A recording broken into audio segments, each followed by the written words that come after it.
Chapter 777. What happened? Klein instantly tensed up. He had experienced too many accidents, and he knew that it was easy for beyonder incidents to happen around him. Once he encountered such a situation, he couldn't help but subconsciously be on high alert. It felt like he was suffering from post-traumatic stress disorder. As he seriously watched Hazel Mock's back disappear down the staircase, Klein sensed that she was only anxious and not flustered. This seems to imply that the situation is within her grasp.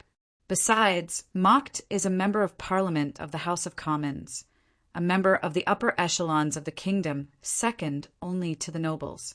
There's a high chance that there are beyonders protecting him.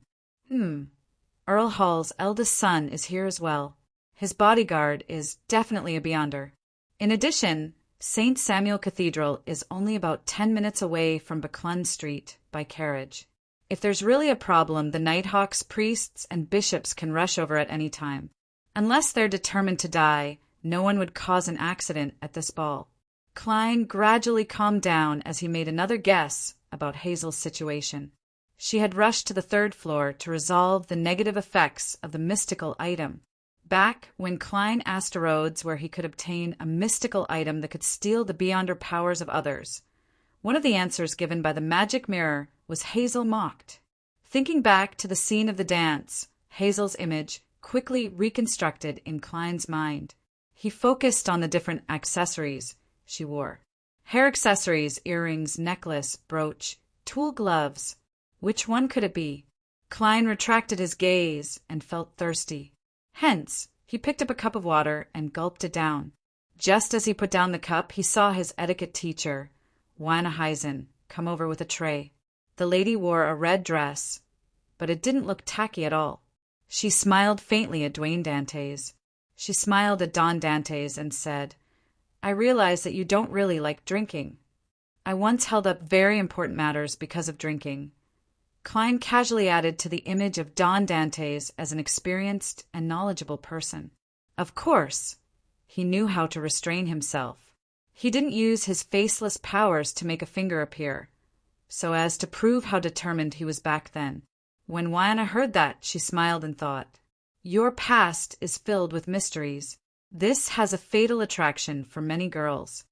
She didn't continue the topic. "I forgot to tell you that my husband's problem has been solved."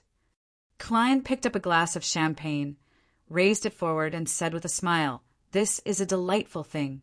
Congratulations." He did not mention that he had helped them in secret. Wyana gave him a deep look and raised the red wine in her hand. "Cheers."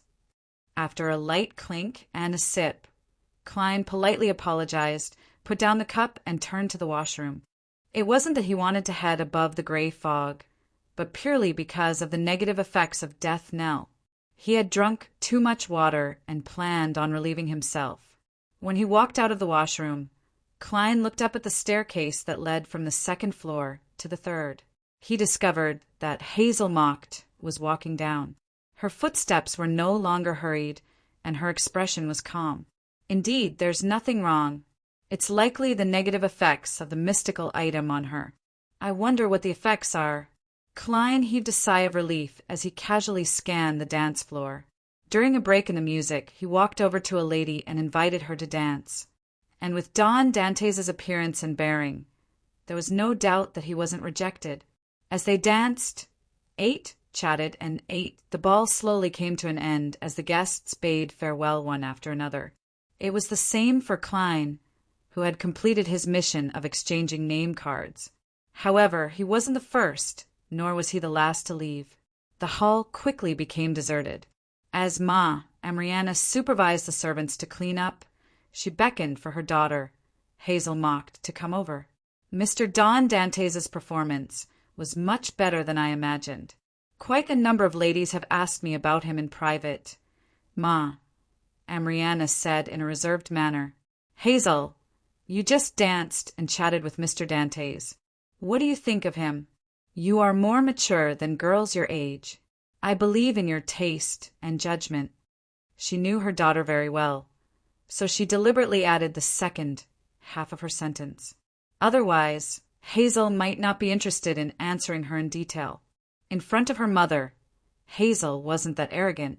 After some thought, she said, "He's not too familiar with this circle, so it's easy for him to bring up topics that offend people.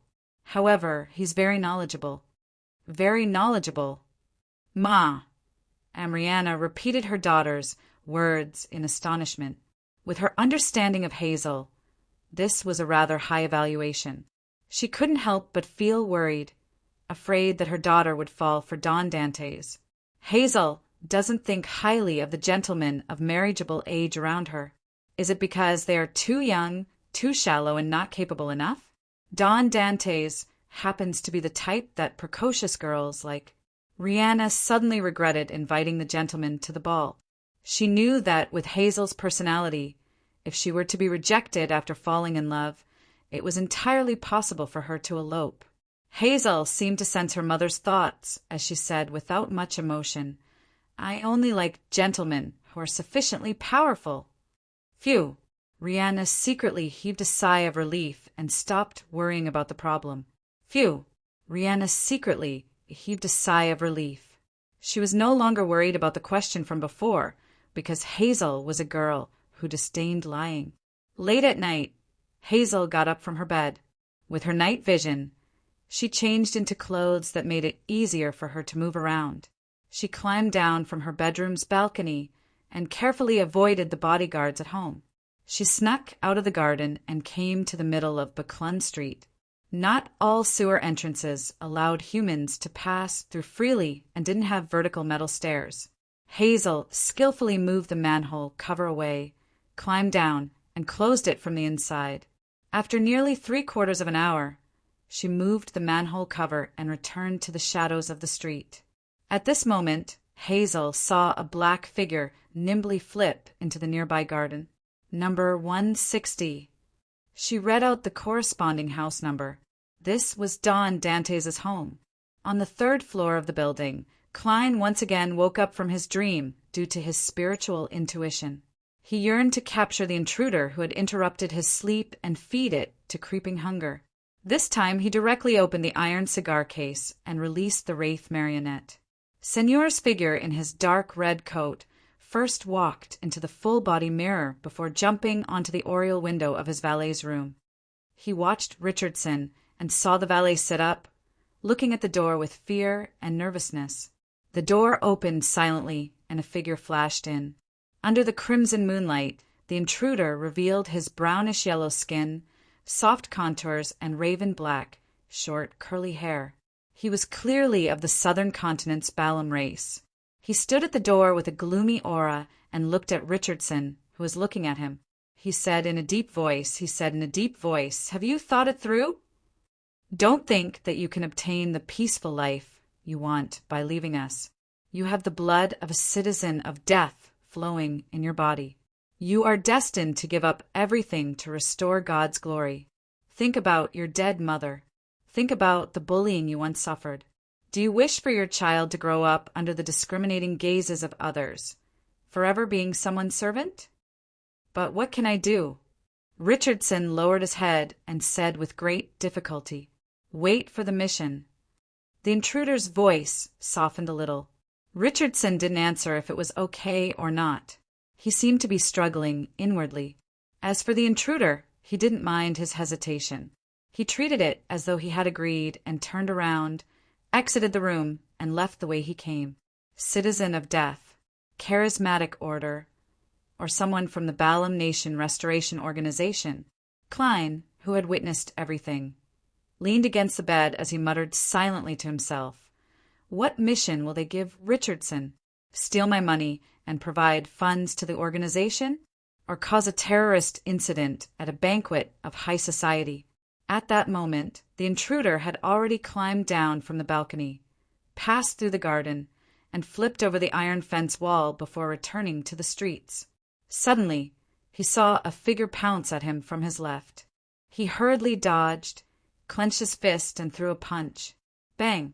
His fist struck the shadow, but it passed right through it as though he had hit a shadow created by the street lamps. At the same time, he suffered a heavy blow to the back of his head as he fainted to the ground. Hazel's figure immediately appeared behind the intruder. She wore an excited expression, as though she had completed a successful scam. She quickly reined in her emotions and maintained her arrogant posture. She turned her head to look at the black iron fence of 160 Buckland Street. The girl bent down and grabbed the intruder's arm, dragging him to Don Dantes' door. Right on the heels of that, Hazel released her left hand and wiped away any traces. She raised her chin slightly and took 2 steps forward, pulling the doorbell. Then she quickly left with her back straight, following the shadows of the street back home. And on a street lamp outside 160, a figure wearing a dark red coat and an old triangular hat was silently reflected on the glass surface of the black metal fence. He had watched the entire process. How should I deal with this? Inside the room, Klein thought in a dilemma. He knew that Hazel had kindly helped her neighbor deal with the intruder without leaving her name. But this way, the matter would definitely be passed on to the Nighthawks after the butler called the police. When that happened, the identity of the person who knocked out the intruder would be an important question. If Klein was really an ordinary person, it wouldn't be a big deal.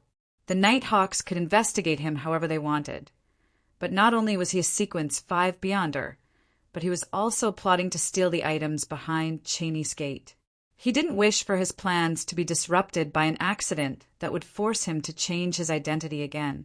To be frank, his earliest thought was to find an excuse to fire Richardson.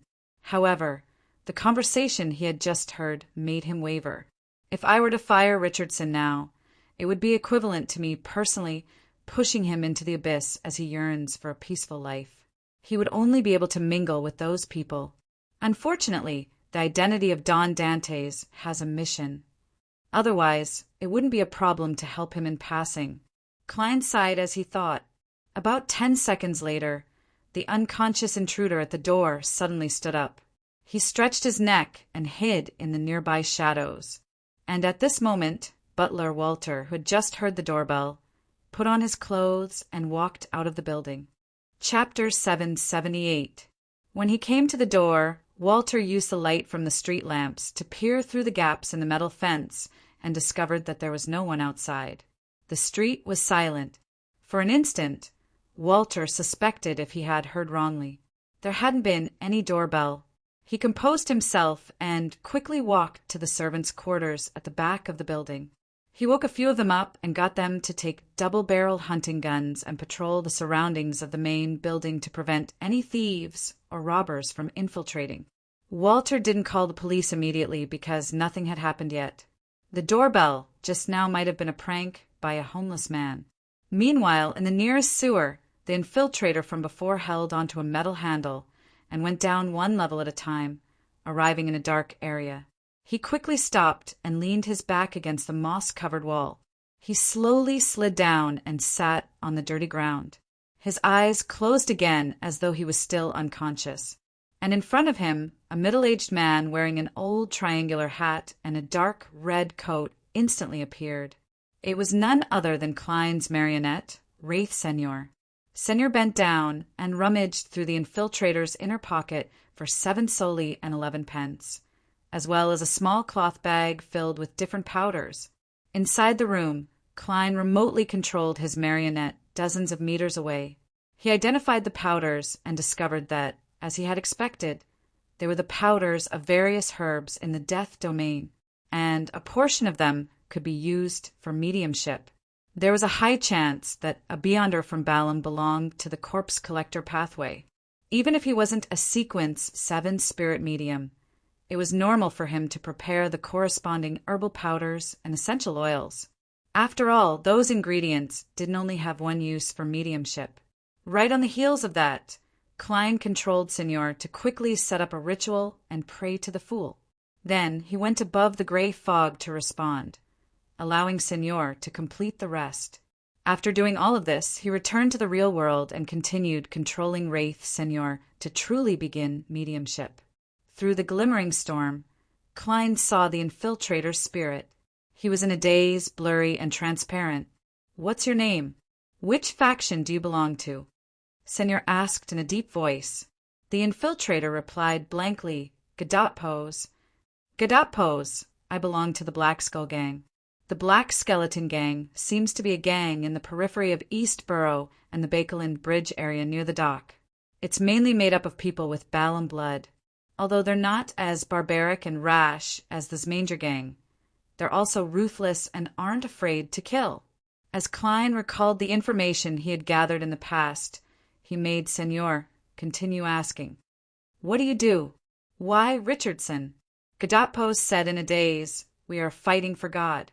We were originally members of the East Balam Nation Restoration. We established the Black Skeleton Gang to obtain intelligence and obtain funds. Apart from that, we had another mission to gather all sorts of items related to death and send them back to the southern continent. This time we got a solid clue.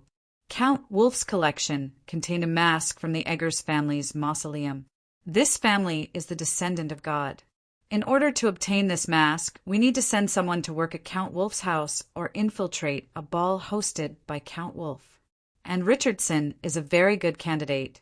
He doesn't have any criminal records of being involved in any organization, and he has rich experience as a servant. The servants of aristocratic families are often inherited. How can it be that easy to infiltrate unless there's a temporary need for a large number of helpers and a short-term hire, speaking of which, there's really such a thing. At tonight's ball, a lady mentioned that a small number of aristocrats with poor financial situations had sold their lands and manors and dismissed nearly all their servants, leaving less than 10 to serve them. They were barely able to maintain a decent life, and when there were large banquets or balls, they would spend money to hire a batch of temporary workers from organizations like the Family Servant Assistance Association to keep up appearances. Also, Count Wolf actually has a mask from a family of Death's descendants. I remember that Mr. Aztec's surname is Eggers. Unfortunately, I don't wish to be disturbed by any accidents at the moment. Otherwise, I might think of a way to help Mr. Aztec obtain this mask." Klein silently mumbled as he made Senor continue asking, "How do you know Richardson?" Gadapos said stiffly, "We got to know each other at a manor in East Balam. We met at the manor in East Balam. Back then we were both slaves, and among the slaves there were people who were secretly spreading the faith of death. Richardson, his mother, and I couldn't help but become believers of death in that kind of life. We secretly joined an organization that was very influential among the slaves. Later, Richardson's mother died of an illness, and he was brought to Bakeland. As for me, I stayed in East Balam and found an opportunity to escape the manor. A few years later, I was sent to Bakeland. By chance, I met Richardson again. He had actually forgotten his mother's death, forgotten the abuse he had suffered, and forgotten his faith in God. His will had been corrupted by a so-called peaceful life. In order to avoid me, he deliberately made mistakes and changed employers 3 times. However, how could he have imagined that his former companions were no longer ordinary people? Everyone has the right to choose, as long as they don't harm others. However, Richardson and I are 2 different kinds of people. In the room, Klein closed his eyes and made Senor ask in a deep voice, "What's the name of the organization that's very influential among the slaves?" Gadapos hesitated for a moment before saying, "What's the name of the organization that's very influential among the slaves?" Gadapos hesitated for a moment before saying, "The Eternal Life Order." Eternal Life Society. Those who worship the god of death will obtain eternal life in the underworld after leaving the painful real world. Eternal Life Order. I know that. It's a branch of the charismatic order. As a Nighthawk, Klein knew quite a bit about it. He continued controlling Senor to interrogate him, obtaining large amounts of information regarding the Eternal Life Order, the East Balam Reestablishment Nation, and the Black Skeleton Gang. He confirmed that Gadapos and company's hands were stained with the blood of innocents. After ending the mediumship and cleaning up the traces, Klein waited for 30 minutes before letting the Wraith enter Gadapos's body once again. He controlled him to crawl out of the sewers and return to the shadows by the street. And at this moment, in 160 Buckland Street, the servants with double-barreled shotguns were no longer focused on their patrols, as though they believed that the hidden danger had passed. Klein pretended not to notice anything and continued sleeping in the master bedroom. However, he had already set up a ritual to summon himself and respond to himself. With Aztec's copper whistle, the iron cigar case, and creeping hunger, he silently left the house in the form of a wraith and shadow. He followed behind Godot Pose, maintaining a distance of 80 meters. He used this to control the marionette-possessed hostage to circle to another street and board a rental carriage at the intersection. More than an hour later, Godot Pose returned to the headquarters of the Black Skull Gang. It was a small house near the dock. There were large amounts of firearms hidden inside, and there were a few members sent by the East Balam Nation reestablishment. They formed the upper echelons of the Black Skeleton Gang. Godot Pose knocked on the door according to the agreed method and said to a member who came to welcome him, "Yes, sir." "Richardson has already given in." "Very good." The member swept a glance at Godot Pose inattentively before making way for him to pass. Godot Pose surveyed the area and saw the high-performance explosives and a batch of rifles piled up in the corner of the house. And a few members of the upper echelons of the Black Skeleton Gang were gathered together, discussing something. "Godot Pose want one." The member from before handed him a cigarette. This was a Southern Continent-style cigarette. It was made from dried tobacco, leaves wrapped in a small amount of herbs. Godot Pose took it and casually picked up the matchsticks on the table. He took out a few and lit them. Then he threw the few burning matchsticks to a corner, throwing them at an easily ignitable explosive beside the high-performance explosives. Everyone present looked at Godot Pose in a daze, momentarily unable to react to what had happened. Rumble. On a bench dozens of meters away, Klein sat there, his back facing the house that was engulfed in flames and tumbling heat waves. A few seconds later, Senor, who was wearing a dark red coat, appeared beside him. There were some traces of being burned by the fire. This wraith pressed his hand to his chest and bowed before returning to the surface of the gold coin in the iron cigar case. "What a pity. I can't pick up the Beyonder characteristic. Otherwise, it wouldn't look like an accident. The fact that the upper echelons of the Black Skeleton Gang don't have any Beyonders will definitely arouse suspicion." Klein sighed inwardly. He cleaned up the traces, ended the summoning, and returned above the gray fog. The next morning, as though nothing had happened, he got up and washed up. He waited for his valet to come in and put on his outer clothes. Richardson entered in silence and completed his work with great familiarity. Then he took a step back and lowered his head. "Sir, after serving this week, I wish to resign." His normal salary was from housekeeper Taneja on a weekly basis. "Why?" Klein looked at himself in the mirror and asked as he adjusted his vest. At the same time, he leisurely thought to himself, "Not bad. You know how to resign on your own accord and not bring trouble to your employer." Richardson had already thought of an excuse. "I don't think I'm capable enough to be a valet. Last night at the ball, I interacted with the servants of the other guests and realized that I'm still far from it." Klein smiled and said, "Everyone has no experience.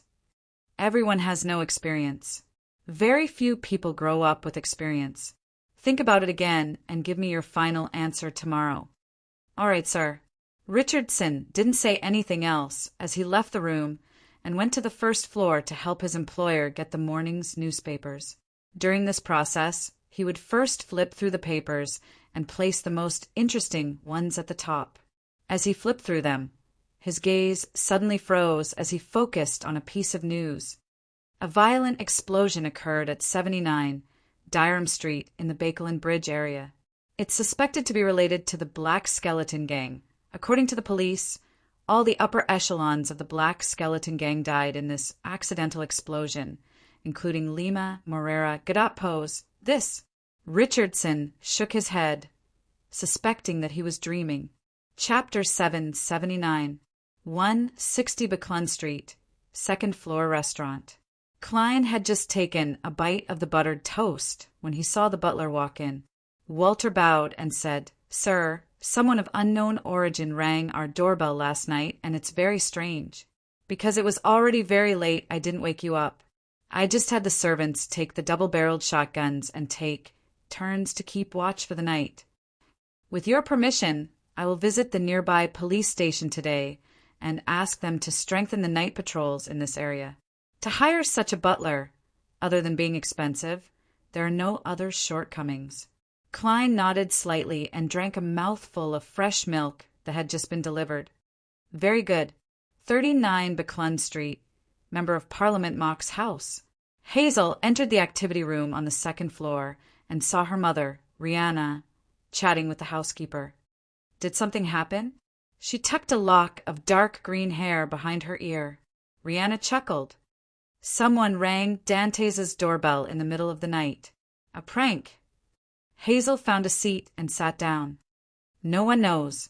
In short, Dantes' butler went to the police station this morning. Rihanna recounted the information she had learned from the servant. Hazel nodded slightly and said, "That's right. Getting the police involved is the best way. But it's useless because we have no idea who rang the doorbell. It's said that not a single person was there." Rihanna shook her head and smiled. Hazel was stunned for a moment before she blurted out a question. "Not a single person at the scene?" "Yes, Dantes' butler seems to only want the police station to strengthen the night patrols on this street. That's a good thing." As the wife of a member of the House of Commons and the daughter of a great lawyer, Rihanna had a good relationship with the police. "None of them are useful," Hazel repeated softly and sank into silence. After a time, she left the sitting room and returned to the third floor. Along the way, she couldn't help but clench her fist and wave it forward a few times, as if she was testing something. There was obvious doubt in her eyes. In the master bedroom, Klein looked at the large pile of gold coins in front of him, his eyes shining. There was a total of 4,000 pounds worth of gold coins. After a week of gathering funds, Katlia finally completed the transaction with the scales of luck. Apart from the gold coins, she also paid 6,500 pounds in cash. To be frank, such a large pile of gold coins is indeed more visually impactful than banknotes of the same size. As Klein sighed, he took out the 13 Rouen gold coins he had obtained from Admiral of Bloodseigneur and threw them into the pile. After doing all this, he took out the adventurer's harmonica and blew into it. Silently, Rionette Tinker, who was holding 4 blonde, red-eyed heads, appeared in front of him. This is the first payment. It's worth a total of 4,013 pounds. Klein retracted his gaze from the pile of gold coins and looked at Miss Messenger. He had to say that he was a little curious as to how Miss Messenger would move away such a large pile of gold coins. He remembered that she used her teeth to bite the letter when she received it. Very good. There's still 5,987. Rionette Tinker's heads said one by one. "There's no need to remind me." Klein forced a smile. "I'll gather the funds as soon as possible." Rionette Tinker didn't say another word as one of the heads tried its best to open its mouth. Suddenly, the area in front of her turned dark and deep. All the gold coins were like flowing water, attracted by a vortex as they surged over. In just a few seconds, the large pile of gold coins vanished. Rionette Tinker's 4 heads nodded at the same time before returning to the spirit world. "I still have 8,156 pounds in cash and 5 Rouen gold coins. I can barely be considered a tycoon. If there's any investment opportunity, I can actually provide the money and not raise the price or talk about it. This way, I won't be suspected of being a cheat in the short term. Let's be optimistic. Perhaps the investment opportunities in the future will allow me to earn back the money I spent earlier. Money begets money quickly." Klein silently exhaled and cast his gaze out the window, forcing himself to admire the misty street scene. When night fell, Eastborough was pitch black due to the lack of gas lamps, and most of them had been destroyed. It was as though countless monsters and sins were hidden within. Zayo Dericha wore a hooded cloak as she turned into an alley and arrived outside a dilapidated house. This was the new Eastborough gathering that she had previously mentioned to Furs. Zayo wasn't in a hurry to knock on the door according to the prearranged secret signal. Instead, she lowered her head to examine her attire. What was different from usual was that she was wearing a pair of boots today. The boots didn't look strange, but Zayo knew very well that the soles were very thick and there were many things padded inside. It could make a person out of thin air quite a bit, and this could effectively conceal Zayo's greatest characteristic. Touching the hidden triangular spike, Zayo pulled up her hood and knocked on the door rhythmically. Soon, she was led into the activity room inside the house and randomly found a seat to sit down. When most of the participants had arrived, the gathering's host finally walked in. He was of medium height, about 1.75 meters tall. He wore a black classic robe and a pointed country mage hat. He wore a mask that looked like it was cast from brass, giving him an ancient and mysterious vibe. His skin is rather dark, but it's not brown. He looks like someone from the Faina Potter Desi Bay area, but I can't be sure. Perhaps he's tanned. His hair is black and slightly curly. This matches the first judgment.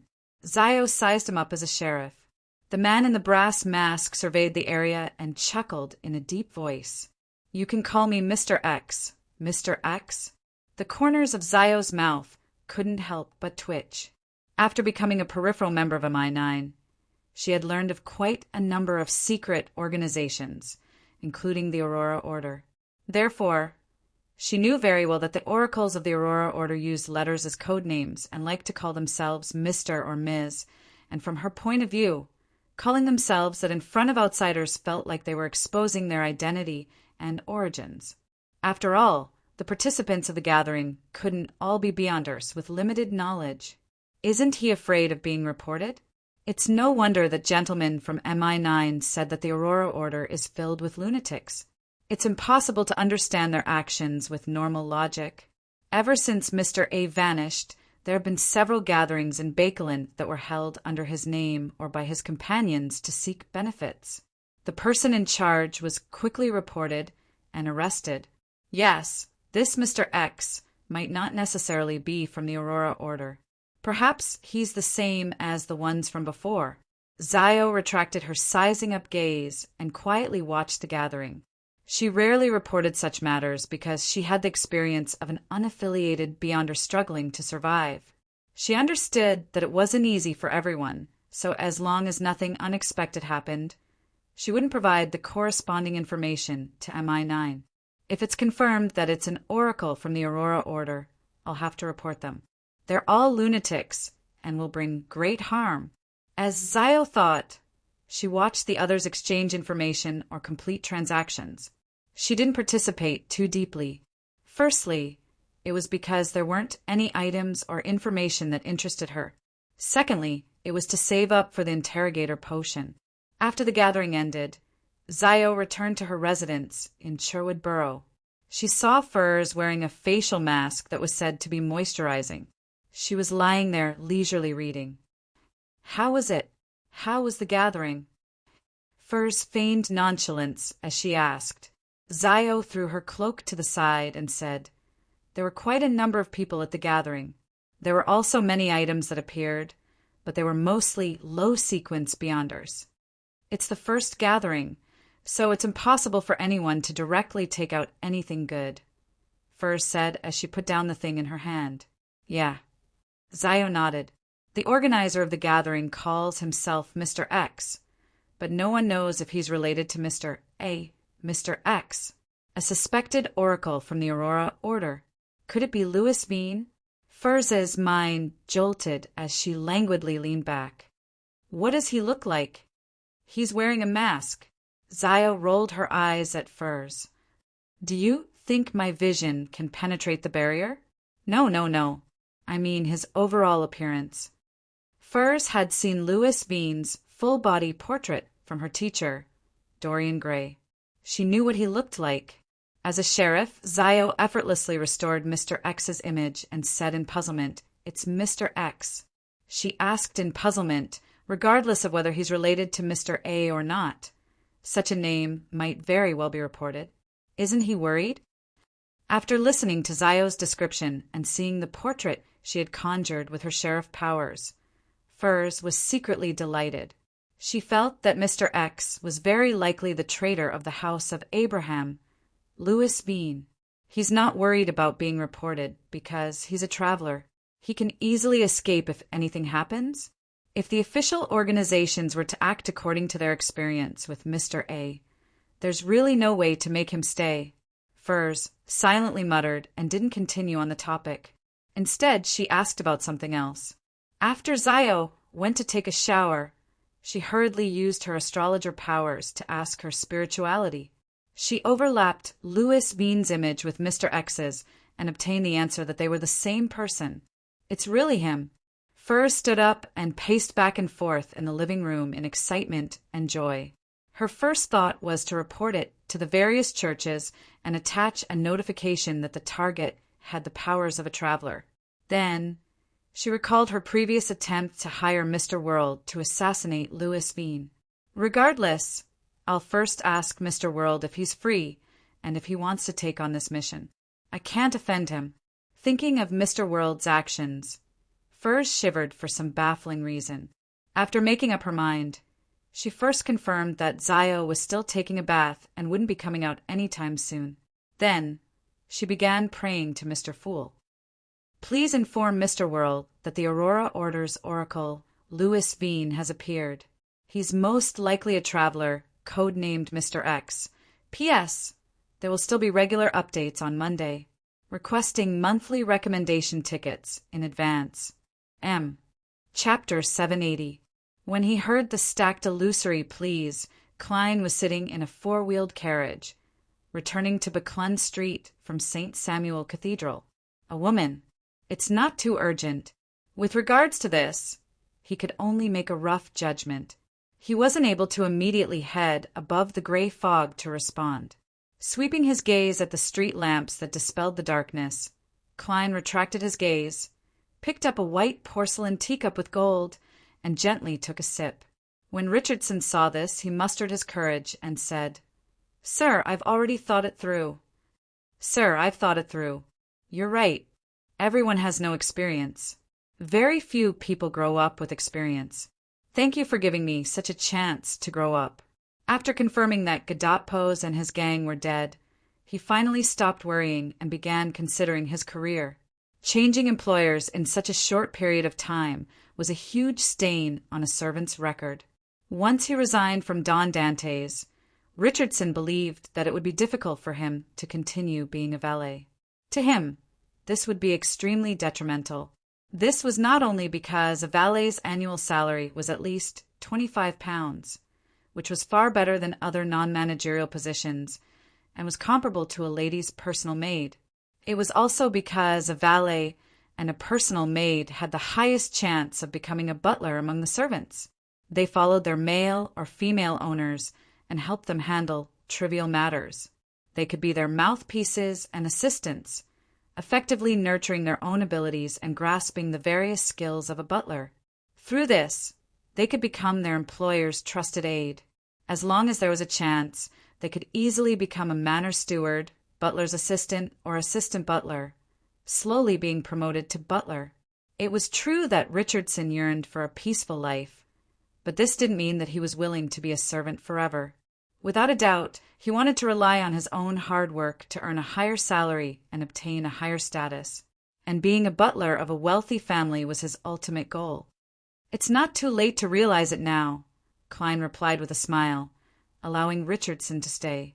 After returning to 160 Buckland Street, he instructed housekeeper Tanaja to get the kitchen to prepare a midnight snack for him at 11:30. He went up to the third floor, took off his coat, and entered the bathroom. At this moment, the bathtub had already been filled with suitable hot water by a maid 5 minutes in advance. Klein wasn't in a hurry to take a bath. He went above the gray fog and found out who had been praying. Mr. X, traveler. Miss Magicians sure is efficient. Without realizing it, she has grown up. Klein muttered to himself. After some serious consideration, he conjured the whirled Gehrman sparrow and made the fake person prey in the emanating gray fog. I'm not sure. Give me the time, location, and more information. Only then can I act.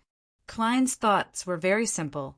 It was that the powers of a traveler were rather useful, but it was difficult for Don Dantes to leave Beclun Street or stay in his room for long periods of time. If Miss Magicians could provide detailed and reliable information, an assassination wouldn't affect anything. However, if he were to get the world to gather information bit by bit from the periphery, it would definitely be impossible. It would affect his more important matters. Soon, Magicians first replied, I'll collect them as soon as possible. As Mr. X's gathering hadn't been confirmed when and where it would be held, all she could do was wait patiently. After settling this matter, Klein returned to the real world, stripped himself naked, and lay in the bathtub. The warm water enveloped him as he squinted his eyes in comfort. He felt the exhaustion in his body and mind being washed away bit by bit. He had been to St. Samuel Cathedral several times recently to listen to Bishop Electra's explanation of the revelation of Evernight. He had also grasped the images and characteristics of the two keepers. However, as there hadn't been any repetition, he was still unable to determine the pattern of the keepers taking turns. And such actions would similarly bring trouble. Klein opened his eyes and looked at the fog above him. He sighed inwardly. The first inspection should be coming soon. A person who often entered and exited St. Samuel Cathedral's inner sanctum was likely to be investigated by the Nighthawks. And with his origins still unclear, such matters were almost certain. If I don't do an inspection, it would be a serious dereliction of duty for the Nighthawks. Klein slowly exhaled. In the basement of St. Samuel Cathedral, Leonard slowly walked out of a room that was so quiet that it was almost silent. His green eyes seemed to be dyed with strange black water as countless illusory bubbles and ripples appeared and disappeared. Not bad. You've become a soul assurer so quickly. You're almost catching up to me. Daily Simone, who was standing in the corridor, congratulated him in a self-deprecating manner. She was still wearing a hooded black robe. She wore blue eyeshadow and blush, giving her a bewitching beauty. When Leonard saw this familiar lady, he felt that her bearing had turned colder.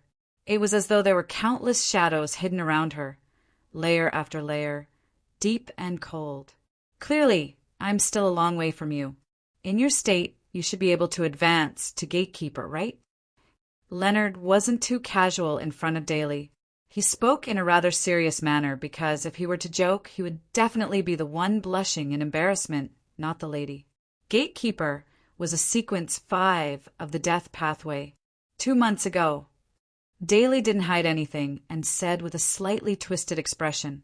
Leonard roughly understood the reason and nodded slightly. You haven't accumulated enough merit points? Daly pursed her lips and said, yes. It's like going to bed and everything is ready, only to find that there are no condoms in the house and it's night outside. Most of the shops in the neighborhood are closed. What a wonderful metaphor. Leonard didn't know how to respond.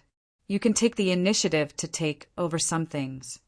Without giving Daly a chance to speak, he pointed at the other end of the corridor. Captain Sostel is still waiting for my promotion report. Daly didn't say anything and just watched him leave. When his figure disappeared around the corner, the lady's expression became absent-minded. She whispered to herself, Captain Sostel. In the room where Leonard's Red Gloves team was temporarily stationed, Sostel, who had just become a spirit warlock, saw his undisciplined subordinate enter. He casually threw a document over. Very good. You've already been promoted. I'll congratulate you later. First, do a dream review on the target. It was already late at night, but to the Nighthawks, who were mainly sleepless, it wasn't much different from daytime. In fact, they were even stronger. Isn't this a mission for the local Nighthawks? Leonard caught the document and asked casually. They've been quite busy recently and are short on manpower. They're asking for our help, Sostel explained without much thought. Leonard didn't ask further. He immediately lowered his head and flipped through the document. The first thing he saw was a photo, and the middle-aged gentleman, and it left a deep impression on him. Don Dantes. Leonard's pupils constricted. He knew this gentleman, and knew that he was an undying monster that had survived since the fourth epoch. He was at least at the level of a saint, or even stronger. Furthermore, he knows my secret, an old man's identity. Leonard instinctively raised his hand to rub his son acupoint. Captain Sostel, I've just advanced. My spirituality is still a little out of control. Is that so? Only then did Sostel realize that he had made a mistake. He hurriedly turned to another red glove and said, Albert, you do it! The one named Albert was a man in his 30s. His hair was yellowish and his skin was slightly pale. He didn't look very strong. Leonard heaved a sigh of relief and handed the document in his hand to him. At that moment, his heart suddenly skipped a beat. Would Albert be negatively affected by entering the undying monster's dream? At that moment, he felt a little regretful. He believed that he should have done it himself. At the very least, he knew the danger and had interacted with him before, so he wouldn't have offended him. Don Dantes likely won't do anything to Albert. If he were to overreact and cause any abnormalities in Albert, his problem would immediately be exposed in front of us. And with the church's strength and Baekeland's situation, there's no way he can leave this huge city alive. Leonard quickly calmed down, believing that Don Dantes would use a gentler method to avoid the dream inspection. He pulled a chair and sat beside Albert. Although he appeared to be casually reading the newspaper, he was actually paying attention to him to prevent any accidents from happening. 160 Baekeland Street, master bedroom. In the dream, Klein suddenly jolted awake, knowing that an outsider had arrived. The inspection of the Nighthawks? As he mumbled, he looked around and realized that he was in the half-open room. Following that, he heard knocking on the door. Come in. Klein tried his best to make his voice sound like he was in a dream. The doorknob turned as the door opened. A rather thin, yellow-haired man in a black trench coat walked in. He was none other than the Red Glove Albert, superintendent of the Baekeland Police Department. Albert casually showed his identification and sat opposite Klein. Is there something, officer? Klein got into character. He knew that, due to the influence of a nightmare, he needed to act more normally. Albert conjured a stack of paper and read in a deep voice, Don Dantes. Dwayne Dantes, male, from Desi County. He roughly repeated the information he had gathered so far and asked in the end, What's going on? Finally, he asked, Is this information real? Some of it is real and some of it is fake, the dream Klein replied honestly. The only real parts were probably male, and no female companion. At the same time, he mocked himself in his heart, seeing that he was quickly making progress. Albert was delighted as he pulled a long face. Which of it is fake? Klein was already prepared for this, as he pretended to recall. My wealth doesn't come from the mineral deposits, but from my adventures in the southern continent. Combining Anderson's description of West Balam, he fabricated a story of how a commoner obtained wealth through his eloquence, intelligence, experience, and boldness in a region where Rouen and Intis often clashed. This story wasn't considered detailed and was only an outline. Its main goal was to make the Nighthawks believe that Don Dantes was an ordinary person with an adventurous spirit and not a beyonder. There were many similar stories of people becoming rich in Rouen, so it wasn't rare. P.S. Seeking monthly recommendation votes for Monday. Chapter 781. After Klein finished, Albert asked a few questions based on his description to see if any of the details matched. Dream follower. Calm without a doubt, he received a satisfactory answer. Thank you for your cooperation. I wish you a sweet dream. Albert smiled as he stood up and bowed. At the same time, he used the powers of a nightmare to affect Dwayne Dantes once again, making him only vaguely remember what kind of dream he had after he woke up. He was unable to recall the exact details. After doing all of this, he turned to the door, turned the doorknob, and left the dream. Indeed, the Nighthawks are still too trusting of the powers of a nightmare. If I were the one in charge of this matter, I would have definitely designed a series of questions from different angles and aspects in advance. I would have compared them to find any inconsistencies or loopholes. The best method is to join forces with Miss Justice and come up with several professional psychological assessment questionnaires for the target to complete all of them in the dream. If he were to disguise himself, his mental state and the image he wants to present will definitely have contradictions in the different assessments. Unless he's also a psychological expert and can notice the actual goal of each set of questions. Klein leaned back on the sofa and cast his gaze out the window. In the gray and hazy world, the light from the gas lamps was dim and pale, illuminating the surroundings in a gloomy silence. Klein quietly watched for a few seconds before curling the corners of his lips into a self-deprecating smile. And in the basement of St. Samuel Cathedral, after seeing Albert wake up normally and hearing his report, Leonard first heaved a sigh of relief. Then he became even more afraid of the undying monster from the fourth epoch. In the City of Silver, lightning streaked across the sky, illuminating all the streets. Derek Berg walked out of his house, held the axe of Hurricane, and headed for the Twin Towers in the north of the city. Along the way, he encountered many residents of the City of Silver. Some of them were busy, while others were sending their children to receive general education. Some were in groups of 3 to 5, patrolling every corner to prevent people from accidentally dying at home and turning into terrifying evil spirits if they weren't killed by their loved ones. The existence of these people made the City of Silver appear very lively. Occasionally, Derek could hear the children's cheers and laughter. He could not help but recall his life in the afternoon town camp. There were only a dozen or so humans he met every day, and most of the time he had to stay in the sturdy but cramped buildings. Outside the camp were the monsters that hid in the dark. They were wiped out time and time again, only to appear out of nowhere again. Every member of the exploration party felt a sense of helplessness that came from the bottom of their hearts. It was as if they could never be truly safe no matter what they did. They could never be at ease, and they had to give it their all at all times without the slightest slack. No normal creature could maintain such a high state of vigilance for long.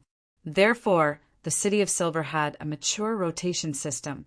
It didn't take too long for the first expedition team to return to the City of Silver from Afternoon Town. But what followed was an unavoidable period of isolated observation and rest. It was only today that Derek adjusted himself and believed that his mental state could withstand the negative impact of his advancement. And he had previously reported to Chief Colin Iliad that he had obtained the notary potion formula. He was allowed to use this harvest to exchange for the corresponding Beyonder ingredient, the tail feathers of a spirit-packed bird.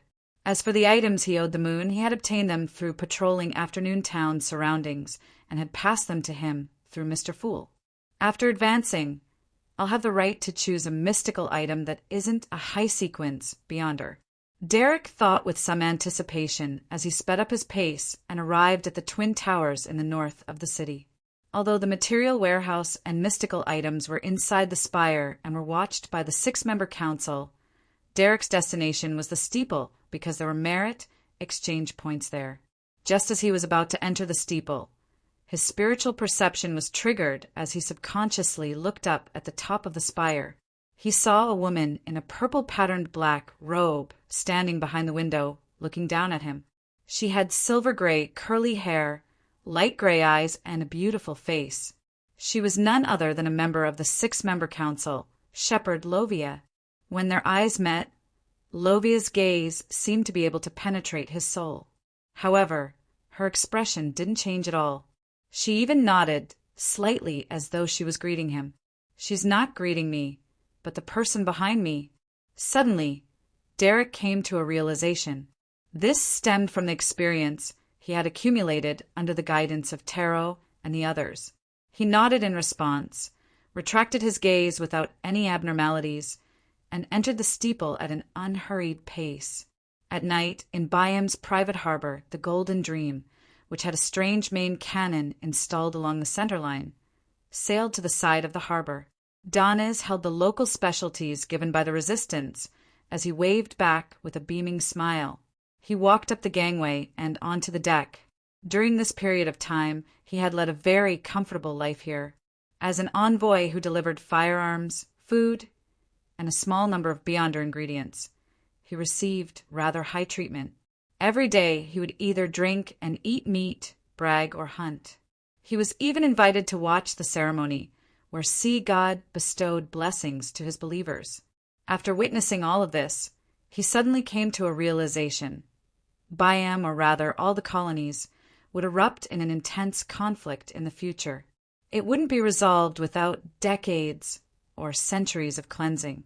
Therefore, Danes decided to sell most of his properties in Byam the next time he came, keeping only one.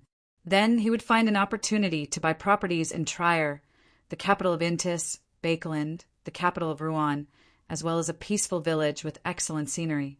I can make a trip back to Nosier Town and visit old man and mother. I can buy one less house and build a vineyard for them. Danes waved at the enthusiastic resistance once again. He then puffed up his chest and said to flowery Bow-tie Jodson in a smug manner, "Where's Captain? I need to report to her on the situation during this period of time." Jodson clicked his tongue in disdain. Of course, she's in the captain's cabin. At the same time, he lampooned inwardly.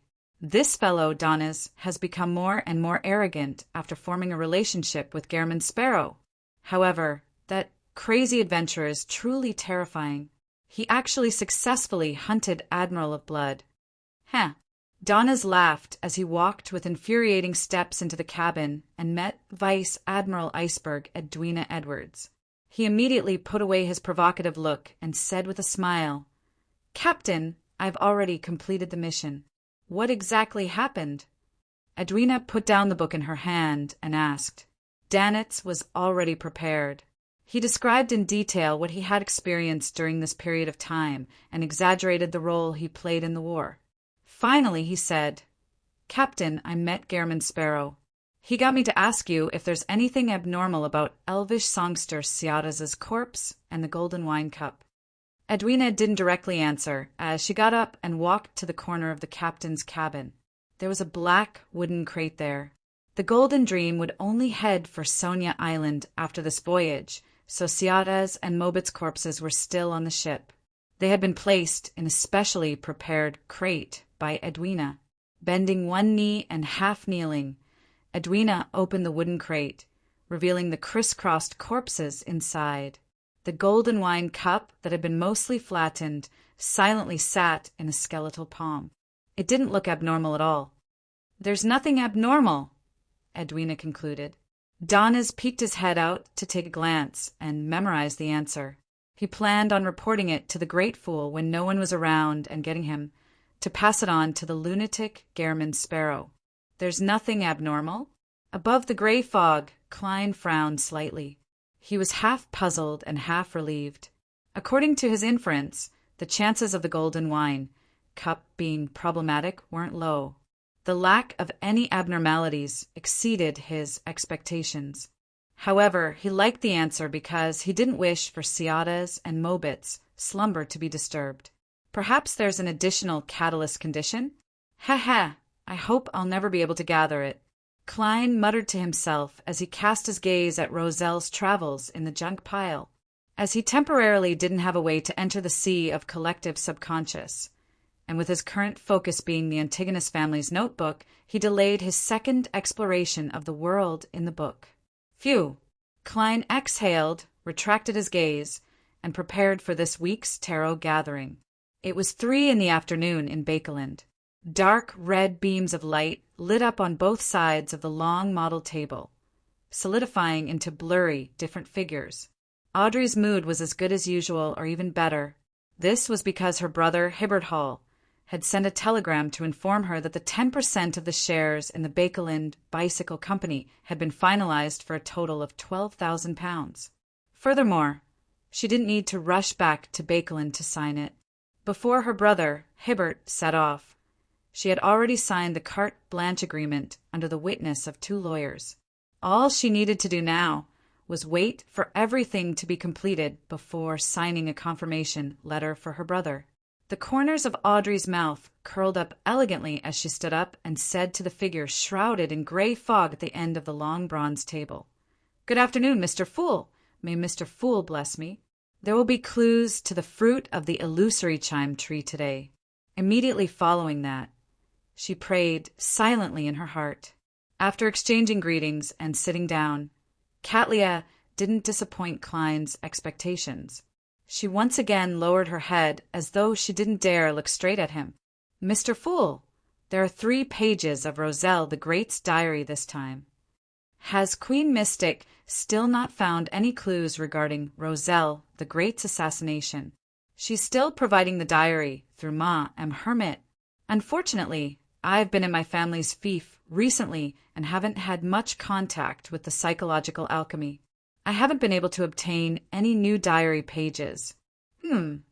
I'll visit the Relic Search and Preservation Foundation in a few days. Perhaps they've found some." Audrey listened curiously. The fool Klein chuckled. "Very good. You can consider your request. Actually, I know that Queen Mystic has already told you the problem. I wonder what she's doing in Bakeland." Klein's thoughts began to wander. Soon, Katlia conjured the 3 diary pages and handed them to Mr. Fool. P.S. Seeking monthly recommendation votes for Monday. Chapter 782. Knowing that the diary entries that Queen Mystic had carefully chosen definitely had rather important content, the fool Klein focused his mind and casually cast his gaze at the yellowish-brown goatskin in his hand. September 11th. Ever since I became an angel, I've had a feeling that my personality is split. In my heart, my soul, and deep in my mind, there's always a voice urging me and influencing me, creating an uncontrollable coldness, bloodthirstiness, cruelty, and madness. This doesn't come from the outside world, nor is it the influence of a deity on one's pathway. I can clearly sense that it comes from my genes, from the collective subconscious that humans have passed down from generation to generation. It comes from the Beyonder characteristic itself, and not from the remnant mental influence. It makes me have a strong desire to hunt and kill. I want to devour all living beings with Beyonder characteristics around me. This makes me need to spend most of my energy to resist it. Even though I'm already acting and digesting the potion, I don't see any improvement. It's no wonder Mr. Dorr said that reason is temporary, while madness is eternal. September 28th. I haven't written a diary in a long time. In the past half a month, I seem to be watching myself being replaced by strangers bit by bit, becoming cold and terrifying. Even my daughter, Bernadette, could only make me feel a tiny bit of fatherly love, very, very little. Just as I was about to go crazy, I seemed to hear countless praises. They were from my subjects, all the people who had benefited from my reforms. They were believers who viewed me as the son of steam.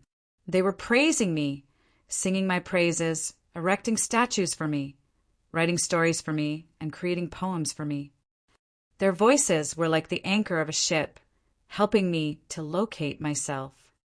I began to have the ability to resist that desire and that cry from the bottom of my heart. Bit by bit, I walked out and once again had the normal emotions of a father, a husband, and a man.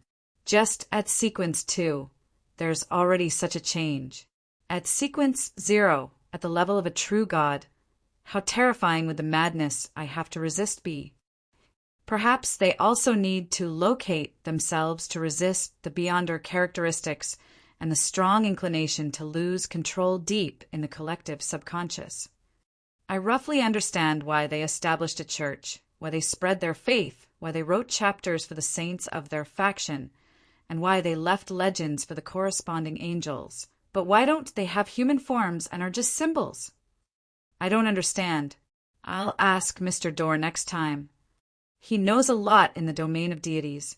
If he hadn't been exiled back then, there might have been one more deity. September 29th. Rereading yesterday's diary, I recalled the rituals that corresponded to my sequence for sequence 3 and sequence 2. They clearly had a hint of madness and cruelty, just like the ones held by villains in novels. The sequence pathway might very well be a path destined for madness and despair. And this is the only way for humans to obtain extraordinary power. It's really funny and ironic. We try so hard to save ourselves, just to destroy ourselves better and more thoroughly. The contents of the first page of the diary left Klein's heart heavy and repressed. Roselle, who had written those words, was no longer an ordinary person. He had already become an angel and joined the Twilight Hermit Order. He had seen the blasphemy slate, and his understanding of the mysterious worlds beyond our characteristics far exceeded the present him.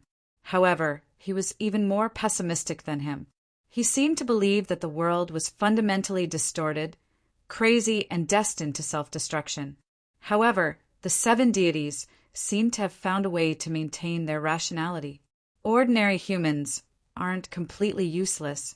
Their knowledge and spirituality can be gathered, and it's possible for them to help the deities locate their original form, retaining the memories and rationality accumulated over the years. This can be inferred from Roselle's personal experience. However, why did the 7 deities abandon their original human form and use a symbolic and abstract sacred emblem? This doesn't match my judgment. I can't understand it. Klein didn't waste any time as he flipped to the next page of the diary. December 5th, night of the blood moon. Communicating with Mr. Dorr. He is still the same as before. He will always make a request for me to help him return to the real world, but he won't be too insistent. Furthermore, he will randomly answer some of my questions. He is like playing a game, trying hard to raise his favorability. However, sorry, I've already locked this option ahead of time. As I already know the legends of the Kings of Angels, I consulted Mr. Dorr with the mindset that I wouldn't lose anything by asking. The main point is what level the strength of the Kings of Angels is at. Mr. Dorr said that some Kings of Angels have accommodated a uniqueness, some have consumed 2 sequence, 1 potions, and some have both. The word accommodate is used very strangely. I raised my doubts about this, but Mr. Dorr didn't directly answer. He only told me that if there's no way to accommodate a uniqueness, then before the ritual is held and the advancement to sequence 0, the uniqueness will only be a burden to a sequence, 1 angel, and not a help. Yes, it's understandable. It's just like using a grade 0 sealed artifact. The negative effects are always terrifying, and the uniqueness is definitely more exaggerated than that. I also asked which Kings of Angels have accommodated a uniqueness. Mr. Dorr similarly didn't directly answer. He only said that Amon and Adam made all the angels jealous from the bottom of their hearts. This is because they were born with a uniqueness, so there's no need to consider the problem of accommodating. From another angle, it means that Amon and Adam have consumed the uniqueness of a sequence, 1 potion, as expected of the Creator's Son. That Creator, also known as the ancient Sun God, is actually so powerful that he can pass on a uniqueness to his 2 children, as well as a sequence, 1 beyonder, characteristic. Is he purifying himself to eliminate unnecessary interference? Then, did Mr. Dorr also accommodate a uniqueness and even consume 2 sequence, 1 potions? I didn't ask because I knew that he definitely wouldn't answer. During the exchange, Mr. Dorr reminded me not to directly say Adam's full name, or it would be discovered, and our conversation would be discovered. I roughly understood the reason, and asked him with a smile, didn't he already say Adam's full name? Mr. Dorr replied that it was fine because the Apprentice Pathway Sequence 4 is called Secret Sorcerer. It has a certain meaning of keeping secrets, although it's inferior to the Servant of Concealment of the Evernight Pathway. It's enough for an existence at his level to shield his senses. I asked many more questions regarding deities, but Mr. Dorr didn't answer. He only said that when I have the ability and opportunity, I'll head to the moon to take a look and understand many things. This matches some of my previous thoughts, but I suspect that he is tempting me to use this opportunity to return to the real world. After all, his every appearance is related to the moon. As long as Mr. Door appears, there will be a lot of information. It will always take up an entire page. Yes, his explanation of the strength levels of a king of angels is very consistent with my theory. In a broad sense, a king of angels refers to a quasi-deity that exceeds sequence, one without reaching sequence 0 through various means. This includes accommodating a uniqueness and consuming additional sequence 1 potions. In a narrow sense, a king of angels refers to the creator that the city of silver worships, the 8 kings who lead all the angels by the side of the ancient sun god. Of course, they definitely match the broad definition. Many thoughts flashed through Klein's mind.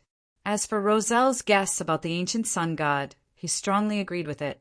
He believed that the creator that the city of silver worshipped had recycled too many authorities of ancient gods, resulting in signs of chaos and madness. Hence, he decisively gave birth to 2 children, using this to eliminate a portion of the miscellaneous items. To put it simply, Amon and Adam were given to them by drinking the potion. From the looks of it, Angel of Imagination Adam clearly has the spectator pathway's uniqueness. He should be the mysterious leader of the Twilight Hermit Order. From ancient times to the present, he has interfered with the changes of the times in order to revive his father. I wonder if he has advanced to sequence 0. Even if he hasn't, the number of angels that the Twilight Hermit Order can mobilize will probably exceed my imagination. Secret sorcerer actually has the meaning of guarding secrets and concealment. Klein immediately thought of the symbol behind the fool's chair, the pupilless eye that symbolizes concealment, and the contorted lines that represent change. He quickly reined in his thoughts and flipped to the 3rd page of the diary. November 28th. I dreamt of Grimm again. He was the smartest one among my subordinates. Unfortunately, when he was exploring that nameless island, he was infected by an unknown force and died in the fog sea. He didn't even leave behind a child. Back then, I knew that the nameless island hid secrets and unimaginable dangers. However, my level and strength were lacking, so I could only forcefully endure it. This dream was likely a reminder for my spirituality that I could explore that island and grasp its secrets to completely end Grimm's matter. On the 29th of November, I gathered 3 of my subordinates, and with Benjamin Abraham's help and a period of searching, I finally found that nameless island again. We didn't directly enter and decided to rest in the periphery for a day. Edwards said that he often dreamed of Grimm, and he felt deeply guilty for not being able to save him. This isn't your responsibility. It's my problem, I said to Edwards because I'm their leader. November 30th. We went deep into the island. There are a large number of Beyonder creatures that are said to be extinct here. They didn't fight, but gathered together as though they were worshipping something. Such a group of Beyonder creatures without much intelligence seemed to be holding some kind of ritual. They were praying to an unknown deity. During the ritual, I saw Grimm. P.S. Recommend a book? I pretend to have superpowers. It said that many readers will laugh themselves to death from the middle of the novel. P.S. 2. Recommend another book, Dungeon Players. A devil lord tricked earthlings into working for free to build a dungeon. I've really been reading this book. It's quite interesting. M. Chapter 783. Grimm, who was infected on the nameless island and was dead for sure, appeared on that nameless island again? Great Emperor, when did you change to writing horror? Moreover, what about after that?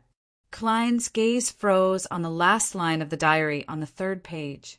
There was no more content. Apart from that, he was also horrified by the strange gathering of Beyonder creatures described by Roselle the Great. It had to be known that not all Beyonder creatures had intelligence and could communicate. A large number of them were monsters that had lost control and only had crazy instincts. And these monsters that had lost control actually gathered together to worship an unknown existence. It's a pity that the Emperor didn't leave behind the coordinates of that nameless island. However, even if he did, I wouldn't dare head there at the moment. If I were to be infected and die in the outside world, I would be reborn in the island. That would be troublesome. At the very least, I have to be a Sequence 4 or even a Sequence 3 to have the confidence to explore it. As Klein thought, he made the diary page in his hand vanish. He turned to look at Katlia and said with a smile, "You're right. What is your request?" Katlia didn't think as she directly asked, "Why are you here?" "Honorable Mr. Fool, I wish to know if Roselle the Great has ever joined a very secretive and ancient organization." Extremely secretive and ancient Twilight Hermit Order? Roselle the Great used to be one of their members? Audrey suddenly recalled the organization that Mr. Fool had mentioned. The hanging man Alger also recalled the corresponding matter. He remembered that when Miss Justice described the Desire Apostle incident in Bakeland, she had mentioned a mysterious organization. Back then, Mr. Fool had told the members not to mention the organization's name in the outside world, because any mention of it will be known. Such an organization does match Roselle the Great's level. Alger nodded in his heart. The fool Klein thought of something else. Queen Mystic's experience in selecting diary entries was vague. She was unable to accurately ask questions based on the content provided. This also meant that there was a high chance that she only knew that a particular diary entry was very important and contained key information. Or she could determine Roselle's emotions from the handwriting. As for Ma M. Hermit's question, it wasn't difficult for him at all. He smiled. Yes. At the same time, he silently reminded himself, in the future, I'll have to be wary of Queen Mystic's problems that have nothing to do with the contents of the diary entries. Thankfully, I've read quite a number of Roselle's diary entries. I have a rather good understanding of the Emperor. After saying that, he didn't add anything else. It's your turn. He didn't directly say Twilight Hermit Order, because he wanted to answer the question again next time. Katlia bowed to express her gratitude before looking at the magicians. I want clues about the direct descendants of the House of Abraham. 1,000 pounds. She didn't feel any psychological burden when she made the offer, because Queen Mystic would definitely compensate her accordingly. Why did she look at me directly?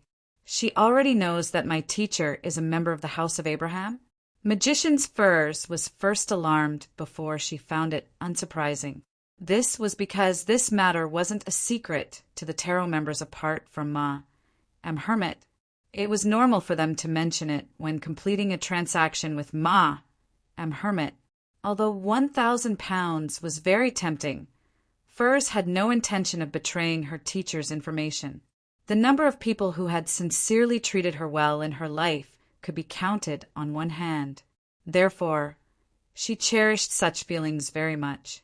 After some deliberation, Magician's Furs said, "Why are you looking for them?" "Why are you looking for them? If you can provide a reason, I can pass it on to them. As for whether there will be any subsequent developments, it will depend on their wishes. I can't be sure. Indeed, she looks ordinary, but she actually hides many secrets. She's a very careful and meticulous lady." Katlia sighed inwardly as she nodded gently. "That's very reasonable. I'm looking for a direct descendant of the House of Abraham in hopes of obtaining information on Mr. Dorr. Pass this to them and see if there's a chance of cooperation. Yes, it's just passing the message.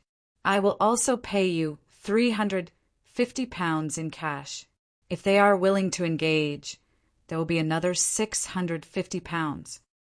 Furs held back for a full second before replying, "Yes." "Deal." After saying that, she pondered over the hidden meaning in Ma M. Hermit's words. "Mr. Dorr has something to do with the House of Abraham?" "That's right. My bracelet came from Mrs. Elisa. It belongs to the House of Abraham. Teacher doesn't know that I already know that he's a member of the House of Abraham. I can only casually mention it in the letter, saying that at a particular gathering, I heard that someone was looking for a direct descendant of the House of Abraham and that it involves Mr. Dorr." I wonder how teacher will react. At this moment, Miss Justice was sincerely happy for her friend, feeling that she had finally escaped the predicament of bankruptcy. Furs is already sequence 7. She's about to catch up to me. I have to strive to become a hypnotist as soon as possible. As she thought of this, her eyes flickered as she looked at the members of the tarot, hoping to find clues to the fruit of the illusory chime tree. Miss Justice's gaze is truly irresistible.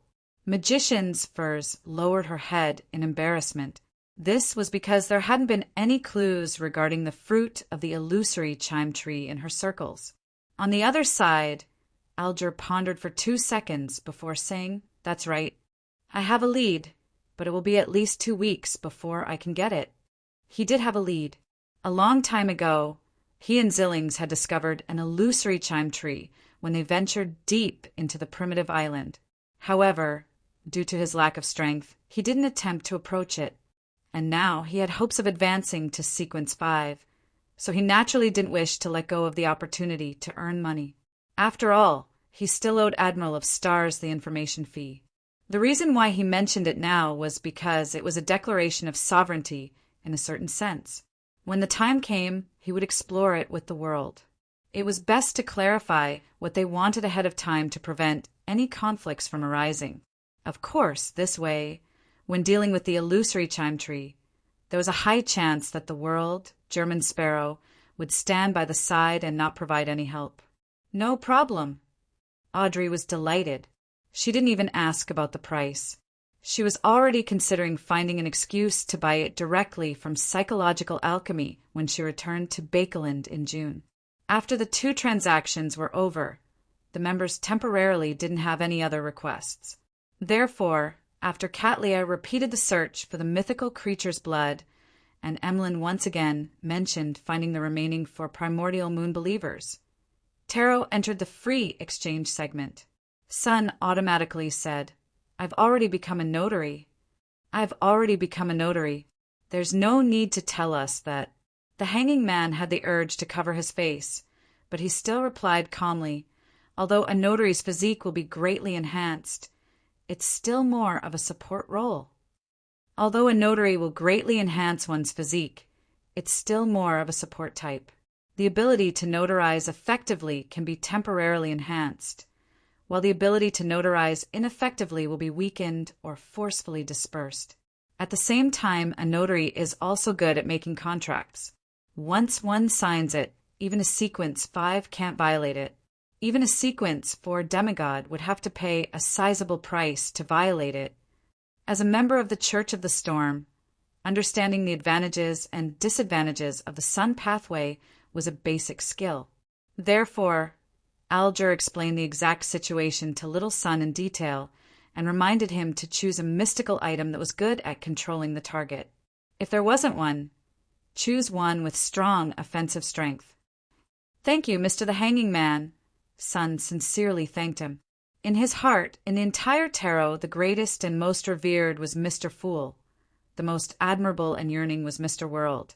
And the most reliable, kindest was undoubtedly the wise Mr. the Hanging Man. At this moment, Emlyn thought to himself, this fellow has actually reached my level. No, I can't let him surpass me. I have to complete the hunt as soon as possible and obtain the reward. He thought for a few seconds, and after obtaining Mr. Fool's approval, he conjured the moon doll that resembled a wooden stake. Ladies and gentlemen, do any of you know what it is? He knew that Mr. Fool definitely had the answer, but he temporarily didn't have anything that he could use to exchange with this great existence. Therefore, he could only see if the other members of the tarot had a certain level of understanding. Isn't this the puppet I saw at the gathering? Mr. Moon has already found his target. Magician's Furs was equally curious as she waited for someone to give her an answer. Catlia carefully examined it and slowly frowned. This should be a moon emissary. It's a beyonder item created by the primordial moon believers through centuries of bloody rituals. It's said that it has been infused with divine powers. Every one of them possesses unimaginable terror. Where did you obtain it? It's very dangerous. It's best to leave it to the upper echelons of the sanguine. Emlyn changed his sitting posture and chuckled. I encountered it when I was hunting that primordial moon believer. He's already dead, and I'm still alive. Mr. Moon's flaunting is really obvious at a glance. Senior spectator Audrey chuckled inwardly. Catlia was taken aback as she deliberately asked without any concealment, How did you do it? How did you do it? The upper echelons of the sanguine provided help? Emlyn opened his mouth, but he was at a loss for words. Only then did he realize that this topic wasn't suitable for in-depth discussion. Ahem. He cleared his throat and looked at the end of the long bronze table. I've requested Mr. Fool's help. Chapter 784. He requested Mr. Fool's help? That's possible. Catlia was stunned when she heard that. She didn't doubt Mr. Fool's level and abilities. After receiving punishment and discovering that his blessed German sparrow was becoming more and more powerful, she no longer had any doubts regarding such matters. Back when Mr. Fool used an ancient item to pull her here, allowing her to avoid the pursuit of knowledge, she already knew that he was at least in existence at the level of the hidden sage or primordial moon. However, due to various reasons, he was unable to directly interfere with the real world. He was suspected to be an ancient god in the process of awakening. The moon's words left her surprised that Mr. Fool would actually provide effective and substantial help to the members of the tarot and not impart knowledge or pull them in. On the one hand, this means that I can also directly request Mr. Fool's help in times of danger. This is more exaggerated than any ritual.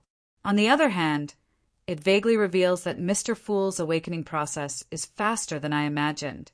Many thoughts flashed through Catlia's mind. Audrey, Sun, and company weren't surprised by this.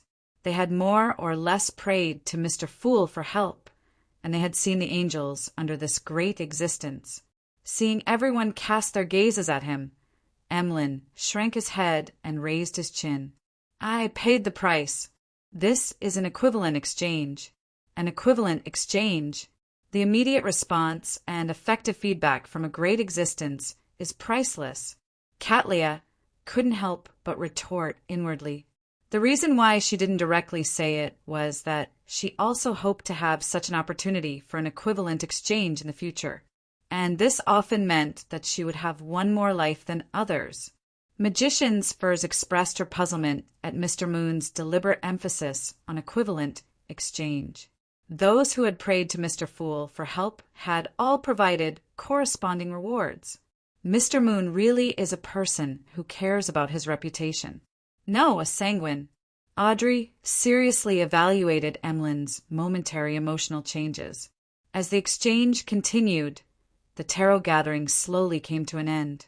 After returning to the City of Silver, Sun first seriously memorized the pros and cons of a notary given by Mr. the Hanging Man.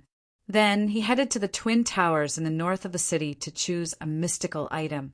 He hadn't done it before because his condition wasn't stable after his advancement.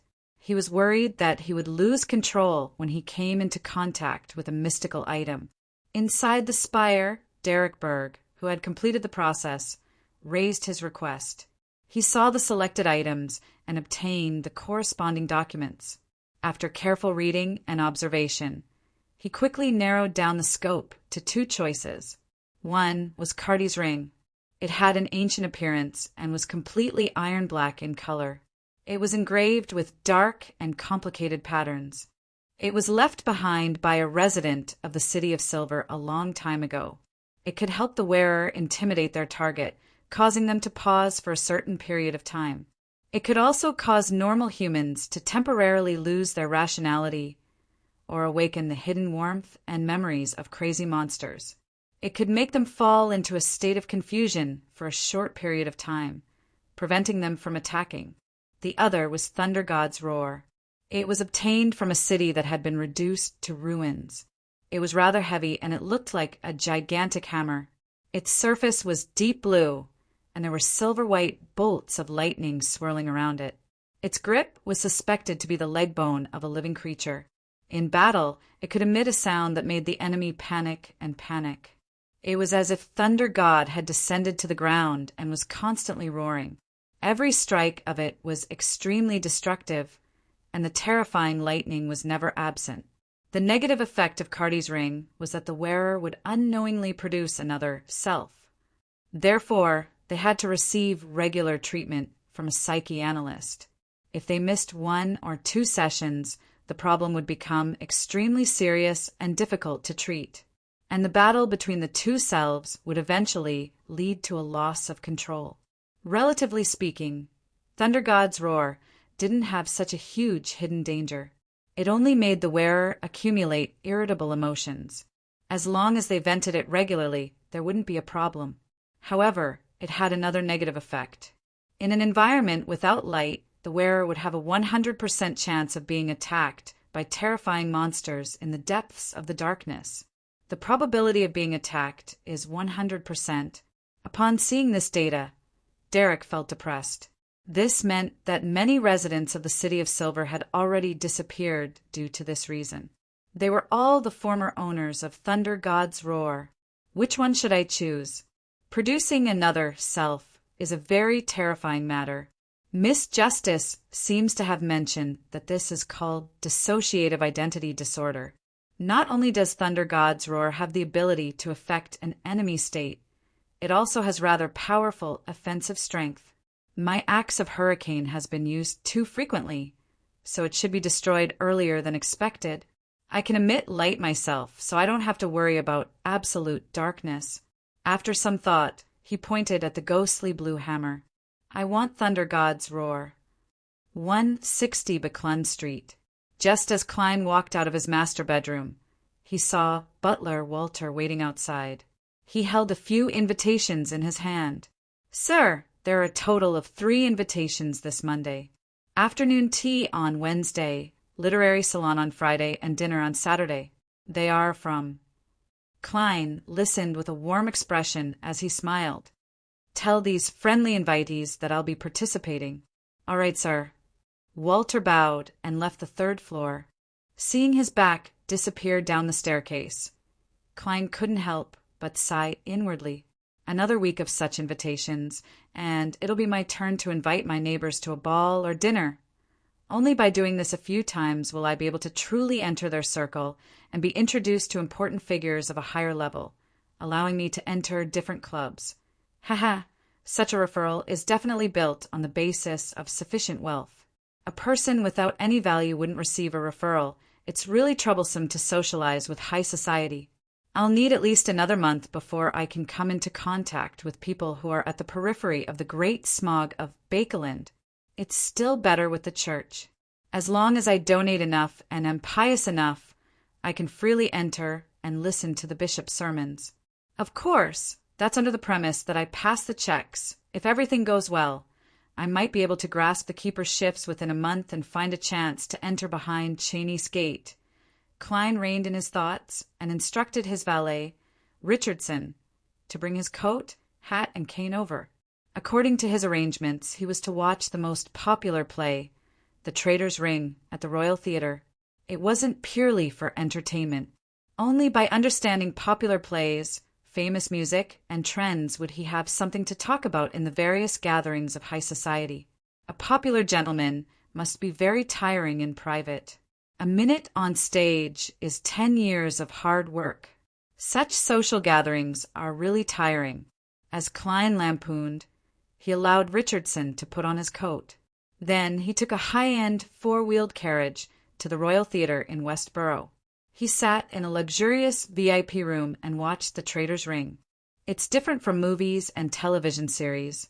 A play's performance is more exaggerated and forceful. Yes, this is determined by the performance environment. The story isn't bad, but why do I find it a little familiar? Don't tell me that the original author is Roselle the Great. These people should be famous actors. The newspapers have mentioned them before. It's said that they're very popular. It's a little like celebrities from the internet era on Earth. As long as I participate in gatherings of high society, I'll definitely have a chance of meeting them. As Klein watched the play, he habitually lampooned inwardly. Chowood Borough, at the ticket office of a large theatre. Finally, it was Melissa's turn. She took out notes and copper coins and pushed them into the window. The Trader's Ring, Sunday at 3 in the afternoon. 2 tickets. After watching the Trader's Ring, Klein sat in his carriage, drank a mouthful of black tea, and received the various evening newspapers that Richardson had bought. He first flipped to the drama review section, found some professional comments, and compared them with his own viewing experience. Gradually, he came up with a personal and deep experience. Yes, at least I can fool those gentlemen and madams. After finishing his homework, Klein leisurely flipped through the newspapers and unexpectedly discovered a piece of news. 10% of the Bakeland Bicycle Company's shares have been sold. Friends, please do not disturb us. It's already been finalized. Mr. Eichinger publishing this news means that he has already received the money. Klein was first delighted before he frowned slightly. His gaze paused on the exclamation mark at the end. The content of the news was indeed what he and Eichinger Stanton had agreed upon in advance, but he had a nagging feeling that the exclamation mark at the end was a little glaring. The emotions contained in this sentence clearly don't need an exclamation mark. Mr. Eichinger is a person who pays attention to details. It's impossible for him to let the newspaper do as they please. He deliberately used this exclamation mark. What message is he sending? He's giving a warning? As he pondered, Klein suddenly realized something.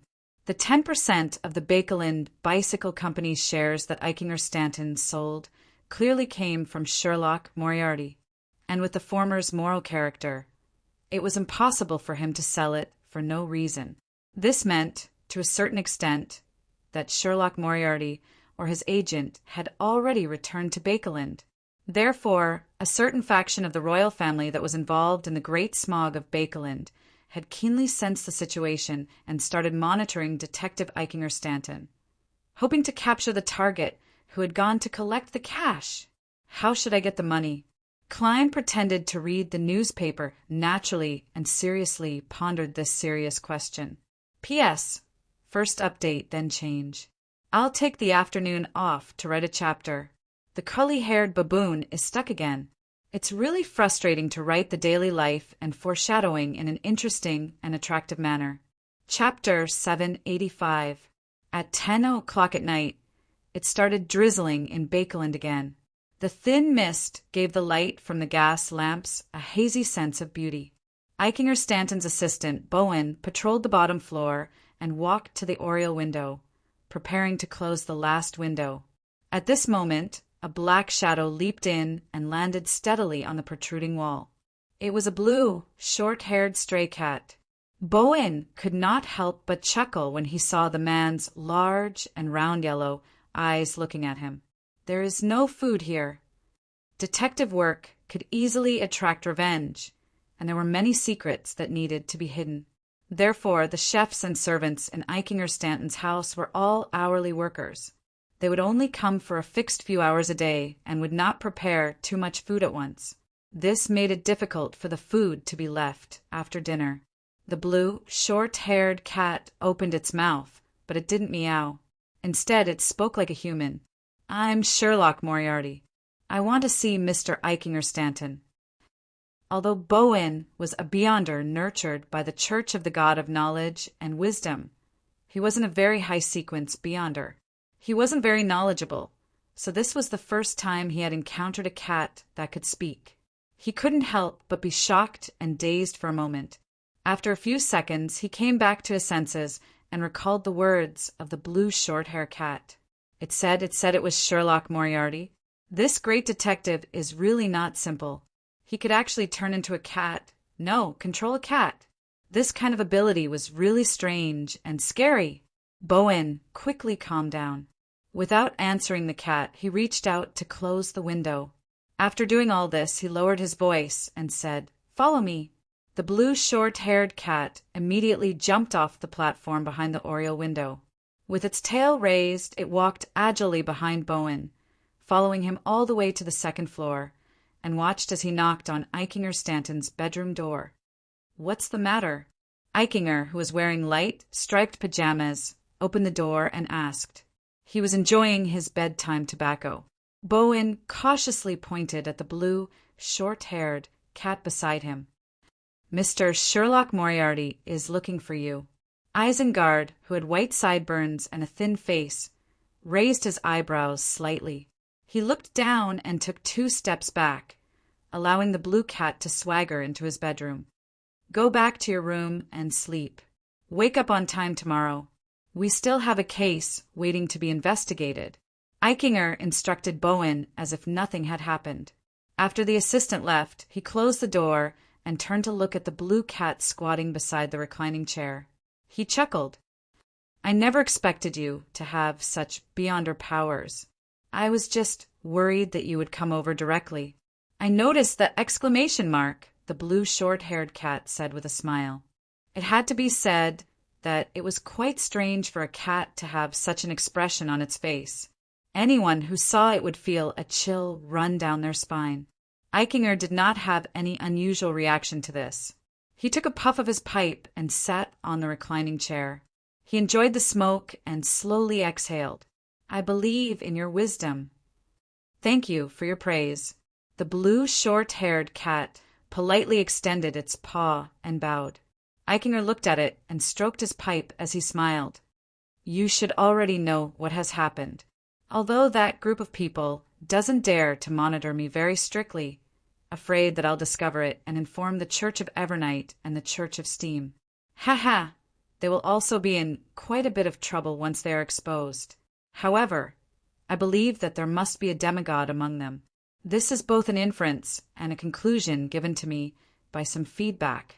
After all, I've lived on this street for many years. Therefore, humans and animals won't be stopped from entering my house. This is something you have already thought of. But when you leave, you will definitely be tailed. What means do you have to escape from them? That sum of money isn't a small amount. It will be very eye-catching to bring it out. Let me think. Do you plan on communicating with me and get me to deposit the money into a designated bank account? Then you will find many people to withdraw the money in batches at different places outside Bakeland at the same time?" Upon saying that, Eichinger gave a self-deprecating laugh. "This is the best solution I can think of, but it will be very troublesome to carry it out." The blue, short-haired cat didn't give a direct answer as it chuckled. "I only need you to lend me an empty room and 3 candles." "No problem." Eichinger Stanton didn't press further as he said, "The price of the shares this time is £12,000. The buyer is Earl Hall's daughter, Audrey. Yes, hiring a lawyer, an accounting team, and advertising cost a total of £600. In addition, after paying 0.5% stamp duty and 20% Type D income tax, there are £8,940 left." Type D income tax referred to the income tax of commercial, financial, and specialized industries. "I still have to pay taxes. That's more than £2,000 gone." The blue, short-haired cat's expression instantly froze. Klein used to be a nighthawk, so his salary wasn't subject to personal income tax. Later on, he became a private detective, so his income was difficult to monitor. So he never took the initiative to file taxes. Later on, he became an adventurer. Due to the preferential bounties for pirates, he didn't need to pay taxes, nor did he have any awareness of this. Therefore, even when Eichinger Stanton mentioned the issue of taxes, he didn't take it to heart. He didn't think that it would be much, but in the end, reality gave him a hard blow. As for why he didn't pay taxes for the share transaction, it was because the Rouen government encouraged initial investments in inventions, so there were corresponding exemptions. After a brief silence, the blue, short-haired cat's whiskers moved twice. "All right, give me the cash. Move it to the empty room." "There's no problem with the cash, right? I've already checked. They won't pull any tricks in this area. That would be an insult to my intelligence." Eichinger stood up with his pipe in hand. "Remember to add a signed confirmation of the transaction later and mail it over." "It's already on its way," the blue short-haired cat replied, having long prepared for it. Eichinger then walked to the safe in the master bedroom and opened it with a passcode. Then he took out stacks of cash and stuffed them into different briefcases. Following that, he took the briefcases and left the master bedroom, entering the guest bedroom diagonally across from it. "Do a count," Eichinger said to the blue short-haired cat as he put down the briefcases filled with cash. "I trust you," the blue short-haired cat said after taking a few glances. Eichinger nodded and pointed at the cabinet. "There are candles inside." With that said, he retreated to the door, held the handle, and said with a smile, "I'm really curious how you will leave. I believe this will definitely be a wonderful magic." With a click, Eichinger Stanton closed the door, returning the guest bedroom to silence and desolation. A figure wearing a dark red coat and an old triangular hat quickly appeared beside the blue, short-haired cat. It was none other than Klein's marionette, Wraith Senor. He took out some candles and quickly set up a simple altar. He skipped all the prerequisites and chanted in the Elvish language in a low voice. He skipped all the steps and directly chanted in Elvish. The blessed of the sea and spirit world, the protector of the Rorstad archipelago, the ruler of the undersea creatures, the controller of tsunamis and storms, the great Cavituous. Your loyal servant prays for your attention. I pray that you accept his offerings. I pray that you open the door to your kingdom. The sound of the wind inside the wall of spirituality suddenly turned intense. Senor quickly used his fingernails to cut the skin on the back of his hand and flung out drops of blood. As a sequence 5 wraith, everything on him was equivalent to an ingredient rich in spirituality. The strong wind sucked away the blood and infused the candle flame that symbolized sea god Cavituous, causing it to expand and turn into an illusory door filled with magic labels and symbols. After more than 10 seconds, the door creaked heavily and slowly opened. Senor then picked up the briefcases containing the cash and threw them into the illusory door. When there was nothing left, a gold coin that was stored in his body flew out and landed on the altar. The wraith's figure then disappeared, projecting onto the smooth part of the gold coin. The gold coin flew up in a wobbly manner, following the briefcase in front of it, and entered the illusory door of sacrifice. Without a sound, the mysterious door closed, and the 3 candles returned to normal. At this moment, the blue short-haired cat seemed to find itself. It looked left and right in a daze and meowed. After a while, Eichinger opened the door and entered. He discovered that the briefcases containing the cash had all disappeared, leaving only the 3 candles burning quietly.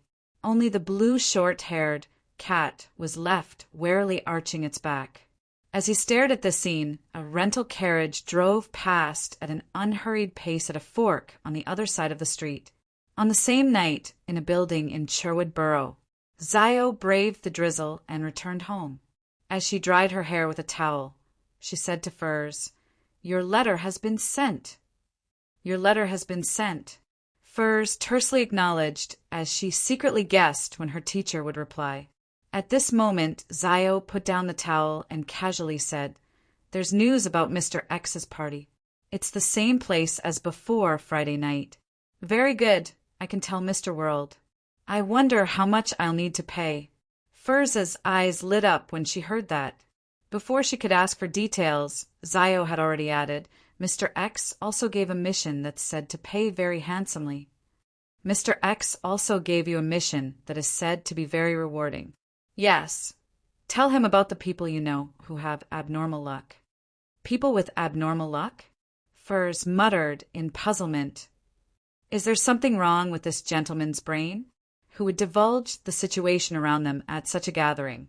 It'll make it easy for others to discover their true identity. Who knows? Perhaps he really is a lunatic. Zio didn't know anyone with abnormal luck, so she replied indifferently. Furs thought carefully for a moment, but she still couldn't figure out the true purpose of the mission. All she could do was throw it to the back of her mind. She planned on praying to Mr. Fool when Zio went to take a shower and pass the corresponding information to the world. German Sparrow. Divine Emperor of the Nine Heavens. Chapter 786. Mr. X is searching for people with abnormal luck? Above the gray fog, Klein pondered over the information provided by Miss Magicians in an attempt to analyze it for any useful information. After thinking for a while, he decided to think from a different angle due to his lack of inspiration. It was to recall the people around him who had abnormal luck to see if there was any internal connection. The Fog Sea's strongest hunter, Anderson Hood, counts as one. Dr. Allen Series counts as another. They were all affected by one of the snakes of fate. Angel of Fate Ouroboros is one of the founders of Rose Redemption. This secret organization supports and believes in the true creator. The Aurora Order is equivalent to the Church of the True Creator. A series of situations surfaced in Klein's mind as he quickly came to a conclusion. This is the Angel of Fate Ouroboros searching for the Snake of Mercury, Will Auceptin. He is driving the members of the Aurora Order to help him find the Snake of Mercury, Will Auceptin. And this means that behind Mr. X, there's a king of angels somewhere in Bakeland. Under such circumstances, assassinating Mr. X is equivalent to sending myself to my death. It's no wonder that Mr. X doesn't care about how special Bakeland is. The official factions will at most believe that he has a saint backing him. Yes, in the official files, there are only 5 saints in the upper echelons of the Aurora Order. If that's the case, I'll make the wrong response. After Klein came to a conclusion, his first thought was to reject Miss Magician's request and warn her not to provoke Mr. X. If it wasn't for the fact that making a report would implicate the Snake of Mercury, Will Auceptin and the Beyonder dossier of the Church of the Evernight Goddess clearly recorded Dr. Allen Series' luck, Klein would have gotten Miss Magicians to report the Angel of Fate Ouroboros and Mr. X to a particular church. He calmly pondered for a few seconds before conjuring the World Gairman Sparrow and making him pray in the gray fog. That's right. I'll confirm the situation and give you an answer tomorrow. He didn't reject it directly because he planned on asking the Snake of Mercury, Will Auceptin. Then he returned to the world of reality. He carefully took out the paper crane that had become very fragile from the interlayer of his wallet and gently unfolded it. Klein was not in a hurry to write down the content. Instead, he first thought about what questions he needed to ask and carefully wrote a mental draft. Then he took out a pencil and sharpened it with a knife.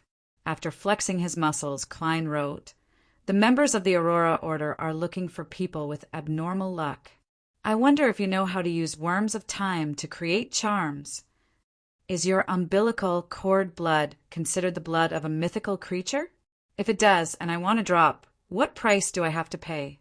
Klein originally wanted to ask Will Auceptin how he was able to maintain his rationality.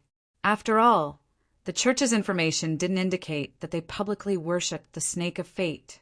However, he restrained himself in the end, afraid that Will Auceptin, who was in the state of an unborn fetus, would answer indecently, "When did you have the illusion that I'm rational?" If that happened, he wouldn't know if it was joking or telling the truth. Yes, although there aren't any organizations that believe in the Snake of Fate, there are still existences similar to the God of Luck in certain areas. It's considered a traditional custom. Perhaps they are Will Auceptin's or Ouroboros' avatars. Klein silently mumbled as he used his clown powers to finally fold the paper crane and place it under his pillow. After doing all of this, he had the time to calculate how much cash he had now. 17,046 pounds plus 5 gold coins plus 3 soldi and 8 pence in change. If I still have assets like houses, manors, and company shares, I would be considered a tycoon in Bakeland with so much liquid capital. Of course, I'm still far from the top tycoons. Their standard is to have total assets of £1,000,000. As Klein was delighted that he had quite a bit of money, he thought about how he still owed money and how he needed to invest heavily in order to present his character's image. He then drank a mouthful of water, lay down on the bed, and covered himself with a warm blanket. Bit by bit, he entered a dream. In his daze, Klein suddenly woke up and saw the desolate black plains. He walked all the way to the pitch-black steeple in the middle of the plains, and after passing through the abnormally chaotic layout, he arrived deep inside the tower. As usual, there was a circle of tarot cards scattered around. However, there weren't any silver words appearing on the protruding ground in the middle of the circle of tarot cards. Will Septon didn't answer. Then why did he pull me into this dream? Amidst his puzzlement, Klein suddenly saw a black pram slide out from the shadows. Inside lay an indiscernible baby wrapped in silver silk. "Mr. Snake of Fate?" Klein politely and cautiously inquired. The baby immediately let out a clear voice. "Why are you so certain that it's Mr.? Isn't this a judgment based on your name? Don't mind such details," Klein lampooned, but he relaxed a lot due to the other party's casual attitude. "Then how should I address you?" The infant, Will Septon, tersely acknowledged and said in a dilemma, "Yes. I haven't decided, you know." "Oh, you have no idea. Every time I restart, I'll try my best to make myself a little different so as to maintain a good mental state. A child should act like a child." Klein's heart stirred when he heard that. This is a way for the monster pathway to maintain reason and resist madness? Will Septon, who was lying in the black pram, replied briskly, "Yes. Every time I restart, I'll wash away the madness. However, this still requires a certain level of faith. Otherwise, I won't be able to maintain my sequence, one state, for too long. Ha ha! Compared to before, you know more and more. Yes, apart from faith, there are other ways to resist madness. However, reboot is clearly an ability unique to the monster pathway sequence, one snake of fate. Other Beyonder pathways are unable to mimic it. Does Mr. Aztec's constant loss of memories and constant recovery have such implications?" Klein nodded in thought and seized the time to ask, "I suspect that Ouroboros is looking for you through the Aurora Order members." "I suspect that Ouroboros is looking for you through the Aurora Order members." Will Septon sneered. "I've been playing hide-and-seek with him for a very long time. He isn't good at such matters. It can be seen that he doesn't have a childhood. Every time he reboots, he grows up beside the true creator. He lacks the experience of different mental states at different stages. This causes him to be crazy at times. Of course, he doesn't mind. I've instructed Ricardo to use the die of probability to leave a certain mark in certain places. This will confuse Ouroboros' judgment, and he will soon leave Bakeland again. That also means that there's still a chance of assassinating Mr. X. Yes, I'll divine the level of danger above the gray fog when the time comes." Klein didn't continue on the topic. Instead, he asked, "Do you know how to use a worm of time to create charms?" Will Septon, who was in the pram, did not give a direct answer. Instead, he asked, "You obtained a worm of time from Pallas Zoroast. How did you know?" Klein was taken aback for 2 seconds before returning with a question. He wasn't surprised that Will could tell the origins of the worm of time. After all, there weren't many Marauder pathway demigods who could use such an item to create an avatar. What he was curious about was why the Snake of Mercury didn't guess that Blasphemeramon had also left behind a worm of time. Will Septon laughed. "Pallas Zoroast's condition isn't right. He's parasitizing your former colleague. All right, your former colleague was investigating Sherlock Moriarty's matter and entered my house in the middle of the night. I sensed something wrong with him and gave him a short period of bad luck, giving him a chance to encounter the other demigods hiding in Bakeland. And when he was in danger, Pallas Zoroast took action." Haha, actually, it doesn't matter if he doesn't take action. It's just a prank. I'll make your former colleague sufficiently lucky at the critical moment. Leonard was investigating Sherlock Moriarty. The grandpa in his body is called Pallas Zoroast. Klein frowned slightly, unsure of what was wrong. Will Septon continued, "The creation of a worm of time charm isn't too difficult for you. You can pray to your special body and use a mixture of mercury and pure silver as a medium to engrave the corresponding symbol. It's not too difficult. Pray to the Fool? That's right. The mysterious space above the gray fog is clearly attractive to the Marauder pathway." Klein felt excited as he vaguely grasped something. At that moment, Will Septon added with a smile, "As for the corresponding symbol, I don't know." What a huge turn! The corner of Klein's mouth twitched involuntarily. Seeing that Will Septon was silent, he hurriedly forced a smile. "One more question. Your umbilical cord blood." Before he could finish, Will Septon suddenly opened his mouth and spoke. Wow! He began to cry like a real baby. "Speak properly." Klein froze in place. If he hadn't confirmed it, he would have really suspected if the person in front of him was a sequence, one existence, or if he was the chairman of the life school of thought. All right. I just want to ask if it's the blood of a mythical creature," Klein said, raising his hands. Will Septon immediately stopped crying and smiled. "Of course. However, I will replace him in advance. Otherwise, everyone here will die." He paused for a moment before continuing. "If you can give me something suitable, it's not like I can't give you a drop." "All right, goodbye." The moment Will Septon finished speaking, Klein felt the tower shake, and the dream quickly shattered. Soon he woke up. Chapter 787. What is something that a snake of fate is interested in and finds suitable? Klein slowly sat up and used a pillow to prop up his back. After some thought, he decided not to consider the matter for now. After all, there was still more than a month before Will Septon's birth. Furthermore, he could still throw this problem to Catlia or Queen Mystic Bernadette, who backed her, and let them fret over it. Of course, Klein didn't eliminate the possibility that Will Septon would have a sudden, whimsical decision to give birth prematurely.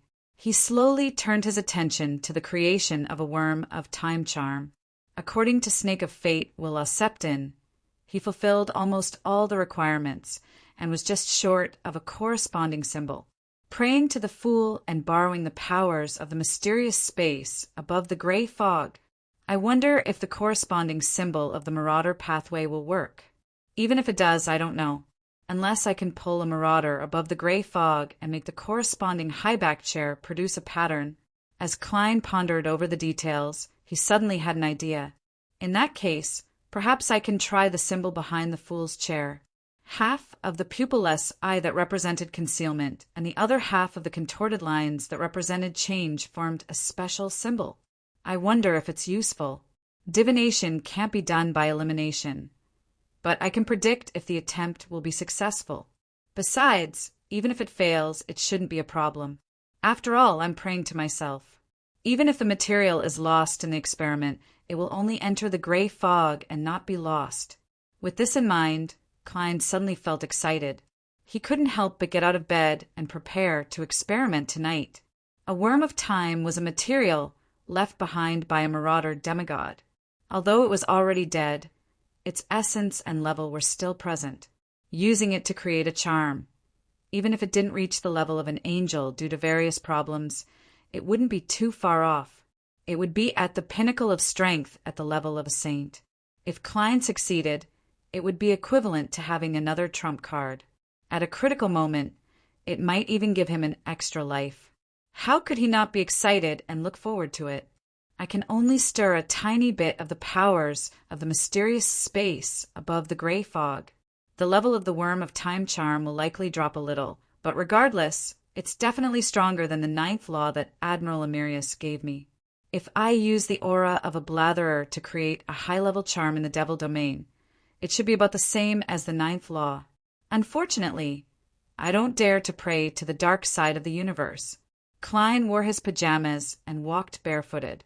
He took 4 steps counterclockwise on the soft and thick carpet as he chanted the incantation and went above the gray fog.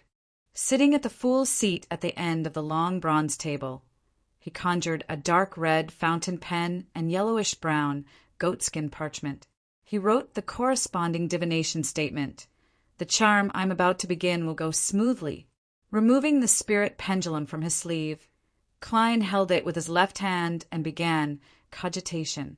After repeating the divination statement 7 times, he opened his eyes and looked ahead. He saw the topaz spinning clockwise at a rather slow speed with a normal amplitude. This means that it will go smoothly. But the problem is, did I successfully verify the usefulness of the symbol, or did I successfully verify that it didn't work? As a veteran seer, Klein attempted to interpret the revelation, but he was unable to obtain a definite answer. With regards to this, he could only decide to experiment because he couldn't eliminate any errors without doing so. Right on the heels of that, Klein wrote a new divination statement. The assassination of Mr. X this Friday will be dangerous. This time, the topaz pendulum continued spinning clockwise, but the speed was faster and the amplitude was greater. There's quite a bit of danger, but it's not to the point of involving a demigod, much less a king of angels. If it really involves an existence at that level, he will definitely be able to sense my divination and resist it. From the looks of it, the angel of fate Ouroboros will soon be lured out of Bakeland. This means that the danger is mostly concentrated on Mr. X and his subordinates. It's something I can handle. As long as I don't make any mistakes, the chances are very high. Klein made a judgment, put down the pen and paper, and returned to the real world. As a mysticism expert who often created charms, he didn't lack any common materials. He immediately took out a candle and lit it on the desk. Following that, under the glow of dusk, he set up a simple altar and used a carving knife to carve out the compound symbol representing the Fool on the silver sheet. As Klein didn't know what numinous digit corresponded to the Fool or what magical label there was, he could only make the front and back sides be the same. According to the books of charms he had read, this also satisfied the rules of mysticism, but the corresponding power would be reduced and the chances of failure would be increased. This was because the existence he prayed to would easily think that he wasn't pious or respectful enough. Of course, this wasn't a problem for Klein. He wouldn't despise himself. After completing the initial carving, Klein found a small metal bottle and used his spirituality and a vessel to guide out the mercury inside, filling it into the patterns on the silver sheet. This time he only completed the front for the time being. Then he summoned himself and responded to himself. He brought the little worm with 12 transparent rings back to his room and placed it on the silver sheet. After doing all of this, Klein adjusted the altar, took 2 steps back, and said in ancient Hermes, that's right, he said in ancient Hermes, the fool that doesn't belong to this era. He followed the process and completed the corresponding steps. Then he took 4 steps counterclockwise and entered the world above the gray fog. He accommodated the Dark Emperor card and used his spirituality to stir some of the powers of the mysterious space above the gray fog to respond to the prayer. As the surging power surged into the halo, Klein didn't hesitate to return to the real world. He saw that the altar had turned dark and gloomy, as though it hid countless secrets. As for the silver sheet, it had already floated up and was in a half-fused state with the worm of Time's corpse. Klein took 2 steps forward and flipped the silver sheet over, filling the runic patterns on its back with mercury. Lines lit up one after another, emitting a blurry gray luster. Klein quickly retracted his hand and watched as the luster thickened, enveloping the silver sheet and the worm of Time's corpse. Suddenly, the deep darkness of the altar distorted as the entire space seemed to turn abnormal. This change happened in a flash as a charm covered in strange patterns slowly landed on the desk surface. It was translucent and black in color, like a miniature card made of special crystal.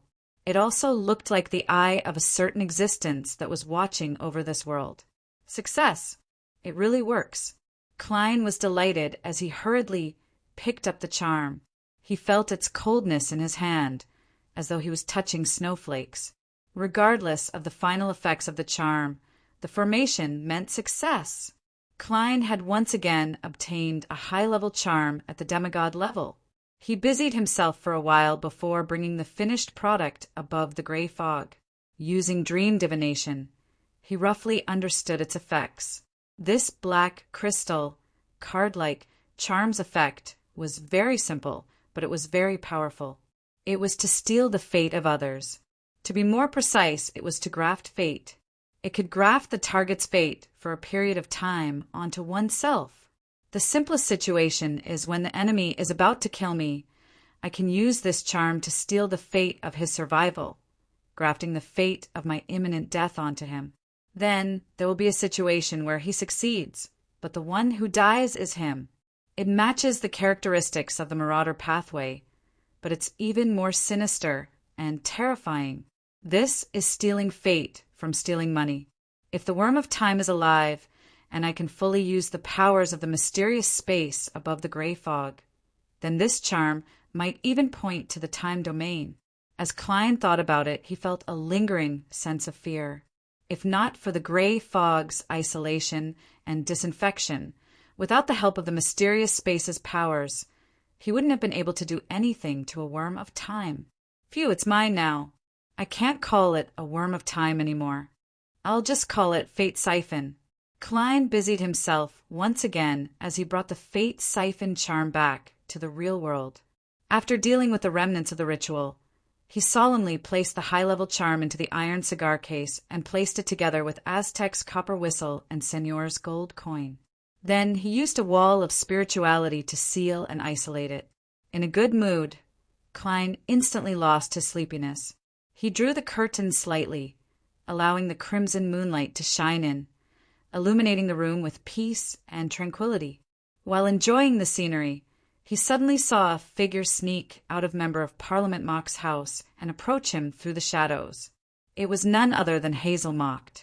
She had once again arrived at the sewer's entrance, moved the manhole cover, and climbed down without forgetting to restore it. Why is she always running into the sewers? It's unlikely that she's heading to another zone to act as a superhero like the mysterious world. After all, it's less than an hour each time. Unless she has extremely powerful intelligence, it's very difficult to accomplish anything. Besides, it's very easy for her to be captured by the official organizations. Combined with the scenes shown by Rhodes, it's more likely that she's searching for something. It's very easy for me to encounter danger if I keep exploring the sewers like this. Klein stood behind a gap in the curtains as he observed the various things he discovered under the silent night. He didn't attempt to warn Hazel, nor did he directly use a wraith to possess her to make her understand the dangers of the Beyonder world. Firstly, this was because his judgment of Hazel's lack of understanding of mysticism and her strong sense of superiority was biased. He was temporarily unable to be certain. Secondly, he didn't know why she had Beyonder powers and mystical items. Giving her a warning out of goodwill to repay her for her previous kindness would easily attract unnecessary attention or even trouble. After enjoying the night's peace, Klein returned to bed and slept all the way until dawn. Before Richardson came in, he had transformed into Gairman Sparrow and prayed to the Fool, "I'm sorry. I can take on this mission, but regardless of whether it succeeds or not, I want that bracelet of yours and a stone, as well as the rights to use that spellbook for a period of time. If it succeeds, all the spoils of war will be mine. You can only take the target's head. If there's a need, you will have to provide assistance." Chapter 788. A stone from the bracelet and the right to use Lamino's travels for a period of time? How does he know that I have these two items? I don't recall mentioning it on the tarot. After hearing the World German Sparrow's reply, Furs was surprised and shocked. It was as though all her secrets had been seen through. She tensed up as she quickly recalled where she had slipped up. Apart from Teacher, Zio, and Mr. Fool, no one knows that I have these two items. It's especially so for Lamino's travels. I haven't used it much. Mr. Fool. Mr. World's behavior on the tarot was rather odd. He never submitted Roselle, the Great's diary. He doesn't seem to put in any effort or worry about it. He has a deep connection with Mr. Fool, and he obtained the corresponding information from him. A believer or a blessed. Furs thought carefully for a moment and vaguely grasped something. She wasn't as horrified as before. Only at this point did she have the energy to consider if the World German Sparrow's request was acceptable. To Furs, such a price was too cheap. It was less than she had expected and more reasonable. As a Beyonder who often stayed at home to write and rest, lending Lamino's travels for a period of time didn't affect her safety or usage at all. As for the bracelet that could help her traverse the spirit world and the two stones, giving one to the World German Sparrow wouldn't make her completely lose her trump card. The only problem is that Mr. World seems to only be willing to make one attempt. If he fails, he will still ask for the payment. With the risk he needs to bear, that's normal. I originally thought that I would need to help him do quite a bit and exchange the traitor's head from teacher to repay the debt. Furs thought for a few seconds before praying to Mr. Fool. Please tell Mr. World that I accept his conditions and will do my best to cooperate with his actions. She had originally wanted to remind the World German Sparrow that using the stone would result in the repercussions of the full moon ravings, but she immediately realized that only Beyonders of the apprentice pathway would receive such treatment. Regardless of success or failure with that stone, I'll be able to silently leave Bakeland and rendezvous with Mr. the Hanging Man to explore that primitive island. When the time comes, I'll use the stone and the spell book to record. I won't have to worry about returning unless my luck is too bad and the recording fails. Klein secretly heaved a sigh of relief. He opened the door and got his valet, Richardson, to help him tidy up his clothes. Sir, after breakfast, your scheduled itinerary is to visit the royal family's collection exhibition at the Royal Museum. As Richardson helped his employer put on his coat, he informed him of the day's arrangements. As Don Dantes' social dance progress was extremely fast, the etiquette classes in the morning were reduced from 5 to 3 a week. This allowed him to have extra time to do other things.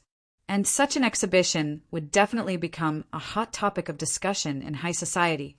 It wouldn't look good if he didn't visit it personally. As for going to St. Samuel Cathedral to listen to the bishop's sermon, Klein had also consciously reduced the frequency. This wasn't because he needed to donate dozens of pounds every time, but because he was worried that after the initial novelty period, going too often would arouse suspicion. Being natural and reasonable were the core elements of his plan. He planned on randomly choosing 2 out of the remaining 6 days apart from Sunday. He wanted to accumulate intelligence over a longer period of time and figure out the pattern. There's no rush. I can't wait any longer, Klein said to his valet with a smile as he looked at his outstanding bearing in the mirror.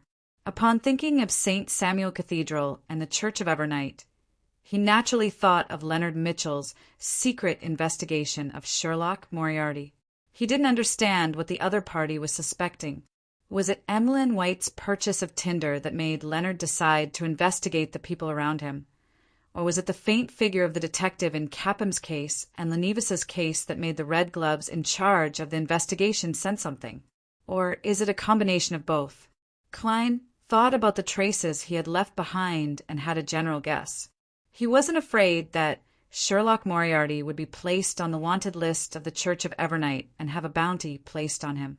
After all, apart from contacting a few acquaintances, the great detective wouldn't appear again.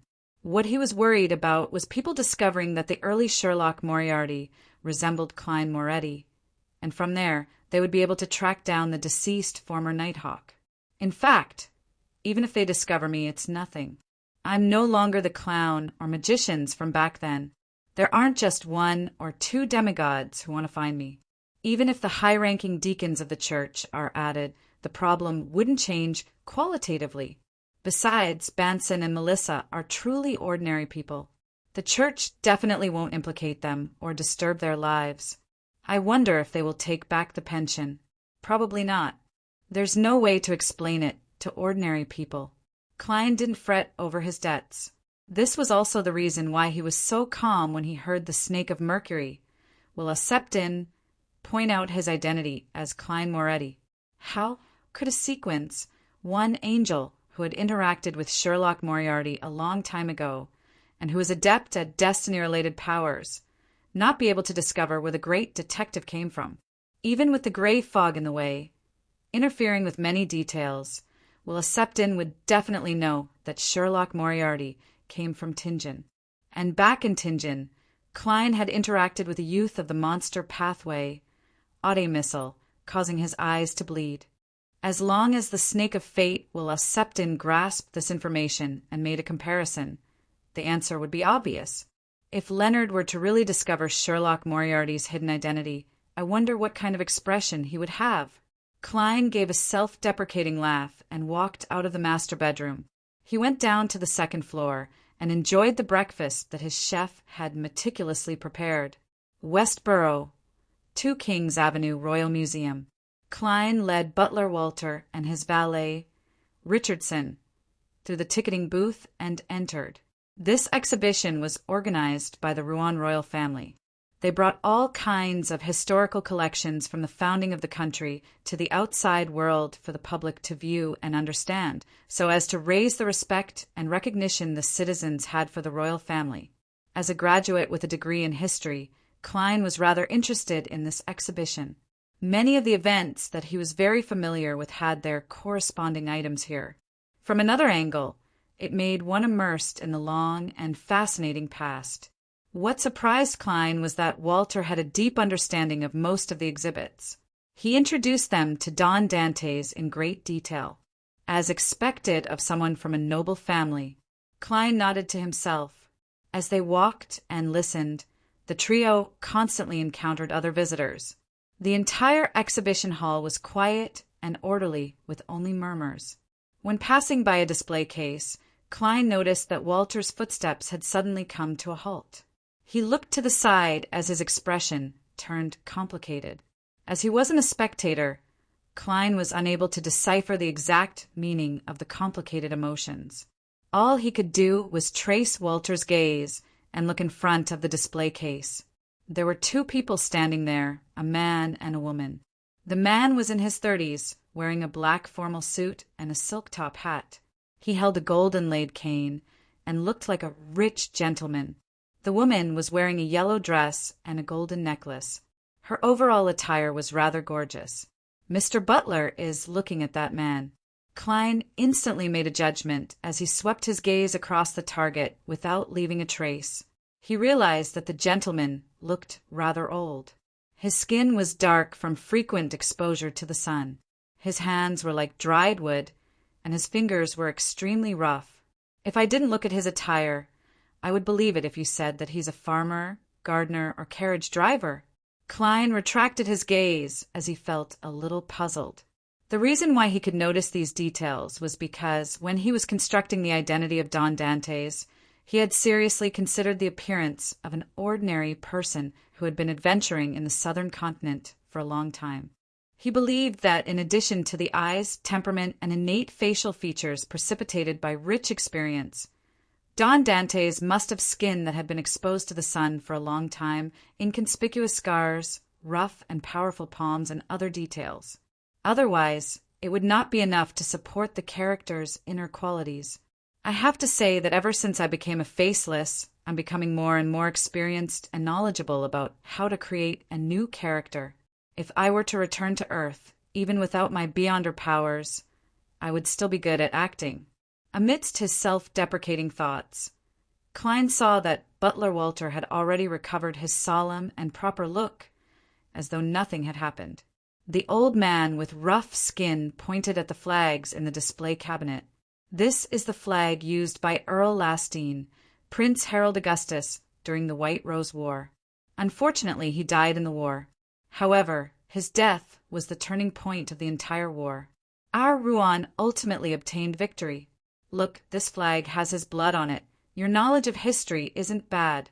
Clyne swept his gaze at Walter from the corner of his eye. After 2 seconds of thought, he revealed a smile and approached the couple. He interjected in a friendly manner. I never expected people to know about such an obscure matter. I originally believed that people's understanding of the White Rose War was limited to Rouen's victory over Intis. Sir, I'm impressed by your erudition. Having been praised in front of his female companion, the man's expression instantly relaxed. His face beamed with a smug smile. I'd just like to understand the knowledge of history. He casually swept his gaze at the gentleman's attendant in front of him as he suddenly frowned before relaxing his brows. There was some lingering puzzlement. Indeed, he knows Butler Walter. Clyne smiled without batting an eyelid. Nice to meet you. I'm a merchant from Desi, Don Dantes. How might I address you? The man hesitated for a moment. Chapter 789. William Sykes, a steward of a manor. Klein repeated the man's answer inwardly before changing the topic to the flag and the White Rose War. After exchanging a few words, he politely bade farewell and, with butler Walter and valet Richardson, walked to the other cabinets and continued his tour. It was as though their encounter was a trivial matter that happened by chance. Near noon, Klein, who had returned to the high-end four-wheeled carriage, looked at the bicycles outside and suddenly said, "Walter, you seem to know Mr. William Sykes?" Walter nodded solemnly. "I met him once when I was working for Viscount Conrad. He serves a member of the royal family, the previous Earl of Lasting's Prince Edisac." He didn't hide anything as he explained William Sykes's background in detail. Once served Prince Edisac? After this prince died due to the Great Smog of Bakeland, he actually lived quite well. I wonder which manor's steward he became. Perhaps he knows some secrets? Klein nodded slightly and didn't ask further. He was wondering if he should find an opportunity to investigate William Sykes. If William Sykes really knew something, the royal family's faction wouldn't ignore it. Or perhaps he belonged to that faction. In short, investigating him would be a rather dangerous matter. I can't entrust Miss Magician's Emlyn White or Miss Scio to do it. Miss Sharon is capable enough, but this might very well cause her stable life to be destroyed. The best solution is to use Hero Bandit Black Emperor. But the problem is that before I steal the Antigonus family's notebook, my investigation of the Great Smog of Bakeland should be limited to the periphery. I don't want to alarm anyone or bring about any unexpected changes. Klein appeared to be enjoying the scenery outside the window as many thoughts flashed through his mind. Finally, he decided to endure it for the time being. He didn't wish to spoil the most important matter at hand. After lunch and an afternoon nap, Klein received his education in literary appreciation all the way until evening. After sending his tutor off, he was about to head to the dining hall on the second floor when he suddenly heard the doorbell ring. Amidst the clanking sounds, Klein glanced at Richardson. The valet immediately took a few steps forward and opened the door. Standing outside were two policemen in black and white checkered uniforms. From their epaulettes, it could be seen that one was a senior inspector and the other was a police chief. "Officer, what's the matter?" Richardson asked on behalf of his employer. The senior inspector was a tall and thin man. His black hair was hidden under his hat, revealing only his sideburns. He scanned the room and smiled warmly. "I'm here to see Mr. Don Dantes. There's a case involving him and his butler." "What case?" Klein walked slowly to the door. "I'm Don Dantes." After introducing himself, he said politely, "Officers, how should I address you? If the matter is troublesome and requires a long time, why don't you come to my reception room and have a chat over tea?" The other police officer, who was the chief officer, was a very handsome lady. She was obviously a little tempted. She looked at the senior inspector next to her and waited for her superior's decision. Due to the Church of the Evernight Goddess, there were quite a number of female police officers in Rouen police force. However, due to the influence of other beliefs, social trends, and other aspects, they were still discriminated against to a certain extent when it came to promotions and positions. Most of them were internal clerks, and there was an invisible ceiling to their advancement. The high-ranking inspector smiled. "There's no need for tea, but we'll have to ask your servants."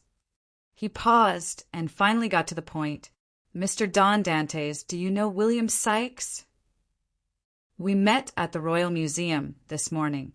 Klein vaguely felt that something unexpected had happened and took the initiative to ask, "Did something happen to him?" The high-ranking inspector retracted his smile. "He died. He died in a hotel near the Royal Museum. Dead." Klein did not hide his astonishment. "I just met him and he's dead? Had he been targeted a long time ago?" The high-ranking inspector nodded seriously. "Yes, the cause of death is a little complicated. We can't eliminate the possibility of murder. What about his female companion? Klein asked with a frown. He had a female companion when I met him. That lady was his mistress. When she left the hotel, William Sykes was still alive. This is something that the hotel's attendants can confirm, because they later sent red wine over. The high-ranking inspector gave a simple summary of the situation. Where did you go after leaving the Royal Museum? I returned here directly. Lunch, sleep, and lessons. My servants, my neighbors, and my literature teacher can all testify to this, Klein answered frankly. He then turned his head and said to Richardson, I'm not sure. Get Walter over. Soon, butler Walter walked down from the second floor wearing a white glove and answered the same question. After the two officers obtained Don Dantes' approval, they questioned Richardson and the other servants, but they didn't discover any problems. They didn't stay and politely bade farewell before visiting the surrounding neighbors. Klein's appetite wasn't affected by this matter. He went up to the second floor and enjoyed his dinner. After that, time flew by as he leisurely read. Before he slept, Klein looked at the night scenery outside the window and waited for his valet, Richardson, to take away the fruits in his room. Suddenly he asked without turning his head, What did Walter do in the afternoon? He's been handling all sorts of matters. He hasn't left, Richardson replied softly. Klein nodded slightly and didn't press further. He suspected that he was overthinking things. Klein nodded slightly and didn't ask further. He suspected that he was overthinking things. In the middle of the night, Klein's spirituality was triggered as he jolted awake. He pricked up his brows, got up from the bed, and walked to the window, pulling open a gap in the curtains. Under the dim moonlight, in the deep night, Klein's spirituality was triggered as he jolted awake. Under the dim moonlight, in the deep night, a figure carefully arrived at the side of the outer wall from the garden path and flipped over it. He had a broad forehead, raven black hair, and stern brown eyes. He was none other than Butler Walter. He's agile and his movements are smooth. He's either a well-trained person or a low-sequence beyonder. Klein watched this scene as he made a preliminary judgment. He saw Walter follow the shadows of the street and arrive at the sewer entrance that Hazel had previously entered. He removed the manhole cover and climbed down, not forgetting to restore it. Why is everyone so skilled at crawling down the sewers? Mr. Butler probably didn't do this late at night. Otherwise, my spirituality would have warned me. After all, he left from my territory. This means that he's somewhere else. Before he became my butler, he often did such things. The corners of Klein's mouth curled up as he returned to the bed and took out an iron cigar case from under his pillow. He wanted to control Wraith, Senor, to follow Walter and see what he was doing. I hope it doesn't exceed 100 meters, or I'll have to enter the sewers. As Klein muttered to himself, he returned to the back of the curtain. His marionette, Senor, immediately used the mysterious connection between the different mirrors to jump to the street lamp beside the sewer entrance. Then it passed through the manhole cover and silently followed. Klein saw Walter walk forward for about 10 meters before turning into an even more secluded and sinister tunnel. There was moss and filth on the walls and ground. Suddenly, the butler stopped and said to someone, "Come on, let's go." Why are you so impulsive? Why not wait for a better opportunity? Soon, a weak and slightly hoarse female voice responded to Walter's question. This is the best opportunity. I don't know how long it will take for him to return to the manor. But why are you still so seriously injured? Walter asked worriedly. The female voice chuckled. William Sykes is much stronger than you and I imagined. This is probably the only way he fits his secret identity. No matter what, I finally got a clue from him. After so long, I finally have a chance to get close to the truth. You don't have to be in such a hurry, Walter said after a moment of silence. The weak female voice chuckled and said, I've already sold my soul to an evil god. I've already sold my soul to the evil god. The only meaning in my life now is revenge. Walter exhaled and said, Continue hiding here. You continue to hide here. I will prepare food for you until you recover. If anything happens, use the old method to contact me." That weak female voice was silent for a long time. When he was alive, he had many self-proclaimed loyal subordinates. But after he died, only a few people still remembered him and were willing to take risks for him. "You are the one who surprised me the most. He was the first noble to give me such treatment, and he's also the person I'm truly loyal to," Walter replied in a deep voice. Klein, who had heard the conversation through his marionette, vaguely understood the entire story. After Prince Edisac's death, a few people loyal to him were secretly investigating the truth behind his suicide. Walter was one of them.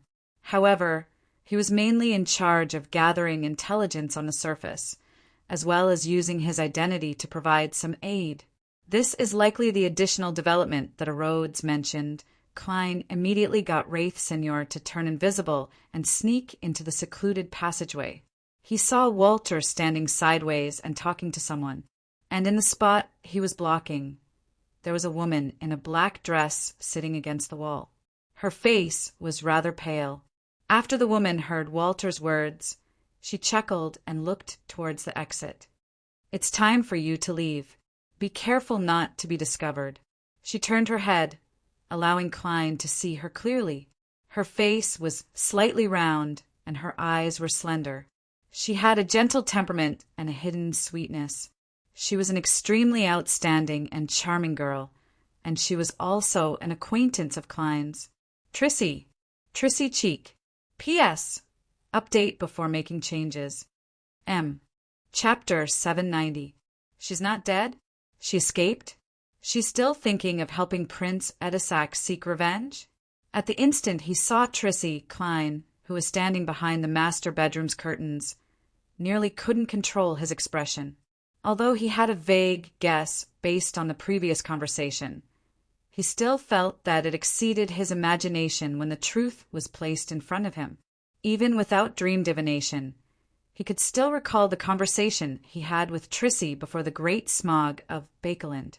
Back then, she was eager to escape Prince Edisac's control and escape the mastermind's control over her fate. She felt that her daily life was filled with pain. Such a demoness, who was originally a man, would sell her soul to an evil god in order to help Prince Edisac seek revenge? What kind of third-rate romance is this? The corners of Klein's mouth twitched. He saw Walter throw a bag of food to Trissy and heard him exhort a few words before turning around and walking out of the hidden passageway. At this moment, from Klein's point of view, a figure flipped out from Member of Parliament Mock's house. Following the shadows of the street, it quickly approached the sewer's entrance. It was none other than Hazel, who possessed a mystical item from the Marauder pathway. To think that I would encounter Walter. This doesn't look like the entrance to the sewers. It's clearly the entrance to a bustling market. Klein looked down and nearly raised his right hand to cover his face. When she came to the sewer's entrance, Hazel vigilantly observed her surroundings for a few seconds before moving the manhole cover and climbing down. The entire process was done in one fell swoop, without any sluggishness. Stepping onto the slightly slippery ground, she followed the rusty metal pipes and the slowly flowing sewage river as she quickly advanced with a clear goal in mind. Suddenly, she felt a chill run down her spine as her hair stood on end. Right on the heels of that, Hazel felt as though she had fallen into a frozen river. She felt a large amount of coldness rapidly occupy her body. She was horrified to see that she had taken the initiative to walk in another direction, straight for the wall with the metal pipes. And all of this had nothing to do with her willpower. Horror quickly filled Hazel's mind as she finally extricated herself from the stiffness of her thoughts. She injected all the spirituality she could control into the necklace around her neck. The necklace was strung with 7 translucent emerald stones. They were separated by the same distance from each other and were surrounded by a circle of tiny diamonds. Even in the absolute darkness, they still glowed faintly. Suddenly, one of the stones lit up. The emerald green light illuminated Hazel's beautiful face making it appear sinister. She stopped leaning against the wall, took a few steps forward awkwardly, and then retracted them one after the other. At this moment, Hazel felt the coldness in her body turn sluggish for a moment. Without hesitation, she used her spirituality to light up another, translucent emerald green stone. She raised her right hand, aimed it at herself, and twisted her wrist. At the same time, mysterious symbols and patterns appeared in her mind. Her spirituality and vocal cords also underwent some temporary changes. She had stolen the extraordinary ability, Wraith Shriek. Just as Hazel was about to open her mouth and desperately make a sound, she felt her hands lose control once again. They covered her mouth fiercely, forcefully, and quickly.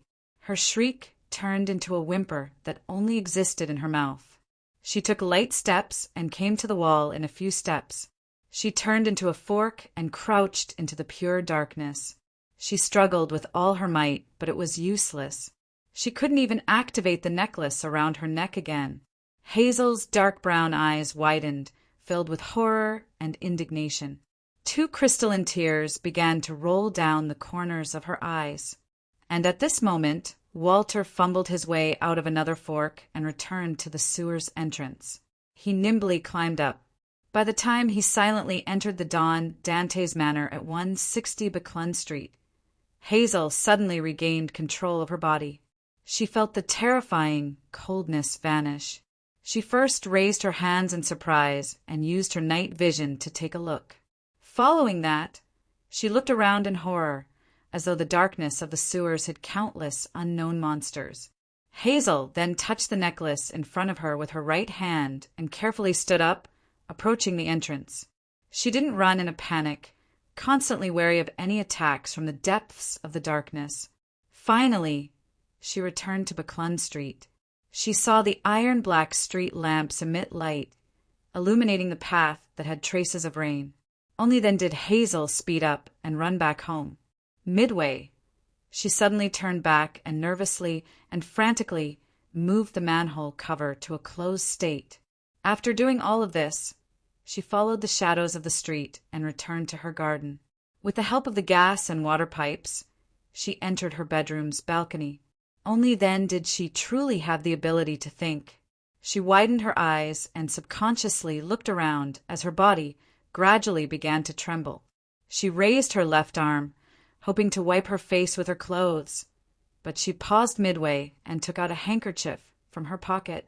Hazel still has basic coping skills. She's not a complete rookie. In the sewers, Senor, who was wearing a triangular hat and a dark red coat, revealed his figure as he silently muttered to himself. Following that under Klein's control, he turned invisible again and entered the hidden fork where Trissy was. Just as the wraith approached, Trissy, who was dressed in a black dress, raised her head and smiled weakly and stubbornly. From the looks of it, you don't have any ill intentions. That lady's luck isn't bad. She had actually sensed Hazel's matter and discovered the wraith. Senor's figure instantly appeared as he chuckled. Perhaps killing her will only cause more trouble.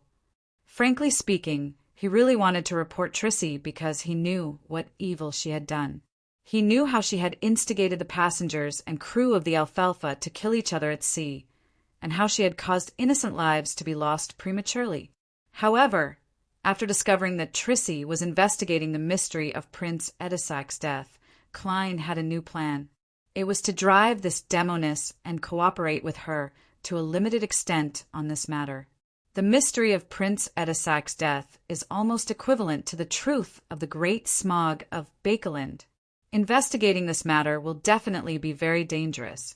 Involving others will make me feel guilty, afraid that they will be hurt or even die as a result. As for Trissy, there won't be such a psychological burden. The crimes she committed should have sent her to hell long ago. The only problem is that she might only be investigating the mystery of Prince Edisac's death to plot her own matters. I have to be wary of this to prevent it from being used to cause a disaster. As Klein pondered, he made Senor take 2 more steps forward. Trissy looked at the middle-aged man in front of her and chuckled. Since you have ill intentions, do it, Mr. Senor. At that instant, the marionette's senses told him that there were countless invisible threads fluttering around Trissy. As for her, she was sitting in the middle with a pale face and a dark dress. She was like a spider lying in the middle of a web, but it was filled with a sense of temptation that made one want to approach her with pity. You know me. The marionette stopped in his tracks. Trissy replied with a dazed and confused expression, I once spent an unforgettable period at sea. Back then, you were still a man. Klein lampooned and smiled. Back then, you were still a man. Klein lampooned and smiled. Back then, you were still a man. Klein lampooned and smiled. Why are you investigating Prince Edisac's death? Trissy suddenly raised her head, a hint of anger appearing on her face. Suicide and suicide are different. Some people do it voluntarily while others are forced. No way. She seems to really care about Prince Edisac's death. Miss, have you forgotten that you were once a man? Have you forgotten the pain you mentioned before? Could it be the so-called Stockholm Syndrome, where after being coerced for a long time, the tiniest bit of kindness from the other party would elicit tens of times more gratitude and attachment? Yes, I'm not a spectator. I can't tell if she's faking it. Klein made Senor laugh. So, you think Prince Edisac was forced to commit suicide? You're looking for William Sykes to investigate this matter? The anger on Trissy's face disappeared, revealing a poignant smile. Yes, he was the one who forced Edisac to commit suicide using a bullet that can obliterate spirituality. However, he was also following someone else's orders. In order to obtain his final pleasure, he told me everything. I still didn't let him really touch me. I even showed him a picture of me from the past. He died in pain and despair. I can't imagine what William has encountered. Trissy's mind is still as warped as before. A demoness at the pleasure stage really has her own charm. Every expression and action can attract people. However, it's obvious that Trissy has restrained herself well. She's only using it when necessary. She advanced? Or is it because she's in love? As Klein lampooned, he made Senor ask, Who is it? When he asked this question, Klein didn't expect to receive an answer. But Trissy chuckled and said, Viscount Stratford, the captain of the royal family's royal guards. Chapter 791. Viscount Stratford, the captain of the royal family's royal guards. From this position, the great smog of Bakelin does have the shadow of a particular faction of the royal family behind it. As for who it is, it needs to be investigated. Klein temporarily couldn't find the time to verify Trissy's answer, so all he could do was let Senor chuckle. I find it unbelievable that you were able to tell me the clues so easily. Trissy said with a scoff and self-deprecating tone, It's because this is a good thing for me. Because to me this is a good thing. I can see that you and the forces you represent are very interested in the real plot of the royal family and those guys behind the scenes. If I can provide some effective clues to cause you to clash with them and let the real conspirators surface, I will be very happy. This will help me in my revenge, and it will be of great help. According to this logic, does it mean that I can also use you to investigate this matter and fish out the true mastermind behind the scenes, allowing my faction to hide in a safe and secluded place before I obtain any effective information? Wasn't Trissy's words just now to induce me to have a limited cooperation with her, and she's willing to become a minesweeper to uncover the truth? She expressed the value of being used. She's afraid that I'll eventually decide to kill her. Klein roughly understood what Trissy was really trying to express as he controlled the wraith and said, That makes sense. That makes sense. I should do the same. I believe there's no need for me to threaten or tempt you. You will attempt to make contact with Viscount Stratford after you recover from your injuries. The corners of Trissy's mouth curled up. I just hope that he doesn't like men. It's not like there's no way to resolve this. If you already have a sequence 5, you can consider switching to the Hunter Pathways sequence for Iron-Blooded Knight. Also, Have you forgotten your past self? Why are you becoming more and more accustomed to using the powers of a demoness of pleasure to deal with men? Klein lampooned as he made Senor laugh. That's not a problem. You can show him your past photos. Trissy was taken aback as her expression turned slightly distorted. She felt as though the shame buried deep in her heart had been dug out and exposed to the light of day. Her delicate eyes were covered with a layer of anger that stemmed from embarrassment. Her pale face instantly flushed red from her injuries. Trissy quickly restrained her emotions, chuckled, and said in a low, hoarse voice, as expected of Admiral of Blood, "He indeed has a deep understanding of the demoness pathway." She wasn't sure before. I thought that the demoness sect and Rose School had cooperated before, so she believed that Admiral of Blood knew the secrets of the assassin pathway. That was why she made that joke. Regardless, it's not nice to mock someone's gender. This does match Admiral of Blood's persona. One of the rules of a marionettist is, remember, every marionette has its own setting. From the looks of it, the reason why Trissy mentioned the photos of the past is purely to vent the joy and excitement of torturing and eliminating an enemy. She didn't pay special attention to the details in the description. Klein nodded in thought and controlled Senor. At my level, I will always understand many secrets. He didn't continue the topic. How can I contact you? During your investigation of Viscount Stratford, I might be able to provide you with some help. Trissy reached her hand to her ear and grabbed a handful of smooth, raven black hair. Then, ghostly blue ice condensed and sliced off a lock of it. She then spread out the hand that held the lock of black hair, allowing a pitch-black silent flame to emerge and burn the strands of hair to ashes. The ashes weren't blown up by the cold winds in the sewers. Instead, they shrank inwards, forming a black blob that resembled paste. Smear it evenly on the mirror. I'll know that you're looking for me. I'll use that mirror to communicate with you in the future. Trissy flicked her wrist and threw the black blob at Senor. This can be used about 5 times. That's enough. As Senor was only a marionette, Klein wasn't worried that he would accidentally catch the black, sticky blob. After taking a few looks at it, he stuffed it into his pocket. Trissy fell silent for a few seconds before biting her lips. If I need some help, how should I contact you? That's a problem. Klein wished that she could directly summon Miss Messenger, Rionette Tinker. After all, as long as Trissy inquired about Admiral of Blood's recent situation, she would know that the Wraith was backed by the German Sparrow. This was something that couldn't be concealed.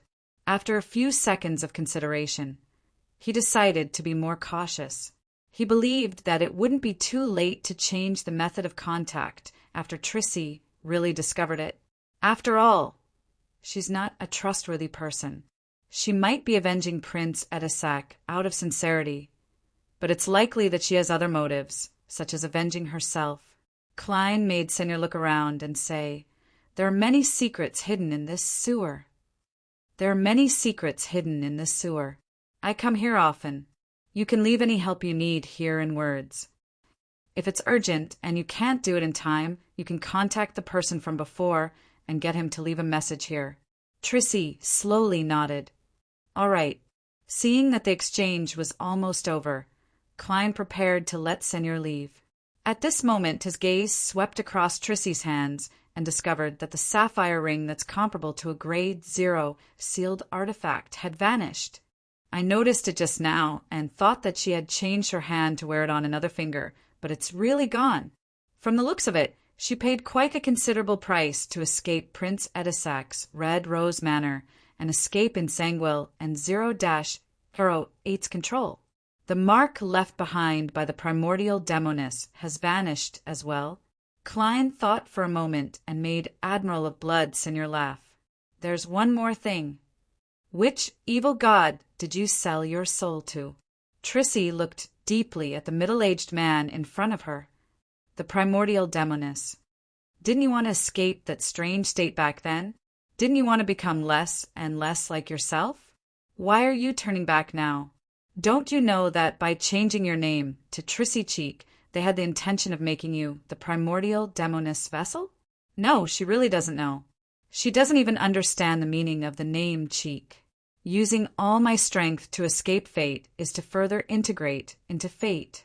At that moment, Klein felt an inexplicable fear towards fate and deities. He forced Senor to smile. It's hard for me to believe that you answered so easily. Trissy's eyes turned a little misty as she gave a self-deprecating laugh. Because this is a problem to me, not a secret. One more person knowing might increase the hope of solving the problem. Even if the hope is very slim, it's better than nothing. While solving the problem, there's a high chance that it will also get rid of you. Klein didn't speak further. After some thought, he said, when you get close to Viscount Stratford and those fellows hiding behind the scenes, take note of whether you often encounter coincidences. The deeper the investigation into the great smog of Bakeland, the more likely it was for Ensanguil and 0-08 to notice it. Coincidence. Trissy was taken aback as she repeated the word. At that moment, she recalled the coincidences she encountered back at Red Rose Manor. Amidst her thoughts, she suddenly looked up, only to discover that Admiral of Blood Senor, who was wearing a dark red coat and an old triangular hat, had long vanished. The next morning, Klein woke up on time. With the help of his valet, Richardson, he wore his coat. Just as he arrived at the dining hall, he saw Walter standing by the door, waiting respectfully. Sir, your schedule today is mainly to participate in an afternoon tea at Member of Parliament Mock's place. Walter dutifully reminded his employer. He was old-fashioned, solemn, and meticulous, no different from usual. It was impossible to tell that he had been to the sewers last night. Klein nodded with a smile as though nothing had happened. I haven't forgotten. He then entered the dining hall and enjoyed the rather exquisite food that was beginning to repeat itself. There's not enough variety for breakfast. Klein focused on finishing his meal, put down his knife and fork, and sighed. I miss my hometown a little.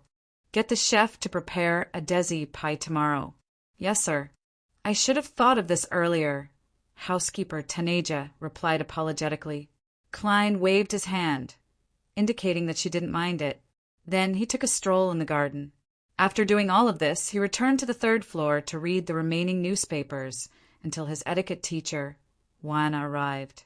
Juana was still dressed appropriately with an elegant bearing. She smiled at Don Dantes and said, I heard that you will be enjoying afternoon tea at Mariana's place today. I heard that you're going to enjoy afternoon tea at Madame Rihanna's place today. The focus of this class will be afternoon tea etiquette. Klein maintained his smile as he listened attentively, asking questions from time to time. 30 minutes later, Walter knocked on the door and entered. Sir, a servant from Member of Parliament Mock's place, just came to say that today's afternoon tea has been cancelled because Amriana's daughter, Miss Hazel, is sick. She's very sorry and wishes to invite you again next week. Hazel is sick because of last night's fright. If it were an ordinary person, it wouldn't be impossible. But for a beyonder who can enhance their physique, the chances are very low. Furthermore, Hazel clearly hasn't seen the changes brought about by the potion. Her mental state is still rather healthy, allowing her to perform very well. She doesn't feel any fear, and even if she's frightened, it's unlikely for her to suffer from any psychological ailments. A sequence 5 of the Demoness pathway can infect the people around her with ailments. Last night, after Trissy sensed a stranger enter the sewers, she secretly spread the ailments? As for Senor in his wraith state, he wouldn't be infected, so I didn't notice it. This isn't a big problem. Hazel didn't stay in the ailment for long. It's only because of the fright that she didn't recover quickly. From the looks of it, Trissy has really advanced to sequence 5. Klein nodded slightly. Send my regards to Miss Hazel. P.S. Update first, then change later.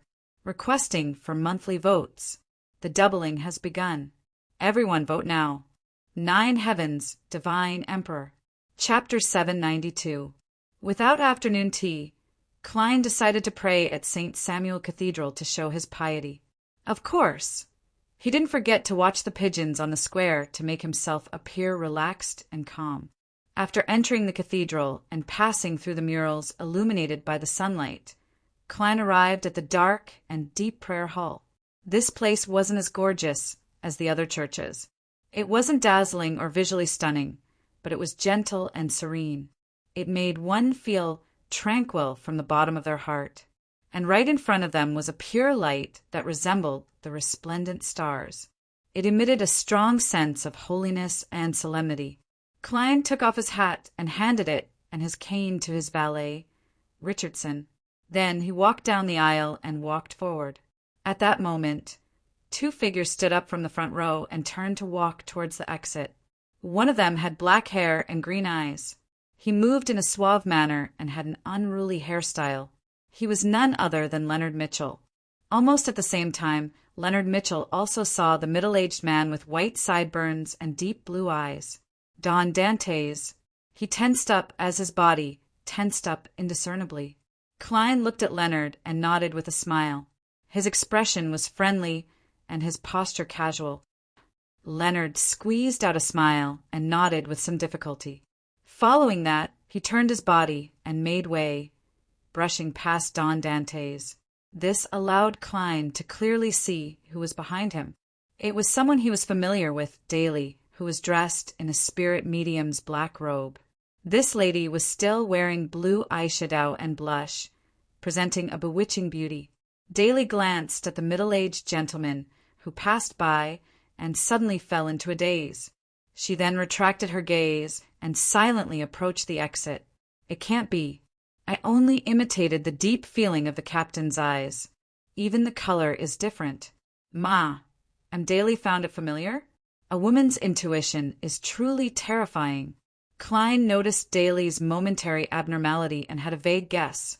A long time ago, from what he knew as a straight man, Daly had a crush on the captain. Otherwise, she wouldn't have taken the risk to rush to Tingen and get Klein to find an opportunity to teach Dunn Smith the acting method. As for the captain's attitude on this matter, Klein couldn't be sure. After all, Dunn Smith often couldn't distinguish between reality and dreams during that period. His poor memory was rather prominent, and he might have unknowingly forgotten certain things. However, it's true that Captain often mentions Madame Daly. He always uses her as an example to educate us. He's so familiar with how many years it took for her to advance and what kind of talent she had, as though he could recite them backwards. This is a little contradictory to his poor memory back then. Yes, when Captain talks about these matters, he would occasionally add the fact that he took 9 years to go from midnight poet to nightmare. When he faced Madame Daly, did he feel a little inferior? As Klein recalled the past, he suddenly felt a little depressed. He realized that he actually didn't understand Dunn Smith that well. He didn't understand how many things were hidden in the man's heart. Furthermore, Daly was much younger than him. She appeared very open and didn't care about marriage. Klein sighed silently and reined in his thoughts. He found a seat to the side and sat down. He lowered his head and closed his eyes to pray. Outside the prayer hall, Leonard had already adjusted his state of mind. Together with Daly, they met up with the members of their Red Gloves team.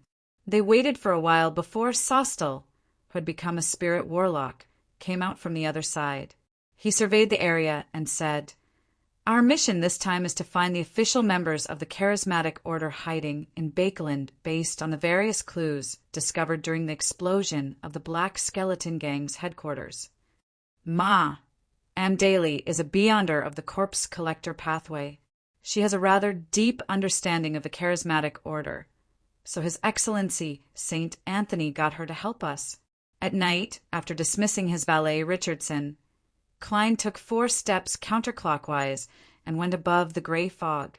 He conjured the world's German sparrow and made his blurry figure pray. "Please inform Miss Magicians that she needs to book a hotel room in East Borough before Friday night. It's best if it's far away from where Mr. X is holding the gathering. give me that stone and spell book ahead of time. I need to make certain preparations. On Friday night, she needs to stop the friend who is attending Mr. X's gathering and present him to me in disguise. If there's anything else, I'll inform you in time.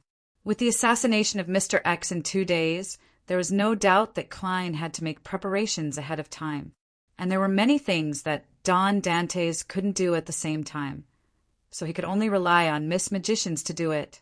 His initial plan was to use the powers of a faceless to disguise himself as a friend who was attending Mr. X's gathering. By grasping the secret code, he could directly enter. Then he could use different contingency plans for different situations. Based on his experience in combat and controlling marionettes, Klein increasingly felt that a marionettist's rule was to try to hide behind the scenes and secretly direct a play. Unless there was no other way, a marionettist should avoid direct combat with others. Currently, the most troublesome point is that Mr. X's gathering is at 8, and at that time, Don Dantes clearly isn't asleep. He won't be able to escape the watchful eyes of the butler and servants to secretly head to East Borough. Of course, this can also create an alibi, but the problem is, how am I going to fool everyone in this house? If only there's a faceless accomplice. I can get him to disguise himself as Don Dantes. Miss Justice's necklace can do it, but she's not in Bakeland. Klein leaned back in his chair and reached out to rub his temples. He even thought of directly summoning himself and responding to himself, using the identity of hero Bandit Black Emperor to take action. But that would make him lose the ability to change his physical appearance. It would make it difficult for him to possess others and disguise himself as Magicians Furza's friend to attend Mr. X's gathering. Unless Miss Magician's friend becomes an accomplice and allows me to possess him, that won't do either. Firstly, it will expose a portion of the tarot's secrets. Secondly, Mr. X might not necessarily not have the means to discover a wraith. Of course, this can be done through a series of seals like gold coins, paper angels, and iron cigar cases. Klein thought for a moment and finally decided to use a method he was rather familiar with in his previous life. That is to feign illness. From tomorrow onwards, I'll be sick. I'll eat very little every day and sleep before 8. This way, the butler and servants won't disturb me. But what if there's an emergency and Walter and company knock on my door? The illusion created by magicians can only deceive the eyes. It's not artificial intelligence. Artificial intelligence. Right? I can fix the illusion on a mirror and make it look like Don Dantes. Then I can get a Rhodes to remotely control and answer questions. As he thought about it, Klein's thoughts suddenly became clear. I have to say that this fellow, a Rhodes, is quite useful at times. Klein sighed. After returning to the real world, he walked to the desk, found a pen and paper, and drew a hybrid symbol that was a mixture of concealment and prying symbols. Just as he finished his final stroke, the light in the room suddenly dimmed a little. The full-body mirror first turned dark before silver light suffused it, outlining Loanese words one after another. Great Master, your humble and insignificant loyal servant, a Rhodes, has heard your summoning. I am late? There's always something new. Klein shook his head in amusement. No, this is your magnanimity towards me. Great Master, you can ask your questions now. The words appeared neatly on the mirror. Klein thought for a moment. I plan to eliminate the Aurora Order's oracle. Mr. X, do you have any suggestions? The words on the full-body mirror froze for a few seconds before squirming and changing. You'd better plan after Thursday. It matches my previous divination. On Thursday and tonight, Angel of Fate Ouroboros or one of the Aurora Order's saints might be around Mr. X. Klein smiled. A Rhodes, I need your help with something. This is my honor. You're the one who gave me the chance. Words popped up one after another, fully expressing the feeling of excitement and joy. Excuse me, what mission is it? Klein nodded. This Friday night, I'll use a mirror as an illusion prop and transform it into my appearance. If there's an emergency, you'll be in charge of controlling the mirror and answering questions so that no one will notice anything unusual. Can you do it?" The air around the full-body mirror suddenly flowed as an extremely obsequious voice belonging to Don Dantes sounded. "Great Master, I'll do my best to complete whatever you instruct me. Although this won't last long and isn't in line with my habits, it's enough to deal with everyone here. If you wish, I can simulate any voice. You're more talented than I imagined. It's not easy being a mirror these days." However, the last sentence sounds odd. Klein's facial muscles twitched as he said, "When dealing with them, conceal the nature of the question and answer game. When dealing with them, conceal the nature of the quiz game and don't let anyone discover it." Rhodes immediately produced new words on the full-body mirror surface. "I'll act as your identity well." "Very good." Klein nodded slightly. He was indeed worried that Rhodes would raise embarrassing questions to butler Walter and valet Richardson, such as whether he had any fantasies when facing ladies he shouldn't have any impulsive thoughts about, or who he was thinking about when he was solving problems in the dead of night. He believed that with the magic mirror's integrity, it might really do so if he didn't warn him ahead of time. Back then, Donna's had nearly suffered a mental breakdown from being toyed with. Without any further ado, Klein said, "That's all for today. I'll contact you again on Friday night." "Yes, great master. Your humble servant. Can't wait to serve you." Rhodes first conjured a line of words before making a simple drawing of a hand waving. "P.S. It's double. Seeking monthly votes." Chapter 793. On Friday afternoon, Klein, who feigned illness and didn't go to the literary salon, arrived above the gray fog once again. In front of him was a palm-sized, bronze-green notebook. Its cover looked very hard, and it was none other than Lamino's Travels, which Magician's Furs had provided. He flipped to one of the pages of the book that was actually more like a spell book. Looking at the charred yellow color, he raised his hand to summon the sea god Scepter from the junk pile and held it in his palm. As he injected a portion of his spirituality into Lamino's Travels, causing it to light up with a blurry glow, he made the blue gems on the white-boned staff's tip emit a bright light. Amidst the jarring, sizzling sounds, silver bolts of lightning appeared out of thin air. They were thick and ferocious as they bared their fangs and claws. They interweaved together, forming a storm-like scene. Meanwhile, on the charred yellow page of Lamino's Travels, complicated symbols and labels were quickly outlined. They overlapped and fused with each other, gradually taking form. Just as the page was about to be dyed with a silvery white color, electric snakes burst out from within and destroyed all the patterns in an instant. "I failed again." Klein sighed silently as he repeated the process. This wasn't his first attempt. Ever since he obtained Lamino's Travels on Wednesday night, he would occasionally head above the gray fog and use the spell book to record the powers of the sea god Scepter. He repeated it until his spirituality was nearly drained and he had no choice but to return to the real world to rest. During this process, there were failures and successes. Through repeated attempts, Klein finally reached the final step. It was to record the lightning storm that he had coveted for a long time. This was a demigod power of the sailor pathway. Before the previous failure, Klein had failed nearly 20 times.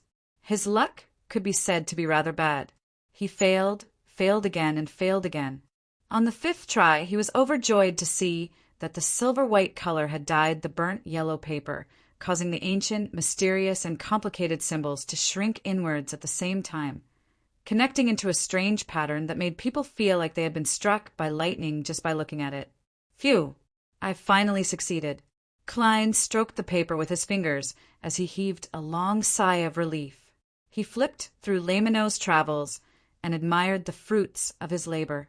Over the past 2 days, he didn't completely focus on Lightning Storm.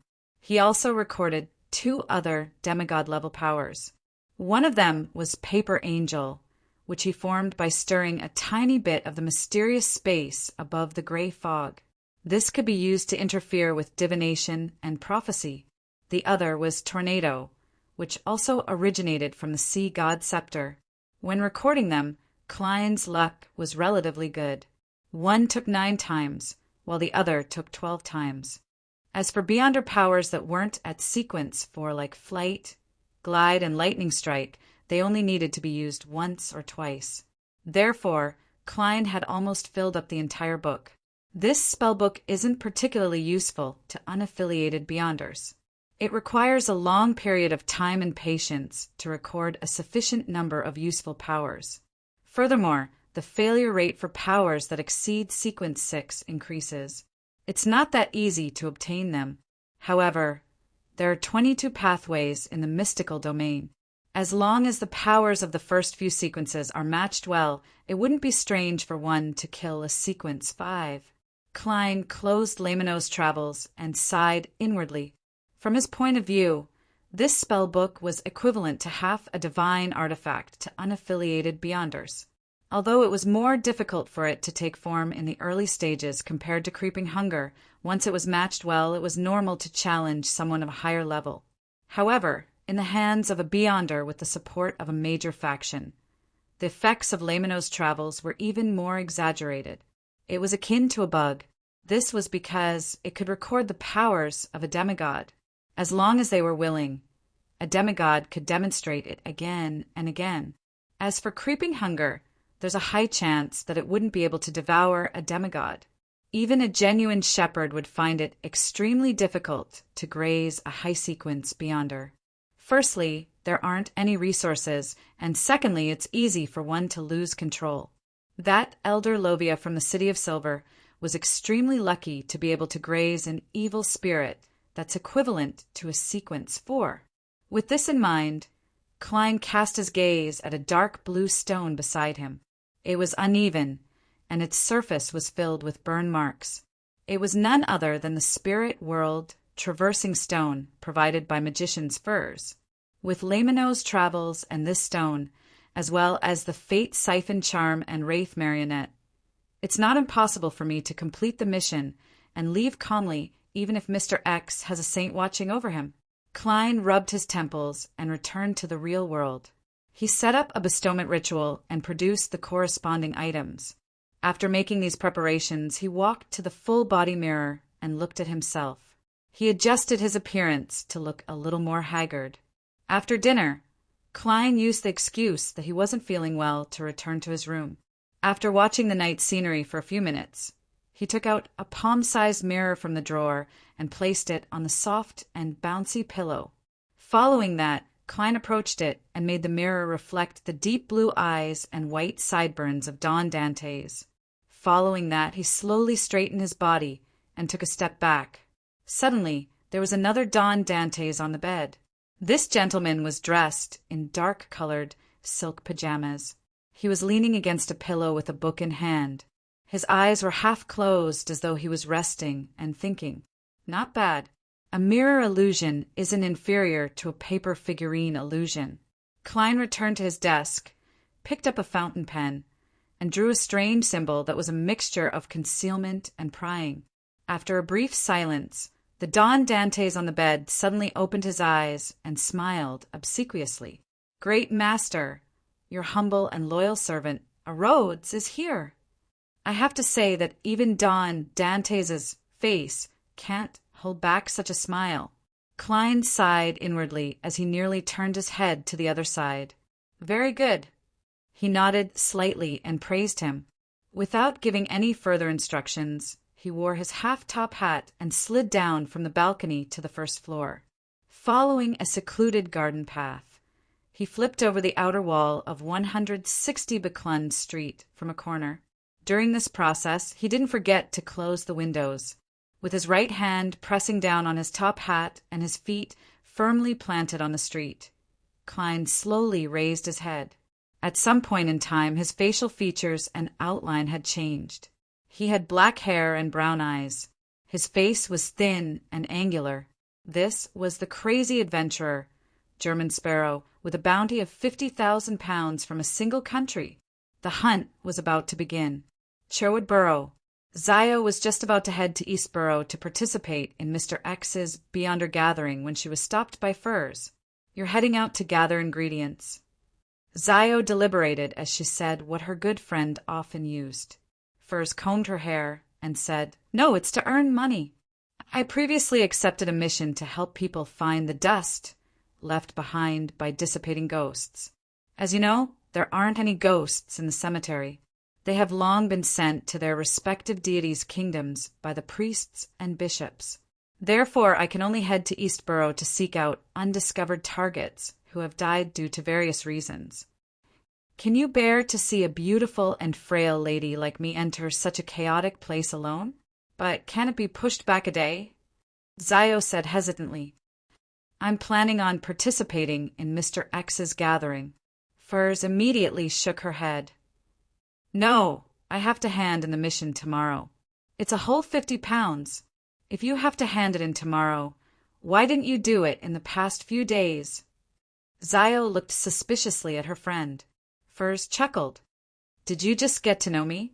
Don't you know that I have a serious case of procrastination? Besides, you don't have any money. What's the point of going to Mr. X's gathering? You don't even know what beyonder ingredients you need." "That's true." Zio was convinced, as she said with a smile. "Does every author have a case of procrastination?" "Probably." As Firs brushed her off, she secretly heaved a sigh of relief. Eastborough, in a cheap hotel, Klein entered the room that Miss Magicians had booked under a fake name. Here, it was a luxury to have a room with a bed and a person. But even so, such a room only cost 12 pence a night. Of course, many cheap hotels in Eastborough didn't have a single room. The best was a cubicle that cost 5 pence a night. It only had a bed and a board that could block the view of others, making it easy for one to change clothes. As for the basement, with about 20 bunk beds, a bed cost one. 5 pence a night. One's belongings were safeguarded by themselves, and they weren't responsible if they were lost. There's actually a mirror. Not bad. Klein put down his top hat and stood in front of a full-body mirror that was filled with cracks. He put on the hooded robe that Miss Magicians had prepared for him. Right on the heels of that, his body shrank at a speed visible to the naked eye. His skin gradually turned pale with a tinge of wheat, and the bulge at his throat disappeared. His hair grew a lot longer and was dyed golden. After Miss Magicians, Firs provided an image of her disguised friend. Klein immediately recognized that the person he was imitating was Miss Zio. However, with the hooded robe concealing him, he didn't really change into a woman. All he did was deal with areas that were easily seen by others. I really can't do anything about a height of one. 5 meters. At the very least, I have to completely digest all the potions in my body before I can reach this limit. Thankfully, Miss Zio has a height enhancement disguise, so I don't have to worry about this. Klein looked at his 160-meter self in the mirror and changed into the pair of leather boots in the room. They looked flat, but they were in fact flat. After putting on the disguise, Klein pulled up his hood and silently left the single room through the window. He came to the alley in Eastborough and circled all the way to the house where Mr. X had gathered the Beyonder gatherings. Recalling the knock signal that Miss Magicians had given him, Klein bent his finger and knocked on the door with 3 light and 3 heavy knocks and 2 long and 3 short knocks. 10 seconds later, the door opened without a sound. A waiter wearing an iron mask first looked at the newcomer a few times before stepping aside. Klein didn't panic at all as he calmly walked past him and entered the house. P.S. Requesting monthly votes on the second last day of April. Requesting recommendation votes on Monday. Chapter 794. In the process of passing through the living room, Klein's spiritual perception was triggered. He felt invisible gazes coming from nowhere and sweeping over him. He pretended not to notice anything and entered the living room in front of him. He examined the environment and found a seat that was not far from the main seat, but not close either.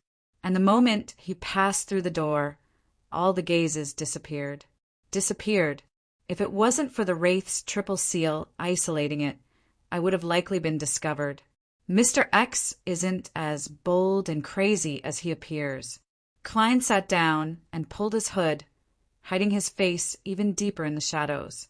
After more than 10 minutes, when almost all the members of the gathering had arrived, Mr. X, who was wearing a brass mask, arrived at the entrance without making any movements. He walked in step by step and walked toward the main seat. He was wearing a classic black robe and a pointy magician's hat. As he walked, his aura was restrained, but everyone present subconsciously lowered their heads.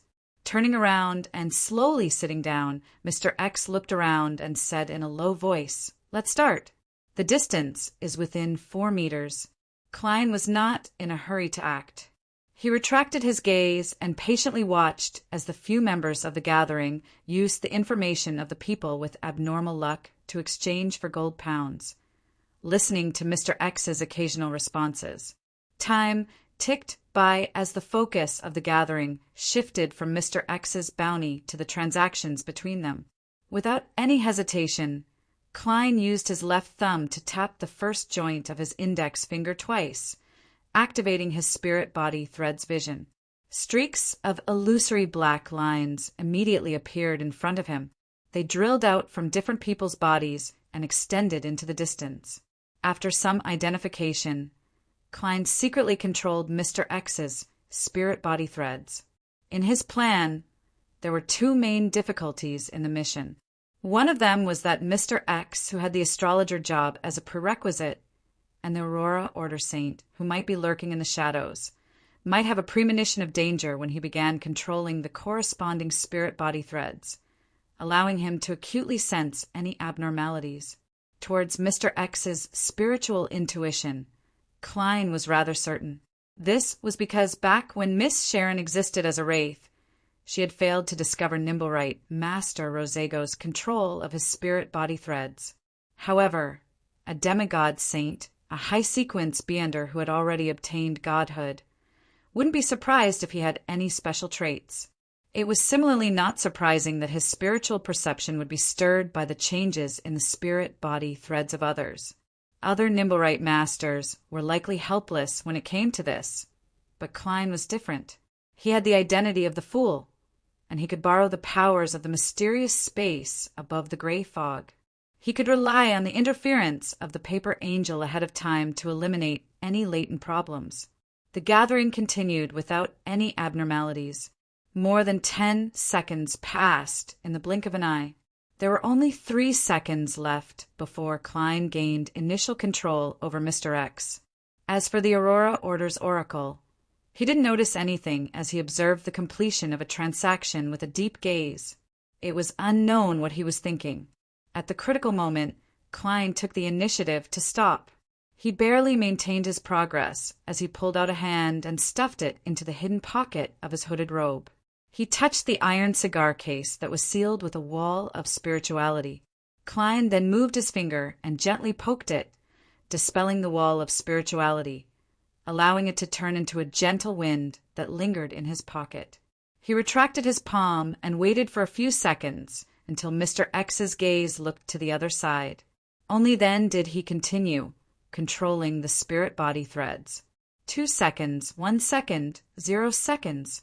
Mr. X's thoughts turned sluggish, as though someone had poured cement that had just been stirred. Enemy. Danger. His thoughts slowly raced as he quickly made a decision. He planned on seeking help from his subordinates and the person watching him in the dark, as well as putting up an effective resistance. At this moment, a gloomy coldness drilled into his body, causing his limbs and mouth to no longer belong to him. Admiral of Blood Seigneur. Wraith possession. There were many flaws in a Nimblewright master's control over spirit-body threads. The biggest problem was that once he entered a state of initial control, the target would immediately discover the problem and have the ability to take all sorts of countermeasures. If it was a one-on-one battle with no one around, Klein could naturally use the target's increasingly delayed state to more effectively interfere and interrupt the resistance. But if the target had other helpers, it would be very difficult for a Nimblewright master's control to fool them. He needed the help of the environment or his companions to conceal himself and carry out the operation without leaving a trace. And on this point, a wraith that could possess a target and forcefully control the target's actions was the best assistant for a Nimblewright master. The reason why Klein didn't immediately enter a state of initial control was so that he could find time to release the wraith. After passing the entrance check, the activity room where the gathering was held definitely had a relatively low level of security. Mr. X's eyes widened slightly as his thoughts gradually turned sluggish. The words he wanted to shout had been firmly locked by his throat and mouth, completely vanishing into nothingness, and his hands that he had planned on raising slowed down as he reached for the porcelain teacup beside him. This was completely in violation of his wishes. It was all done by the cold aura that filled every corner of his body. Wraith, Nimblewright master. No, if this goes on, I'll die silently. Mr. X immediately controlled his spirituality as he outlined complicated symbols and labels in his mind. He wanted to open a traveler's door around him, which was also a door of teleportation. Through this, he could escape the range of a Nimblewright master's control. Compared to this problem, the wraith possession wasn't that dangerous. However, in his sluggish thoughts, the illusory symbols and labels didn't appear in one go. Instead, they appeared one stroke at a time, pausing at a time. It wasn't fast enough. Seizing this opportunity, Wraith Senior, who had possessed Mr. X, moved Mr. X's head under Nimblewright Master Klein's control and took the initiative to change his sitting posture. This action immediately interrupted the secret formation of the traveler's door. Oh no, my reaction is too slow. I'll be disrupted by the wraith. Use mystical item. Mr. X's eyes were a little bloodshot, but his subordinates around him didn't notice anything amiss. Even the person who was secretly watching them didn't notice anything amiss. As for the members of the gathering who were in the midst of a transaction, they softened their tone and lowered their volume because of his change in sitting posture. At that moment, although the activity room was filled with people, with Beyonders everywhere and his helpers, Mr. X felt an extreme sense of loneliness and helplessness. He didn't even know who was attacking him or where they were sitting. As these thoughts ran through his mind, Mr. X regained control of his spirituality, allowing them to extend towards the golden ruby ring on his left index finger. However, the process of him going from thinking to making a decision, and then from making a decision to taking action, took too long. It was as though he was acting in slow motion. This gave Wraith Senior enough time. He raised Mr. X's left palm, bent his fingers, and as though in thought, he tapped the side of his forehead that wasn't covered by the brass mask. Amidst the weak tapping sounds, the strength of the tapping wasn't small. However, under Klein's control, Senior controlled it very well, allowing most of the strength to seep into Mr. X's head without dissipating. As such, it concealed the commotion. Do. Mr. X's thoughts of spreading his spirituality was suddenly disrupted as he momentarily lost his train of thought. By the time he recovered, his control as a Nimblewright master had improved. This made his thoughts chaotic and sluggish. Even thinking and making decisions became difficult. In addition, the wraith was using his body to do all sorts of subtle actions to disrupt him.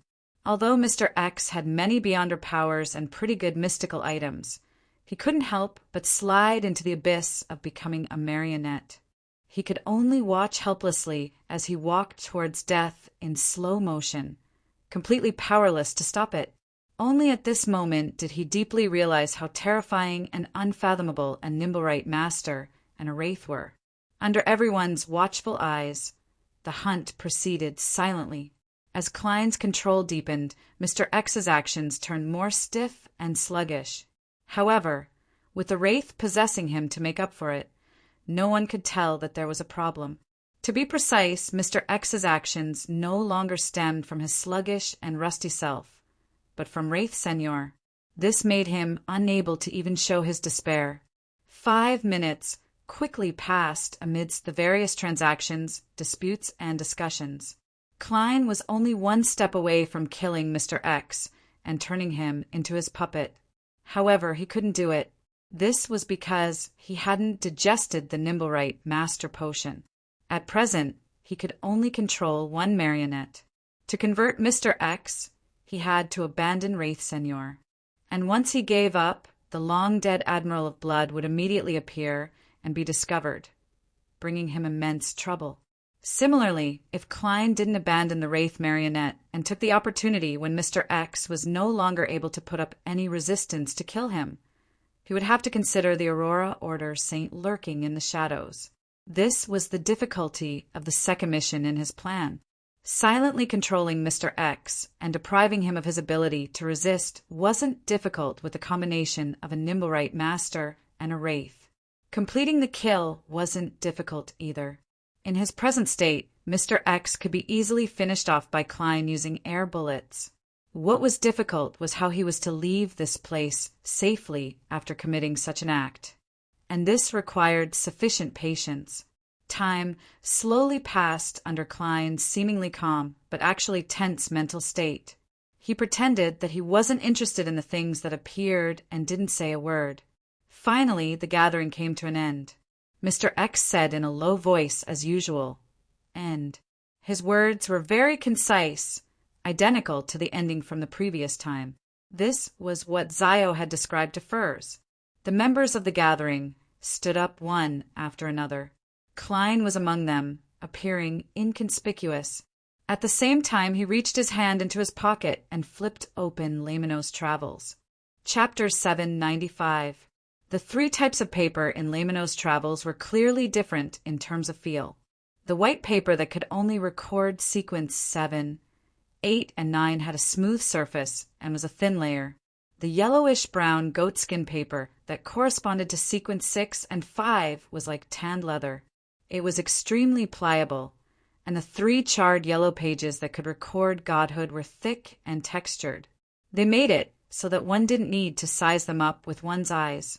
Just a quick touch would allow one to make the most effective distinction. Klein's fingers quickly found the three thick and textured pages as he lightly pinched the middle page.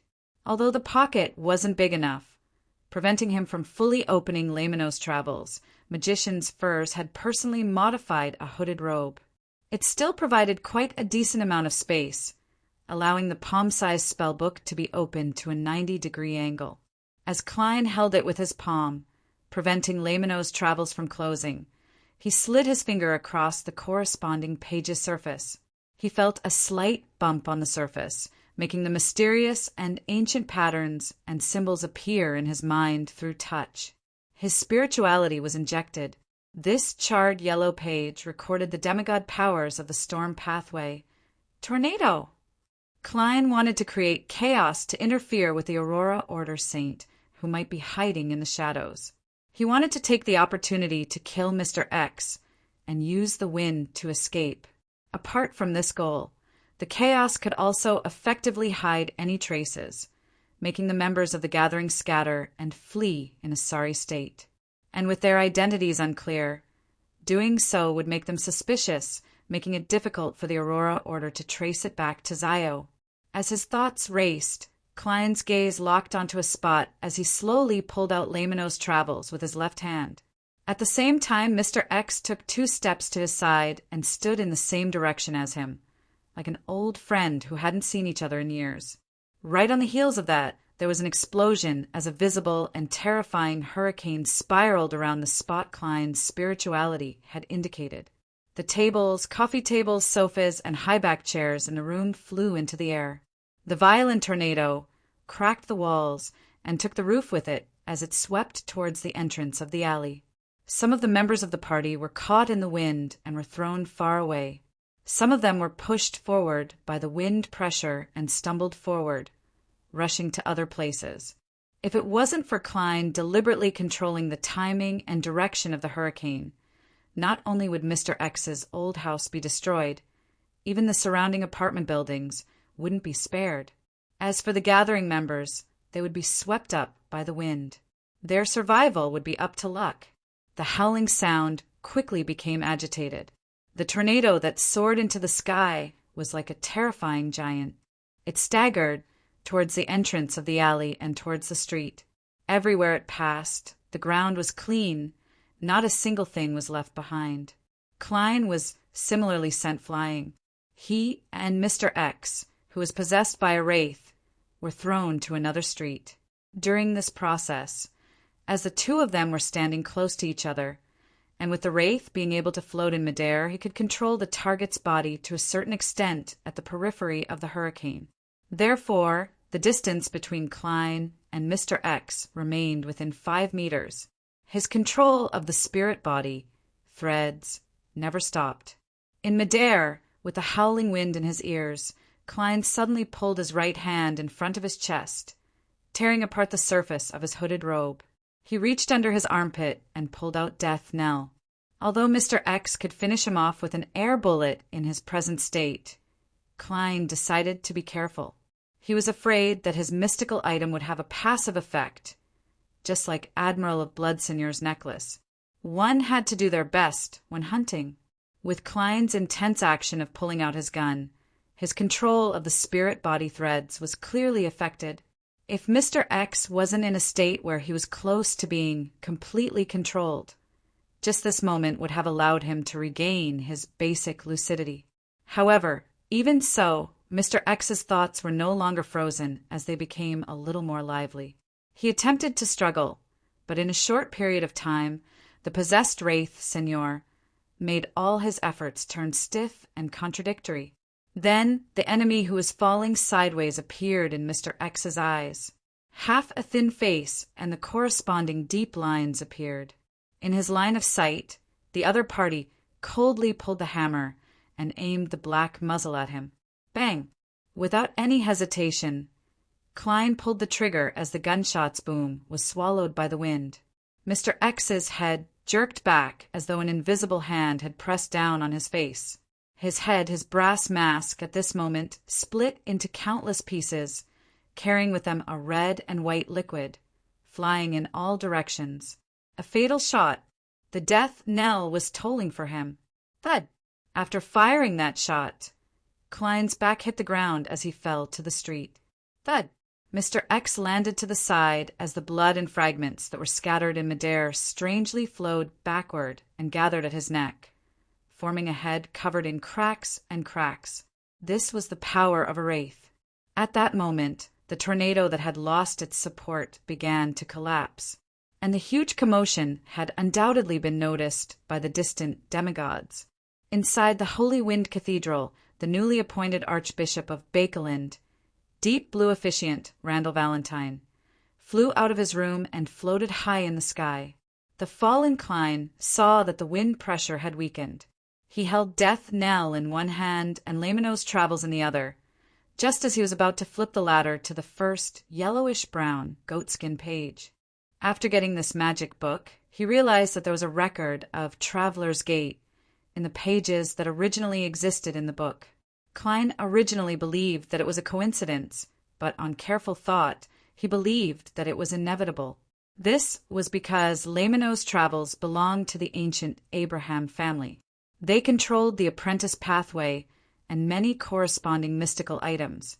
They had the resources and were willing to record the powers of a traveler. After all, it was very, very, very useful. At that moment, as long as the traveler's door took form, Klein could easily leave with Mr. X's corpse that Wraith Senor had possessed. The reason why he hadn't used it in the house was because the Aurora Order Saint that might be present wasn't affected. There was a chance that he could discover and interrupt him. Furthermore, Mr. X was a traveler, so there was a certain chance that he could use teleportation door to escape his predicament. Before he died completely, Klein didn't wish to take the risk. At that moment, Klein's vision darkened as he realized that the surrounding streets were filled with pitch-black and strange, invisible liquid. It surged over and rapidly condensed, forming a sturdy cage. In this kind of darkness, the shadows came to life, and their cold gazes all fell on him. Power at the level of a demigod. The Aurora Order Saint was indeed nearby. There's no way to teleport directly. Klein's heart tightened as he calmly flipped Lamino's Travels to the charred page. Sizzle! Silver pythons leaped out of thin air as they intertwined with each other and swept through the darkness, illuminating everything. Lightning storm. The solidified pitch black instantly shattered, and without any hesitation, Klein had stuffed Death Knell's right hand into his pocket. He pinched the dark green stone that was covered in burn marks. "Door," he said in ancient Hermes with an abnormally calm tone. A light blue glow burst out as Klein's figure rapidly turned blurry. Even Mr. X's corpse, which had come over to grab his shoulder, experienced the same changes. The two figures instantly turned transparent as they vanished from the spot. They quickly departed from the brightly colored and overlapping spirit world, cleverly escaping. In the alley that was strewn with wood chips, rubble, cloth, and all sorts of junk in the flattened gathering house, in a shadowy spot, someone grunted, "Damn it!" At this moment, the other gathering members had already fled the street.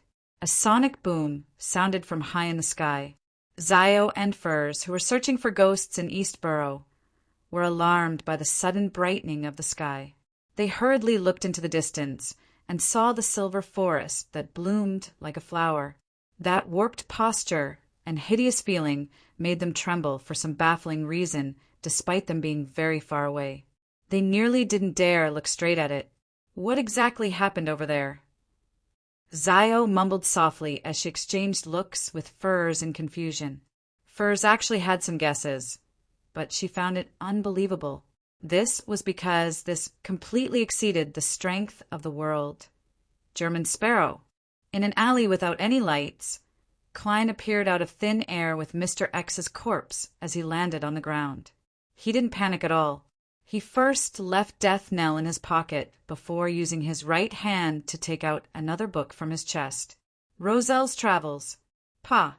Klein slapped the book written by Dragon of Imagination Ankwelt at Mr. X's face, staining the cover with blood. Moments later, Mr. X's corpse vanished, leaving behind Wraith Senior in his old triangular hat and dark red coat. Right on the heels of that, Klein put away Roselle's Travels and flipped open Lamino's Travels, making the other yellowed page face up. Suddenly, a bright light burst out from the book as an illusory angel with 12 pairs of wings flew up and landed on Klein. All of this happened in an instant as the alley returned to darkness. Only the dim moonlight silently illuminated the area. Klein then took out another metal bottle and poured out the blood stored inside, smearing it evenly on the cover of Lamino's Travels. After doing all of this, he put away the other items, pulled off his hooded robe, and casually shook it to the side. Scarlet flames soared up and burned the tattered clothes cleanly. At the same time, Klein silently grew 10 centimeters, making him look rather ordinary. Then he used the stars in the sky to determine his bearings and picked up a fallen tree branch to help. Soon he passed through the dark and depraved streets and returned to the cheap inn from before. Up to this point, he still didn't know what weakness he had. In the single room of the cheap inn, Klein changed into his own clothes and transformed back into German Sparrow. Looking at the thin and cold, crazy adventurer in the mirror, he fell silent for a few seconds before picking up his half-top hat and wearing it. Above the flattened building, the cardinal of the Church of the Storm, the Archbishop of Bakelin Diocese, deep blue officiant Randall Valentine, who had failed to catch the rat, looked down in silence for a long while. 160 Beclun Street. Butler Walter looked at the visitor outside the door in surprise. "Bishop, is there a reason for your sudden visit?" Bishop Electra chuckled. "I heard that Dwayne is sick, so I came to visit him. Perhaps with the goddess's blessings, he will quickly recover." Divine King of the Nine Heavens. Chapter 796. Walter came to the 3rd floor, bent his finger, and knocked on the master bedroom's door. "Who is it?" Don Dantes' weak and hoarse voice sounded. Walter twisted the doorknob and pushed a gap in the door. "Sir, Bishop Electra is here to visit you. Do you want to meet him in the living room or the activity room? Or do you want to invite him directly to the bedroom?" Typically speaking, visitors weren't allowed into the master bedroom. It was rather rude, but visiting patients was an exception. After a brief silence, Don Dantes replied, "Invite him to the bedroom." "Invite him to the bedroom." All right, sir. As Walter gestured for Richardson to rush the maidservant to prepare tea, he walked downstairs and led the bishop of the Church of Evernight, Electra, upstairs. Soon, Electra entered the bedroom and saw Don Dantes leaning against the bed, looking somewhat haggard. "Richardson, give the bishop a chair," Dwayne Dantes said with a smile, his face slightly pale. Richardson was already prepared as he immediately moved a high-backed chair to a spot not far from the bed. Electra took a few steps forward and observed the tycoon's face. He asked in concern, "Don, how are you feeling? Did you get a physician?" His spiritual perception hadn't been triggered, so he didn't make any other attempts. This was just a normal visit from a pious believer. Don Dantes coughed lightly and revealed a smile. "Actually, I'm almost done. I believe I can continue attending the cathedral tomorrow or the day after to listen to your sermons." "That's good. I was still wondering if I should help you pray to the goddess for your blessings." Electra laughed, took a step back, and sat on the chair that Richardson had moved over. At this moment, Don Dantes looked at the bishop and chuckled. "Actually, I've always had a question. Can clergymen of the Church of the Goddess get married?" Electra, who was 2 years short of 40, sighed with a smile. "This question has actually been troubling us for a very long time. In many ancient theological councils, the archbishops had heated arguments about this. On one hand, they believed that servants of the goddess must maintain their purity, regardless of gender. Otherwise, it would be blasphemy against the goddess. On the other hand, they find the goddess's words from the Revelation of Evernight and other ancient texts. They believe that the goddess is encouraging marriage, encouraging equal and normal interactions between the sexes. The clergy should be role models, not negative examples. This is the greatest respect for the goddess. In modern times, this problem was basically put aside. The Church neither forbade nor encouraged it. The only requirement was that the married clergy could not have their family members live in the church." Dwayne Dantes nodded slowly as the corners of his mouth curled up. "Bishop, do you have a wife?" The thin and average-looking bishop electrified and couldn't hide his smile. 2 years ago, I entered the hall of marriage under the witness of the goddess. This year, I just happened to have a child. I originally wanted to remain single to serve the goddess, but as he spoke, he let out a self-deprecating laugh and shook his head. Without waiting for Don Dantes to delve deeper into the topic, Bishop Electra returned with a question. "You seem to be single as well. Are you considering marriage?" He seemed to tacitly agree with Dwayne Dantes' thoughts. He treated the answer to the question as confirmation and asked, "What's the matter?" He directly treated the above question as confirmation and asked, "What kind of lady do you like? Perhaps I can introduce you to a suitable candidate." Don Dantes coughed lightly again and said with a smile, "In the past, I always chose to take risks in order to accumulate wealth. Therefore, I wasn't willing to get married, afraid that I would be a burden to the other party. I like many types, and I'm not picky. I like women who are older than me and can give me warmth and ease of mind." Before he finished his sentence, Richardson's expression suddenly froze as he turned his head to the side. Following that, he lowered his head in discomfort as he felt a baffling, burning pain on his face. Don Dantes remained oblivious as he continued. "Much younger than me, pure and lively. She makes one feel like they're seeing the morning. I like women who are filled with vitality without realizing it." Bishop Electra's smile suddenly froze. He raised his palm, clenched it into a fist, and pressed it against his mouth as he coughed. Don Dantes didn't stop as he shook his head and sighed with a smile. "I once had a love or marriage, but I like ladies who can only look at them from afar because of their status and identity. They are filled with charm, and every action is intoxicating. It's hard to control myself, and I often dream of them." Butler Walter, who was standing nearby, suddenly trembled, as though he had just experienced a dream that he didn't wish to wake up from, but was extremely resistant to.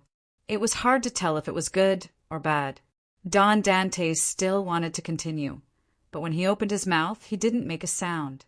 He then chuckled and said, "That's very normal. This is very normal.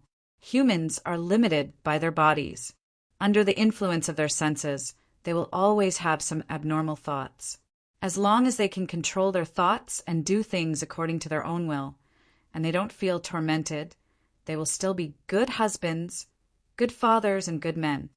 Very reasonable. When we're angry, we will always have irrational thoughts, but very few people can turn them into reality." Bishop Electra cleverly diverted the topic as Butler Walter and Richardson revealed contemplative expressions. The bishop didn't stay for long.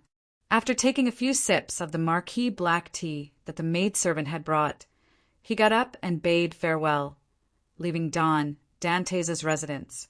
The room quickly turned silent as the window to the balcony opened silently. Klein, who had transformed back into Don Dantes, nimbly jumped in. Thankfully, I came back in time. If I had allowed Rhodes to continue chatting, Bishop Electra would no longer acknowledge me as a devout believer. Perhaps I might even find Walter and Richardson hanging themselves in their rooms tomorrow morning, and the entire street would be spreading rumors that Don Dantes is a sex maniac. Klein glanced at the fake Don Dantes' true magic mirror on the bed and silently sighed. The latter half of what he had said was something he had personally come up with and gotten Rhodes to read it out loud. Of course, this was his worst guess. He believed that Rhodes wouldn't allow the matter to develop to that stage. "Welcome back, my great master." On the bed, Don Dantes bowed and greeted him. "Did your humble and loyal servant, Rhodes, do well?" Upon hearing the magic mirror's stammering question, Klein sighed again. "Not bad. You disguised yourself well. But try not to agitate others when chatting. I'll take note." The fake Don Dantes' image rapidly vanished as a small mirror appeared on the pillow. On the surface of the mirror, a silvery white light burst forth, squirming and condensing into words. "Thank you for your affirmation. I will always follow in your footsteps and look forward to the next opportunity to serve you." After a simple goodbye emoticon, the mirror returned to normal. Klein leaned over and put away the mirror before entering the bathroom attached to the master bedroom. He took 4 steps counterclockwise and arrived above the gray fog. He wanted to complete the grazing before Mr. X's spirit body completely dissipated. In the world of the book, in a cave on a snow-covered mountain peak. Klein looked at Mr. X's corpse on the ground and carefully identified the head that was pieced together from the fragments. He then compared it to the portrait of the target provided by Miss Magicians in his memories. "It's him. I hope that I can obtain traveling and records this time. With one of them, this operation will be profitable. If not, I'll have to consider getting Miss Magicians to add more money." The difficulty of hunting a sequence 5 and facing a demigod are 2 completely different matters. As Klein thought about it, he extended his left palm and spread open his fingers, aiming at the corpse that had yet to completely dissipate its spirituality. Creeping hunger rapidly returned to its original state, as though it was made of thin human skin. 2 eyes cracked open on its palm, its pupils bright red as though they were dyed with blood. Amidst the bone-chilling cold wind, Mr. X's dissipated spirit body and the resplendent beyonder points of light that resembled the Milky Way drilled into Creeping Hunger, fixing themselves on the empty finger. Creeping Hunger first turned transparent, like a reflection of the spirit world before returning to normal. Klein closed his eyes to sense it, and his brows gradually relaxed as a smile suffused his face. His luck was rather good this time. He had drawn one of the beyonder powers he wanted the most. Traveler's Door! This could be shortened to Teleportation Door, teleportation, or traveling. Its use was to allow a person to sense the outside world and allow them to traverse the spirit world. Due to the difference in strength of their spirit bodies, beyonders of different sequences could withstand teleportation for different times. The effects and distance of traversing the spirit world were also clearly different. If it's only sequence 9 or 8, then it wouldn't exceed Bakeland. At my current level, I wonder if I can directly head to the primitive island provided by Mr. the Hanging Man. Yes, if it really doesn't work, I can split it into 2 or 3 trips. Klein thought with a smile. Only at this moment did he realize that a traveler's head-on combat strength was very powerful. This was because the difficulty of using traveling over short distances was only about the same as flaming jump. This also meant that a traveler could constantly flash around a target. He could be far or close, catching others off guard and preventing them from attacking him. Coupled with the various powers he had recorded, and his vigilance of immediately distancing himself from anything amiss, Klein suspected that even if he had lightning storm and tornado, he might not be able to keep a traveler at bay in a head-on battle. Indeed, a marionettist should try his best to stay behind the scenes. As Klein reflected, he cast his gaze back at Mr. X's corpse. Creeping hunger had just obtained another Beyonder power. It was the apprentice sequence's door opening. This was almost equivalent to a weakened version of traveling. It was of little value. As his gaze moved, Klein's eyes reflected the ruby ring on Mr. X's finger. P.S. It's the last few hours of April. It would be a waste if I didn't cast my monthly ticket. Chapter 797. In addition to the normal days off in April, I took 2 days off. This is probably something that happens after a year of writing a book. First, there are more and more clues and characters, and many scenes have already been written. The further I go, the harder it will be to write, and it will take more time. Second, after a year of writing, I have to face the computer and think about the plot for a long time. It will definitely make me feel depressed, anxious, irritated, and unhealthy. Actually, I have been sick since Chinese New Year. First, I caught a cold and conjunctivitis. Not long after I recovered, I caught a cold again. At the end of March, my stomach started to feel uncomfortable, and I have yet to recover completely. I have already booked an endoscopy, and I might have to take a day off. So, after fighting for first place in March, I was thinking of not fighting for the rest. Everyone can subscribe as much as they want every month. If someone wants to fight for first place, then fight for it. If no one wants to fight for it, then we will continue to queue here openly. We have 41,000 subscriptions, and we have the confidence to do so. I didn't expect to get first place again. No matter what, I still have to thank everyone. I have to add a chapter, but I owe it to everyone. I will return it when my body is completely healed. Also, the more I write, the more times I will ask for leave. Maybe I will ask for a fixed day off every week. I will think about it when the time comes. I have not reached that stage yet. Speaking of the book itself, the difficulty of writing the 4th volume is not small. First, the map has changed, and the people around me have changed. I need to establish many new characters, and not let the stage be a one-man show. This requires space, and it is a test of the ability to make daily life interesting. Secondly, back in Bakeland, the environment is limited, and the plot needs to be reasonable. It is not easy to develop. So far, the 4th volume is stable, and there are no major problems. However, there are still some small flaws. The most obvious is that Little Ku's part is not interesting. When daily life needs to be completed quickly, I will change the point of view and write about other people so that the plot will flow smoothly. At the same time, I will also write about other people, but I underestimated the number of daily life tycoons. Sometimes I will change the point of view too much, and it will be messy. Later on, I will continue to write slowly and hope to smoothly and attractively advance. Also, I will try to write after the character dies, and through the interaction and memories of the people around him, I will continue to write vividly. Ugh, this seems to be asking for a knife. All right, May is coming. Please maintain the monthly votes. I can't be left behind during the double period. The update time is still the same. Chapter 798.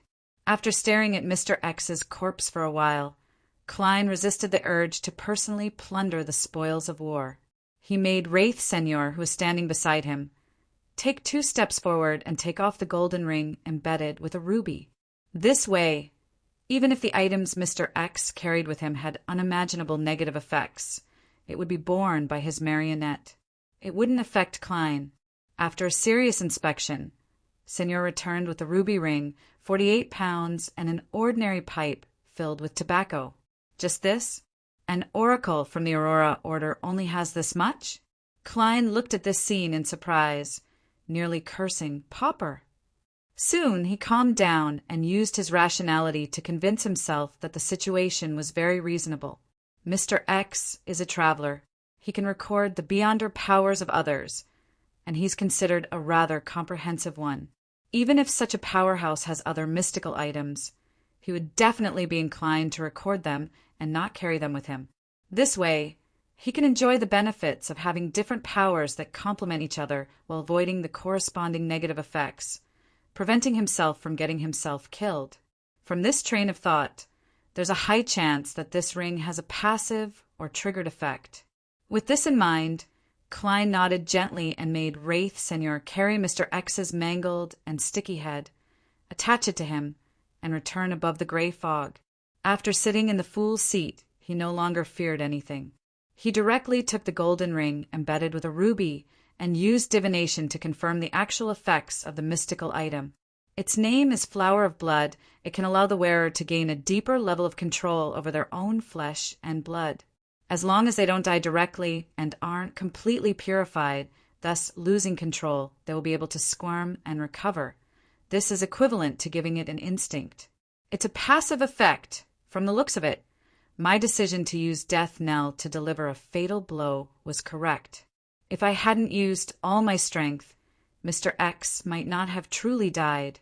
Furthermore, he could have used the extreme pain to awaken himself and escape the control of a marionettist. He had also considered the fact that he was more of a spellcaster and that his body wasn't strong enough. This ring also has some corresponding flesh and blood magic. It can be considered rather useful. Klein held the ruby ring in one hand and wrapped the edge of the long mottled table with the other as he silently muttered to himself. He immediately searched for the negative effects of the Flower of Blood ring. Dozens of seconds later, Klein suddenly opened his eyes and left the dream. "Isn't this too much of a scam?" he muttered with a slightly twisted expression. With the help of dream divination, he had deciphered the negative effects of the Flower of Blood ring. It randomly and irregularly made the wearer give up thinking and lose their rationality. Very good. This is very much like the true creator. Klein couldn't help but grit his teeth. There was no pattern to the negative effects that appeared randomly. This meant that Flower of Blood couldn't be used at all. Recalling the previous scene, Klein was amused and annoyed as he muttered to himself, "Mr. X actually dares to wear such a ring? That's right. After all, after I convert to the true creator, I often lose the ability to think. In that case, wearing this ring won't make me any worse." Yes, losing one's rationality isn't the same as losing one's rationality. It won't cause one to suddenly injure others, but it will make one appear very stiff and stupid, acting on instinct. Phew! Klein exhaled and decided to throw the Flower of Blood ring into the junk pile to prevent himself from being vexed.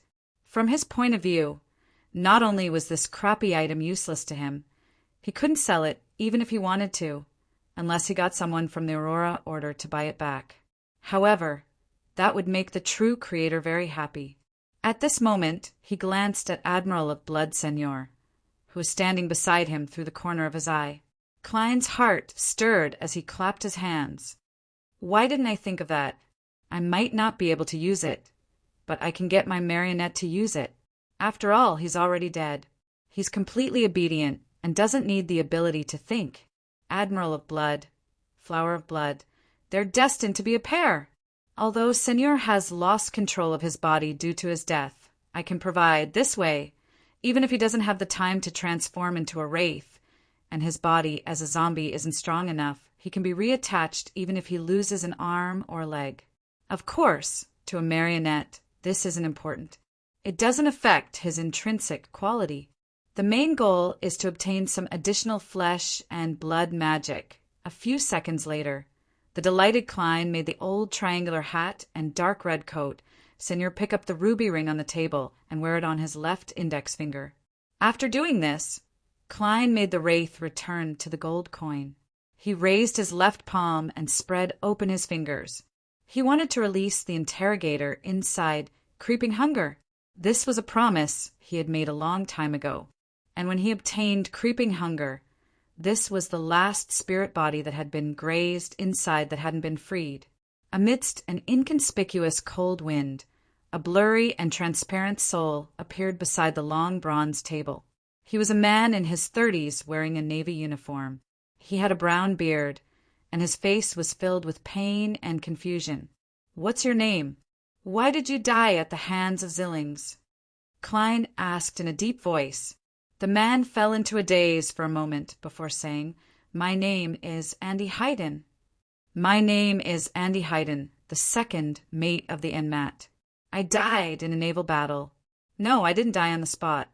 I was captured by a Phaeacian before I entered that glove of yours. I don't know Zillings. I've never even heard of him." When Zillings obtained Creeping Hunger, this interrogator was inside the glove. Because psychic piercing was too useful, he didn't replace it all this while. "I wonder who the previous owner of Creeping Hunger is." Klein asked with interest. "That's right.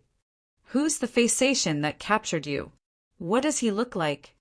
Andy Hayden thought seriously and said, "I don't know his name. I only remember that his epaulet was that of a colonel. I remember that he had a big nose that left a deep impression. I remember that his eyes were blue and his hair was a golden yellow. He was nearly 2 meters tall. Such a person is very common in Phaeac, apart from the identity of a colonel." Klein thought for a moment. "What year did you die?" Andy Hayden's figure was gradually unable to maintain itself as it began to dissipate. Finally, it left behind a sentence. 1338, 12 years ago. Yes, Rear Admiral Hurricane Zillings has been famous for less than 10 years. That colonel might have already become a general of the Phaeacian Empire. Klein nodded gently, realizing that he hadn't had the time to ask Andy Hayden what his last wishes were. Forget it. It's already a good thing for him to be freed. Klein quickly threw the matter to the back of his mind as he conjured the word, German Sparrow. "Please inform Miss Magicians that Mr. X, Louis Bean, is already dead. Ask her to receive the memento and the spell book. I'll request it from her again when I need it." Furs saw an endless gray fog, and she heard the word, German Sparrow's emotionless voice. Although she was already mentally prepared for this news, she still found it unbelievable and unacceptable. He really succeeded? The thunderstorm in Eastborough was created by him? Furs held back the stirrings in her heart. Taking advantage of the silence of the night, she set up a bestowment ritual in her bedroom. Before long, the illusory door formed from candlelight and spirituality materials opened. 2 items flew out and landed on the table. Furs took a careful look and nearly screamed. She hurriedly covered her mouth and took 2 steps back, leaning close to the wall of spirituality. One of the 2 items was her Lamino's travels, and the other was a hideous head covered in cracks and cracks. It was stained with blood as though it was pieced together from pieces of shards. It flickered with a light that resembled the reflection of glass. As a medical graduate and a doctor who had worked in a famous clinic, Furs had seen many corpses, but none of them were as disgusting, strange, and terrifying as the head in front of her. After calming down, Furs looked at the head again and confirmed that it was indeed Louis Bean. She first cautiously used astrology to make a final confirmation, and then her face twitched slightly as she muttered to herself silently, "I'm not sure. Mr. World will shatter the target's head before piecing it back together?" At that moment, a scene involuntarily surfaced in Furs's mind. The cold German Sparrow was sitting in front of the table, picking up the blood-stained head pieces one by one as he seriously put together a jigsaw puzzle. This made Furs involuntarily shiver. For some baffling reason, she felt that World was a crazed killer with serious mental illness. Moving her gaze, she took 2 steps forward and picked up Lamino's travels. casually flipping through it. Her gaze gradually froze because there was more content in the spell book. It was suspected to be related to wind and lightning. This made her recall the lightning storm in East Borough. She was certain that it was caused by Mr. World. Furs hurriedly flipped Lamino's travels to the 3 yellowed pages and realized that they were blank. She immediately had a guess. She believed that the World German Sparrow had likely used Mr. Fool's help to record the beyonder powers of a demigod. Today, I realize that if I have enough money and resources, I can hire the various members of the tarot to help me record different beyonder powers. This way, Lamino's travels will become extremely powerful. However, I don't have the money or resources. I can request for a reward from teacher. I can say that I sacrificed quite a bit to avenge him. Furs thought for a moment and first thanked Mr. Fool. Then she asked him to pass the message to the world. I'm very sorry. My reward isn't commensurate with the difficulty of the mission. When I receive the reward, I'll make up for it. After praying, Furs ended the ritual and hurriedly hid the head.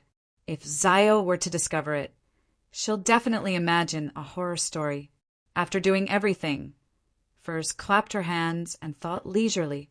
By the time Furs responded, Klein had already returned to the real world. All he could hear was a blurry female voice. But even so, he couldn't help but feel fear and dread. This was because the weakness brought about by Death Knell was fear of women. P.S. Please guarantee your monthly votes. It'll be double for the next few days. Chapter 799. On Saturday morning, the pajama-wearing Klein rubbed his head as he got out of bed. He hadn't slept well last night. This was because it was inevitable that different images of women would appear in his dreams. Therefore, he had woken up in fright and had to spend a few minutes to calm his emotions before going back to sleep. Thankfully, this weakness only lasts for 6 hours. Furthermore, I don't need to head out late at night or face a maid. Klein sighed as he pulled the rope beside his bed. Richardson, who was standing outside the door, immediately walked in with the clothes his employer needed to wear that day. I've no idea what a road said, but Richardson is increasingly evasive when facing me. I've been hit on the type of woman I like, and that's a little contradictory to social customs. When Klein rushed back, he only managed to hear the magic mirror's description of himself, but it had accurately struck at Walter's heart. He wasn't aware of what had happened before. He didn't use dream divination to obtain the corresponding information, as he felt that there was no need for it. After all, with Richardson's character, he wouldn't have the guts to take action no matter who he liked. It wouldn't cause any additional effects. After changing his clothes, Klein went down to the second floor and walked to the dining hall. As usual, Walter was wearing white gloves as he waited by the door. Upon seeing Don Dantes walk over, he took a step forward and bowed respectfully. "Good morning, sir. You have 2 tutoring sessions today. You will be attending a banquet at Mr. Portland Moment's place in the evening." Portland Moment lived at 100 Buckland Street. He was a full professor of engineering at Bakeland University, a member of the Royal Academy of Sciences of the Rouen Kingdom. As he had discovered a few types of alloys, he had won the Light of Machinery Award. He was second only to Tirani von Helmesowin in the scientific world. Furthermore, the few types of alloys he had discovered were widely used in shipbuilding and the development of steam engines. Just the profits from the patents made him a tycoon worth hundreds of thousands of pounds. Upon hearing Walter's words, Klein casually glanced at him and discovered that the butler had dark circles under his eyes. His eye bags were puffy, and he looked completely different from usual. It was as though he hadn't slept well the entire night. If he didn't have the powers of a faceless, Don Dantes would probably have such an image. Klein retracted his gaze in pity and didn't say a word. As he nodded gently in response to Walter's greeting, he entered the dining hall. Frankly speaking, he was actually quite impressed by the other party. He often faced a demoness, yet he could not help but fantasize about her, having an erotic dream with a target in the dead of night. He could not help but want to get closer to her and pray for her pleasure. It had to be known that a demoness, especially one who was experiencing or had already experienced pleasure, had a charm that far exceeded the level of a simple beyonder effect. Every move she made would make a man who approached her involuntarily feel intoxicated and infatuated. It was equivalent to slowly progressing from consuming marijuana to a higher stage, to the point where there was no way to escape the pleasure given by a demoness. This was probably something that only men who were naturally attracted to the same sex could effectively resist. Of course, Klein suspected that men who liked the same sex weren't completely immune to it. This was because their minds and hormones would be affected, resulting in changes that wouldn't have happened otherwise. Furthermore, a large number of demonesses were originally men, so this reduced their resistance. It was precisely because of this that, even though he was already a Sequence 5 Beyonder, Klein had to constantly maintain a highly tense state when facing demonesses like Trissy and Tracy. He was afraid that he would be charmed if he wasn't careful. Even he was in such a state, much less an ordinary person like Butler Walter. This wasn't a problem that could be changed with his own will. Although Trissy had clearly restrained her charm due to Prince Edisac's death or her advancement, Walter is just an ordinary person. Yes, even if he's not an ordinary person, he's at most a Sequence 9 or 8. For him to be able to maintain his current state under such circumstances, it's enough to show that he has extremely strong self-control. He's very loyal to Prince Edisac, and he loves his wife and daughter very much. As Klein sighed, he sat down. Today's breakfast was his favorite desi pie. The oily feeling that seeped out made him salivate. The dark blue sea at night was nearly black, dyed with a faint crimson. It was calmer and quieter than it was during the day. The Blue Avenger rose and fell gently with the waves, like a ghostly shadow as it sailed towards the crimson moon. Alger Wilson stood at the bow of the ship, looking at the distant waves. He looked calm on the surface, but he couldn't contain his excitement. The sea ahead was the abyssal whirlpool north of Sonia Island. It was named for the dangerous whirlpools that often appeared without warning. It was a dangerous zone that no ship was willing to enter. After finishing his report and leaving Possu Island, Alger directed the Blue Avenger to head north, circling around Sonia Island and headed straight for this place. Along the way, they only entered the harbor to resupply once, so they didn't waste any time. As for whether they would be suspected for coming north, Alger wasn't worried. This was because the Church of the Storm was happy to see its captains head north of the Sonia Sea and the Fog Sea to obtain intelligence on the Faceac Empire, the Kingdom of Intis, the Church of the Eternal Blazing Sun, and the Church of the God of Combat. Turning back to look at the cabin, Alger walked to the edge of the deck and took out a charm made of tin. He held it in his palm and chanted the incantation. Storm! A blue flame soared and engulfed the charm. Alger suddenly felt an inexplicable connection with the fish in the sea below him. At that moment, both parties could actually communicate on the mental level. The tin charm was one of the supplies Alger had obtained on Possu Island. It allowed him to get close to undersea creatures for a certain period of time and engage in a superficial mental communication with them. Amidst his thoughts, Alger failed to obtain the information he wanted. All he could do was wait for the Blue Avenger to approach the Abyss Maelstrom before making a second attempt. Time ticked by as Alger, who had failed nearly 100 times, finally learned from a spindle-like fish where Obninsk sea monsters frequented. If I didn't know that the target was near the Abyss Maelstrom, I would have long given up. It's very difficult to obtain information on such matters through investigations. Alger concluded as he touched his pocket. He had already used up most of the affinity charm for sea creatures. He only had 5 left. I have to make up for another batch when I return. I can't let anyone discover it. I heard that the resistance in the Rorstad archipelago has quite a number of them. Haha. As Alger thought about it, he made the Blue Avenger turn around and head for the location he had just learned of. More than an hour later, the Blue Avenger stopped as Alger took out a sealed metal can. This was the sanguine anesthetic gas he had spent 130 pounds to buy from the moon. He had no doubts about its effects, as he had already used one before. As the Blue Avenger was a ghost ship, there wasn't a need for too many people to keep watch at night. There was only one every night, and he was in charge of watching the ship to prevent it from deliberately causing problems or heading into dangerous waters. As the captain, Alger could arrange for himself to be on watch tonight without leaving any traces. After making his preparations, he came to the sailor's door, pulled out a metal tube, opened the sealed can, and released it from room to room.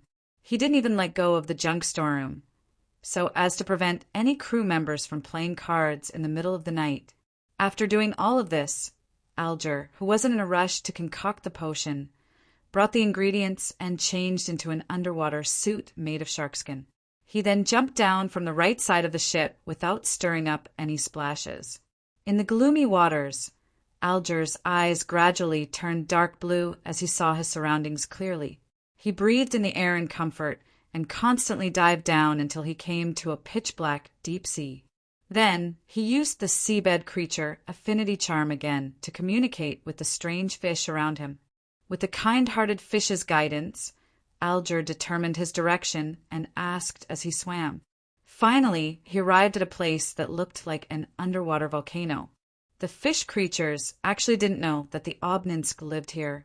They only knew that many of their kind and a number of top deep-sea hunters had vanished in the vicinity.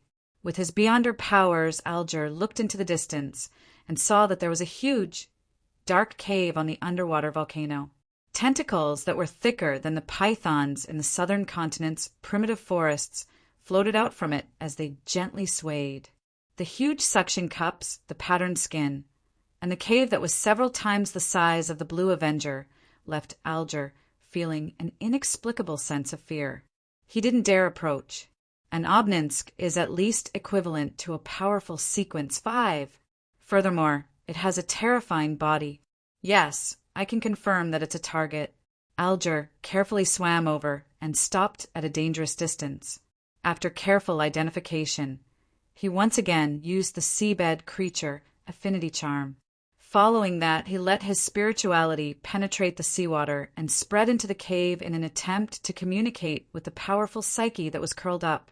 The gigantic psyche slowly stretched out as countless chaotic thoughts burst forth. It was taken aback for a moment before its psyche erupted like a volcano. Roar! Amidst the terrifying sound, an exaggerated vortex appeared in the cave. The surrounding seawater, junk, and even Alger were sucked in. It was filled with animosity. Alger's pupils constricted as his body suddenly became slippery. He was pushed by an invisible wind as he fled in the opposite direction. He used a few beyonder powers and finally escaped the influence of the vortex. He didn't dare stay near the underwater volcano as he quickly floated up and opened up a distance. Nearly a minute later, Alger, who had finally escaped the danger zone, spat out a bubble and heaved a sigh of relief. That Obninsk is actually able to resist the influence of the seabed creature affinity charm. It hates things that have an owner's aura. After a brief moment of thought, Alger, who didn't wish to waste the opportunity, made up his mind seeing that the situation had developed to this point. In the seawater, he prayed in Elvish. "The fool that doesn't belong to this era. P.S. Thank you, Mr. Y from the Silver Alliance, for a guaranteed monthly pass." Chapter 800. Due to the time difference, Klein was attending a banquet at Portland Moment's house when he heard the stacked illusory pleas. Such a banquet began at 7:30 and lasted until 9:30 or even 10. This was because the appetizers, soup, side dishes, main course, staple food, vegetables, fruits, and desserts totaled up to 20 dishes. The serving men would serve them one by one, removing and replacing them in order to prevent the dining table from being messed up. Furthermore, there was an interval between each dish for the guests to chat. A gentleman had to take the initiative to communicate with the woman on his right. In short, it's rather troublesome and tiring. Even the dishes and drinks have to be paid attention to. However, the taste isn't bad.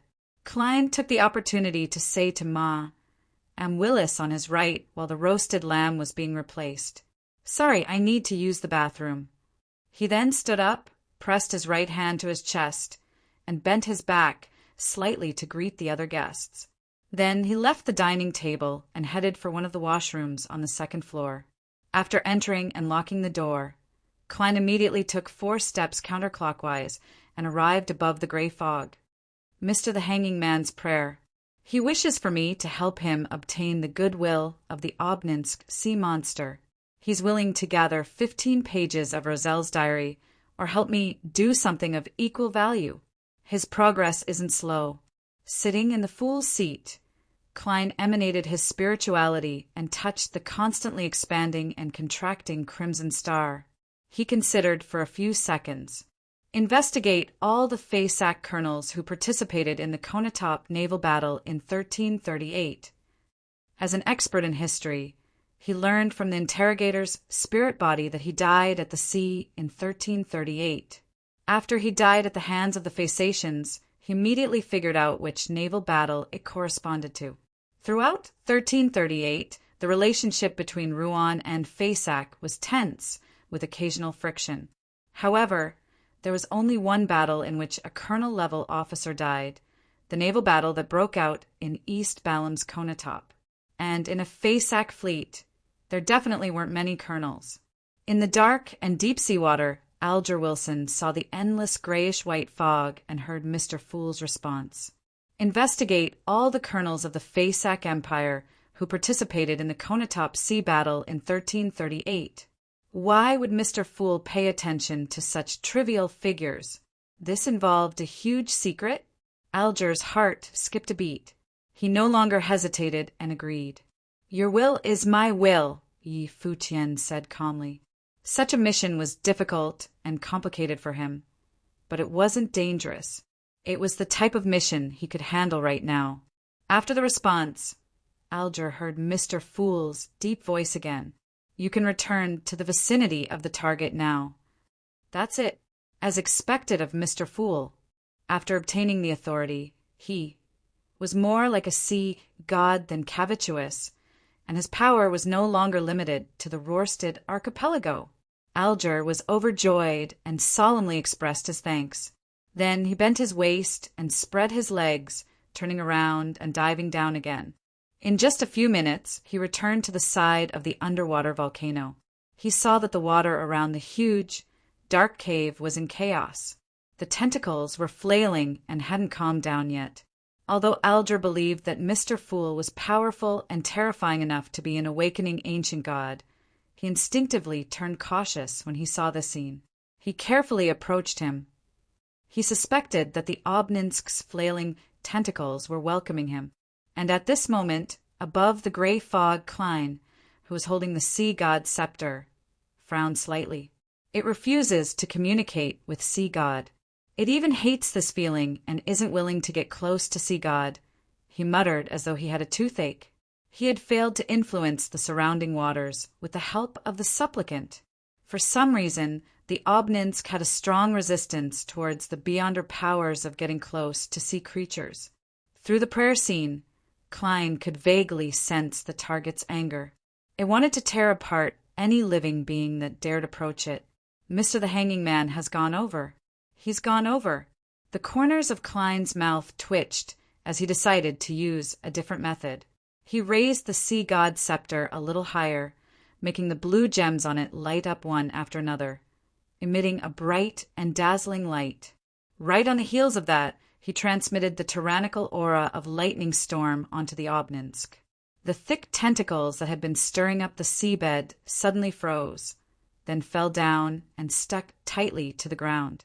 In the dark cave, countless green spots of light appeared. Amidst a jarring grunt, a terrifying monster that could devour a sailboat crawled out.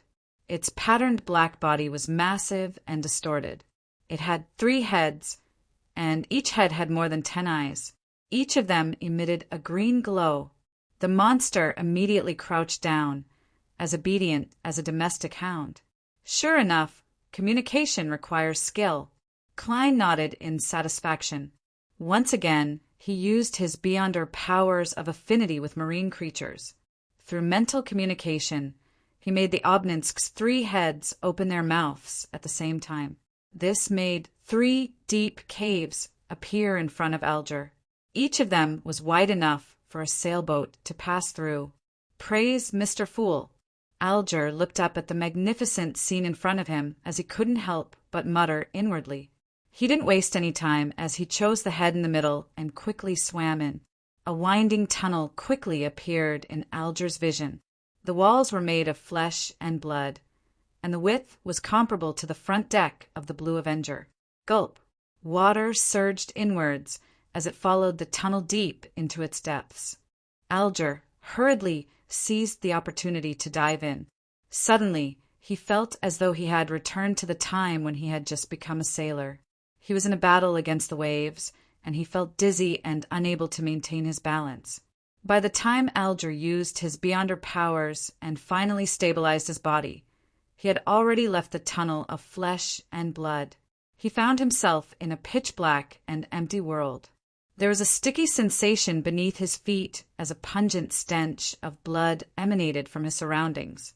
In just a second, Alger realized that the liquid here was corroding him. He hurriedly created a layer of water film around him, causing it to expand and turn into a transparent ball. He knew that he had entered the Obninsk stomach. Without any hesitation, he took out the bottles he had prepared and began concocting the potion. The supplementary ingredients were thrown into the wide-mouthed metal bottle one after another, mixing into a dark blue liquid. Then a transparent jellyfish that resembled azure seawater was carefully placed in by Alger. The distant drifting, singing suddenly turned intense before it calmed down. The liquid in the wide-mouthed metal bottle didn't have a single ripple or bubble. It was as deep as the ocean before a storm. Alger calmed his emotions and did some cogitation. Then he picked up the metal bottle and gulped down the ocean's songster potion inside. The cold, numbing liquid slid down his esophagus and entered his stomach. In an inconceivable manner, it instantly spread to every cell in his body. At that instant, Alger vaguely heard countless voices. They came from all the living beings in the sea, but most of them were blocked by the Obninsk's body. All that was left was a relatively blurry sound. Ba-dump, ba-dump, ba-dump. Alger felt his heart thump violently as it spewed out blood, spirituality, and sound waves, modifying his vocal cords and soul body. He couldn't help but open his mouth and let out a huge sigh. Amidst the sigh, Alger felt that his spirit body was slightly torn apart. As the sound waves spread outwards, they first turned into mottled scales on his skin before pulling out long strips of flesh, turning them into flailing tentacles. The sound waves continued spreading outwards with the spirit body fragments, making contact with the sticky liquid in the Obninsk stomach. They miraculously bounced back and entered Alger's body again. Alger's nearly losing control instantly turned for the better. He hurriedly took the opportunity to sing loudly without any fear of embarrassment, hoping to vent all the invisible sound waves that could cause him to explode. The rough, messy, and off-key singing filled with a heavy metal quality spread outwards, mixed with many spirit body fragments. Then, all of them were bounced back by the sticky liquid in the Obninsk stomach. During this process, Alger was like a material in a sound wave furnace as he was slowly being ground into shape. Finally, he regained full control over his body and restrained the surging spirituality. Finally, Alger closed his eyes as an irrepressible smile appeared on his face. He had completed the goal he had been aiming for all these years, to advance to Ocean Songster. He now has a shallow control over lightning, a better, more comprehensive and longer underwater talent, as well as the ability to use his singing to influence his target. The latter ability has several directions due to the difference in everyone's characteristics. One is to use beautiful singing to interfere with the enemy's spirit body, making them fall into a daze or increase their explosive strength. Another is to simulate thunder to shock others. Another is to rely on messy and unpleasant singing to make the enemy irritable and lose their rationality. Alger observed his condition as he wore an odd expression. He quickly extricated himself from such thoughts, picked up his items, and swam upstream to the Obninsk's mouth. He gently rapped its already closed mouth. The mouth slowly opened and suddenly roared, spewing out everything in its mouth. Alger instantly felt as though he was in midair as he nearly collided with Shark. After a flurry of activity, he surfaced and swam towards the Blue Avenger. When the spectre ship's figure reflected in his eyes, he heaved a sigh of relief. One of the problems Alger was worried about was that the Blue Avenger would suddenly have an anomaly while he was advancing. Although an hour or two wasn't a problem, the world was always filled with surprises. After receiving Mr. the Hanging Man's thanks again, Klein returned to the real world. He washed his hands and dried them before leaving the washroom and heading for the dining hall. When the fragrance of food reached his nose again, he slowly took a deep breath and returned to his seat with a smile. As he bowed, he sat down. At that moment, the banquet had entered the dessert stage. From the looks of it, I spent too long in the washroom. I hope there won't be any rumors of Don Dante's having constipation after today. Klein silently muttered to himself as he smiled at Ma and Willis. When I was young, I ate many strange foods in the southern continent. One of them was called tennet plum. It tasted like light cream, just like the ones on desserts nowadays. He tactfully explained the reason for his late return. It was that he had weakened his stomach when he was young. P.S. During the double period, please have a guaranteed monthly pass. P.S. I recommend a book, Journey to the Masterpiece. When the world's masterpiece is injected into the web literature DNA, can you still escape the invitation of samsara? Chapter 801. Ma. And Willis glanced at Don Dantes' face and smiled without minding it at all. Your past, your experiences in Desi Bay and the southern continent, are more interesting than anything I've seen. It makes me wish to have the same experience. Of course, this is based on a true story, thanks to Anderson Hood, a hunter who always runs around. As Klein cast his gaze at the cream cake, he chuckled and said, "It's because I've only mentioned the interesting parts. Because I've only told you the interesting parts. There are a lot of things I don't want to remember." After a simple comment, he began enjoying his dessert. However, when Ma and Willis and the other ladies heard this, they suddenly recalled the title of a best-selling book, A Man with a Story. In their eyes, Don Dantes was just like that. He appeared like a calm lake, but in fact, there was no bottom to him. There were many surprises hidden within, but there was also a lot of pain buried within. The banquet came to an end at 9:40. A number of gentlemen and ladies headed to the card room to play Texas for 2 hours. The remaining men headed to the activity room and planned on chatting for a while. This didn't exclude ladies and ladies from joining, but as there were many smokers and it was inevitable that there would be sexual topics, there weren't any ladies participating.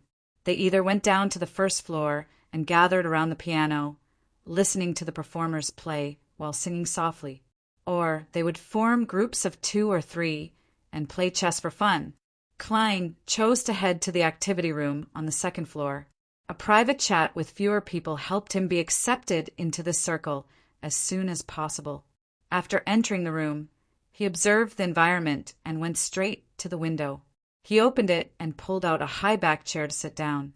Just as Klein finished the series of actions, he saw the host of the banquet, Portland Moment, holding a pipe and laughing. Men always need some space for themselves. He was a tall elder with a loud voice and a rosy face. He looked to be in his 60s, and his hair was rather thick, but it was all white. His facial features were very typical of an ordinary Rouen without any special traits.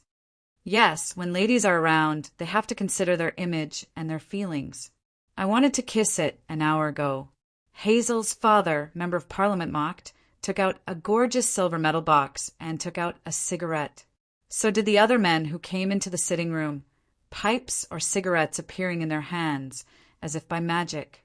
As the flames flickered, wisps of smoke curled up, giving the room a feeling that the smog from yesterday had yet to dissipate. After closing his eyes to enjoy it for a few seconds, Portland Moment turned to look at the guest by the window.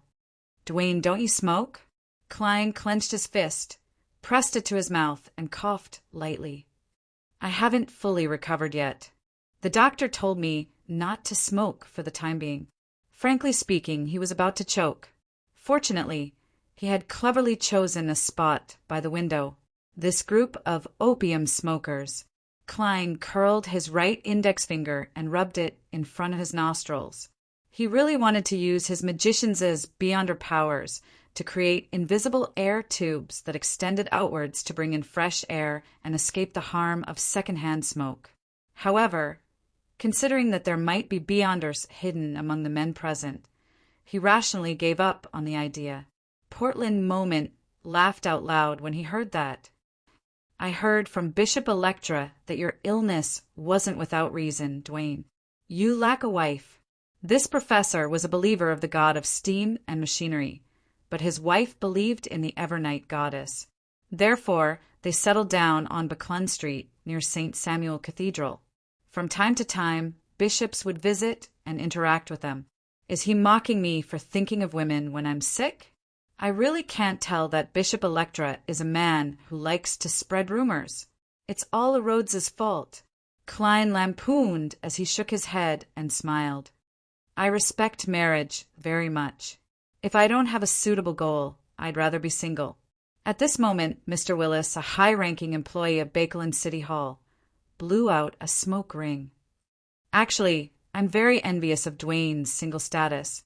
This means that I can pursue any type of lady. He deliberately emphasized any type, making everyone in the activity room let out a suggestive laugh. Has the fact that Don Dantes has a wide range of preferences and that he doesn't reject any type of charming woman spread throughout this street? Klein controlled his right hand and didn't subconsciously rub his temples. He felt that his image of a rich newcomer with depth, temperament, looks, and the way he spoke had undergone a subtle change. He first suspected that it was the blabbermouth Bishop Electra who had spread the news. Following that, he felt that it was his butler, Walter, who had gotten his servants to spread the news. This was because an extremely charming man without any flaws would always be unconsciously ostracized by others of the same sex in their circles. But when he had flaws, it was easy for others to feel close to him when there was something to tease him about. Klein wasn't angered by this teasing that had a tinge of perverseness. He deliberately smiled bitterly in a rather gentlemanly manner. That's why it's so difficult for me to make a choice. I've been single all this time. Huh. Portland Moment and the others laughed at the same time. Mocked then said, "What you need is the ability to make decisions. What you need is the ability to make decisions. A good marriage and a good family will help a man a lot." He stopped teasing and seriously exhorted him. "From the looks of it, no matter which world I'm in, I can't escape the fate of being urged to get married." Klein nodded slightly as he casually swept his gaze to the window and enjoyed the night view of Portland Moment's garden. At this moment he saw a figure. Hazel Mocked, who was dressed in a dark green dress, was walking along a small path into the depths of the garden. From time to time, she would stop and look around as though she was searching for something. Wasn't this lady playing the piano just now? Why is she suddenly in the garden? When Klein retracted his gaze, Hazel's back had already been hidden by a cluster of flowers. It wasn't rude for guests to leave the hall and enter the garden when attending a banquet or ball. This was because strolling under the moon with the night breeze that carried the fragrance of flowers was a very stylish thing to do. However, this often meant a rendezvous. Who is Hazel meeting with? No, it doesn't seem like it. Among the people who came today, no one can make her look them in the eye. Although the shock she suffered in the sewers made her appear less arrogant, to the point of occasionally appearing depressed, deep in her heart, she still doesn't think much of ordinary people.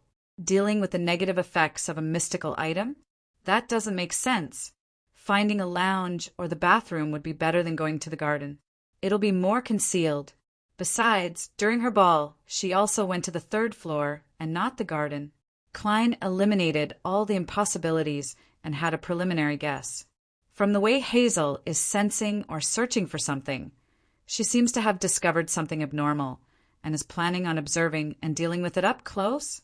This also means that there's a supernatural situation at Professor Portland Moment's home. If that's true, this professor or someone in his family isn't simple. The bishops of St. Samuel Cathedral often come to visit, but they didn't discover anything. A marauder's sensing and observation abilities are definitely unique in certain aspects. Klein didn't have any thoughts of interfering in matters outside. This was because a problem that Hazel could sense wasn't too dangerous. Furthermore, this place was very close to St. Samuel Cathedral. If there were any secrets, no one would want to blow it up. They would be very restrained. At this moment, Mocked, who was in the activity room, extricated himself from the effects of the vulgar joke and looked at Portland Moment. He looked at Portland Moment and said, "I heard that you're leaving Bakeland University." Professor Portland Moment sucked on his pipe and said, "That's right. The Higher Education Commission wishes for me to be the chancellor of the newly established Bakeland University of Technology." Ha ha! Although most of my wealth comes from those alloys, I'm best at mechanical engineering. They promised to build a better laboratory there and give me more funding. At my age, having more autonomy and better helpers is indeed more important. Mr. Willis echoed with a smile. And with Bakeland University having an additional vacancy as a full professor, those senior associate professors who have been waiting for decades finally have a chance. In Rouen higher education system, a full professor wasn't just a professional title, but also a position. It was equivalent to a department dean, so there could only be one. Bakeland University of Technology. Klein listened with a smile. He didn't casually speak on topics he didn't understand. In the garden, Hazel came to a dark and uninhabited corner. She had just discovered that the ants and other creatures on the ground were gathering abnormally. Her spiritual perception also felt that there was something hidden here. This was a talent that came from her sequence. She had never made a mistake before. She could directly choose the valuable item hidden in the sealed boxes without any additional help. Of course, she couldn't tell what it was exactly. All she knew was that, compared to the others, it was definitely more valuable. Just like Mr. Don Dante's, he definitely has something very valuable on him. The corners of Hazel's mouth curled up as she cast her attention at the soil in front of her that looked a little soft. She sensed that quite a lot of spirituality was gathering beneath it, creating a suction force that attracted insects and spirits.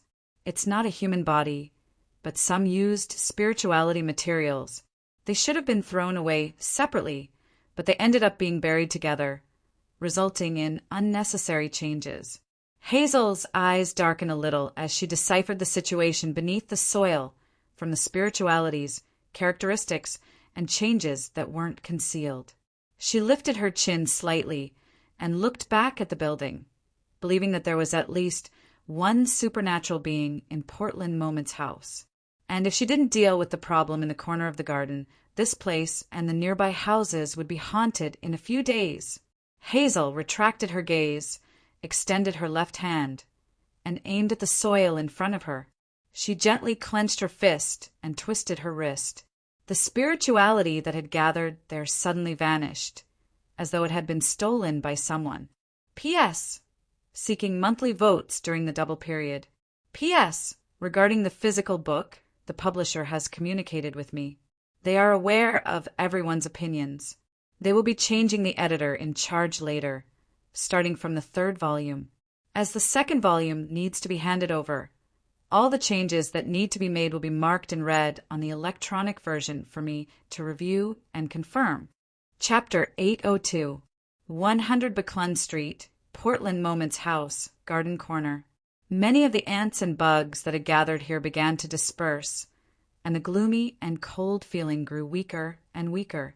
The person with supernatural powers here likely doesn't have much experience. Seeing that she had achieved her goal, Hazel nodded indiscernibly. She then turned around agilely and strolled along the small path in the garden. She was not in a hurry to return to the house. Instead, she enjoyed the crimson moonlight, the cool air, and the faint fragrance of flowers. Some time later, Hazel gave up on her stroll and left the garden to enter the hall on the first floor. At this moment, apart from the guests who were having fun in Texas, many gentlemen and ladies had already bade farewell. Just as Hazel found her mother, Ma Amriana, she saw her father, Member of Parliament Mocked, and a few gentlemen. They were chatting as they walked down from the second floor, looking very happy. "Are you ready to go home? You have to visit a very important guest tomorrow morning." Rihanna gestured for her daughter to come closer as she walked toward her husband with a smile. Mocked nodded. "If it weren't for this, I think I'd try another Portland cigar." Rihanna swept her gaze across Willis, Dwayne Dantes, and company as she casually asked, "What are you guys talking about? This topic seems very interesting." Mocked turned his body to the side and smiled. Don said he encountered ghosts when he was in the southern continent. He and his companion suddenly woke up in the middle of the night. They wanted to open their eyes, but they couldn't. Their bodies felt heavy, as if someone was pressing down on them. They used a lot of strength to finally extricate themselves from this state. When they left the bed, they realized that the room was extremely cold. You might not know this, but the weather in East and West Balham is very hot most of the time. Then Dwayne and his companions each held a double-barreled shotgun and stood guard for the entire night. When the sun rose, they hurriedly left the town. After hearing that, Ma Amriana looked at Dwayne Dantes' face with piqued interest. "Is this true? Do ghosts really exist?" Klein smiled and shook his head. "I can't be sure. Maybe my companion and I just went through an adventure. Our mental state isn't stable enough, and our physical condition isn't good either. That's why we have all kinds of problems." The story he told actually originated from one of Anderson's experiences. When this Fog Sea's strongest hunter was exploring a divine temple in a primitive forest, he successfully encountered a spirit and staged a large-scale night run. Ghosts. Hazel tilted her head and looked in the direction of the garden. The corners of her lips curled up slightly before she quickly retracted it. She didn't say anything. She quietly listened as her parents bid farewell to the people around them and returned home with them. Late at night, Hazel, who had changed into a nightgown, walked to the balcony and stood behind a gap in the curtains. She looked at the sewer entrance on Buckland Street. As she watched, her face gradually turned pale, as if she was recalling that painful and terrifying experience. She forced herself to look away, took 2 deep breaths, then turned around and walked to the bed. During this process, she gently bit her lower lip and silently muttered to herself, "That should be a vengeful spirit. It must be." I need a charm or item from the sun domain. While Hazel was looking at the sewer entrance, Klein was also sizing it up. "It's been so many days. I wonder how Demoness Trissy has recovered. Has she left?" Thankfully, Hazel was frightened by me.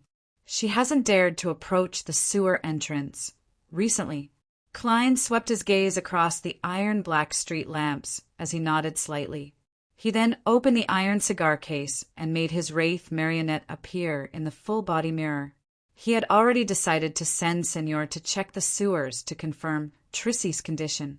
This was to prevent the Demoness from causing any trouble. Furthermore, the sewers were too close to Don Dantes' identity. Klein didn't wish for Trissy to stay nearby for long periods of time. He only wished for her to recover quickly so that she could take action and leave Buckland Street. Admiral of Blood, Senor, will appear once in a while. It matches the character setting I previously made. It's that he doesn't live in the vicinity. As the sewers here hide a secret, he often floats over to search for it. As Klein thought, he made the old triangular hat marionette use the mirror to jump to the surface of the street lamps. Then he passed through the manhole cover in his wraith form and quickly approached the hidden fork where Trissy was hiding. Before he reached the end, Senor, who had night vision, saw that there was no one there. She has already recovered and left? In thought, Klein made his marionette continue forward and stop at the spot where Trissy had been sitting. He discovered that the area had been cleaned up Not only was the ground no longer muddy and wet, even the moss on the walls and corners was gone. There aren't any scraps of food, either. Did that fellow become a germaphobe after becoming a woman? No, he might have been one to begin with. With Wraith Seigneur's vision, Klein observed his surroundings and determined that Trissy had either not left or had left less than a day ago. Otherwise, it was impossible for the area to be so clean. Just as this thought flashed through his mind, the sound of light footsteps entered the Wraith's ears. Under his control, Seigneur turned around and walked outside. As expected, he saw Trissy in a dark black dress. This demoness black hair cascaded down softly, unlike other girls her age who had all sorts of hairstyles. It was simple and plain, together with her face that had recovered its rosy color but remained fair. At that moment, Trissy was like a dreamy flower that silently bloomed in the night, as expected of a demoness. Thankfully, I'm separated by a marionette. Otherwise, I would have lost my composure looking at her. Ha ha, the dead won't be tempted. No matter how charming a demoness is, there's no way she can turn the dead into zombies and crawl out of their graves. Klein lampooned as he looked at Trissy, who appeared confused but was actually secretly on guard as she released invisible threads. Where did you go? Trissy pricked up her eyebrows. Don't tell me you like to take care of your personal hygiene in the place where you sleep. I thought demonesses don't need to go to the bathroom. Klein gave a self-deprecating remark, making Seigneur chuckle. You mean peeing and defecating? He had deliberately made his marionette say that so as to match Admiral of Blood's image as a boorish pirate. Trissy frowned inconspicuously and said, That's right. Is there something else? Wraith Seigneur didn't continue the topic as he changed the topic. You seem to be recovering well. Trissy smiled faintly. Not bad. I will leave here tomorrow. She paused for a moment and narrowed her slightly slender eyes. To be frank, there are times when I wonder if you're really Admiral of Blood. Of course it's true. You should be asking if I'm alive or dead. Klein made Seigneur speak with piqued interest. Why do you say that? Trissy's gaze swept across the Wraith's face. It said that Admiral of Blood is a person who indulges in his desires. He has no resistance towards beautiful women or men. And when you face me, I don't see any sparks of desire. I thought that the real Admiral of Blood would add a clause that would force me when we came to a cooperation agreement. Klein deliberated for 2 seconds before making Seigneur give a self-deprecating laugh.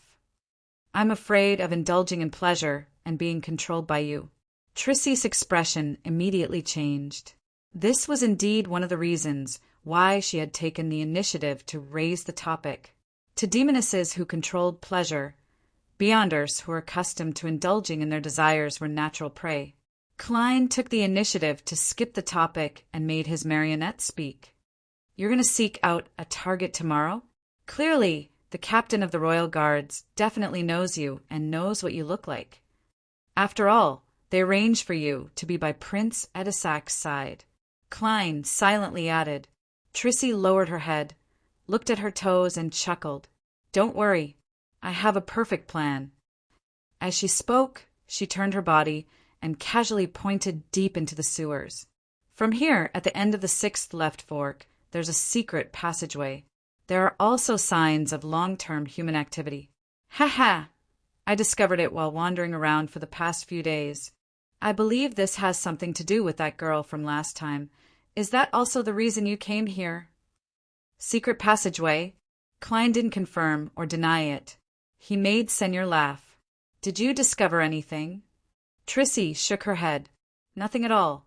Perhaps only someone with a specific pathway or a specific item can find clues. A marauder's intuition or the item on Hazel. Klein didn't let Seigneur continue the topic. He pressed his hand to his chest and bowed with a smile. Since you've recovered, I can be at ease. Just as he said that, he suddenly vanished. Trissy focused her eyes, but to no avail.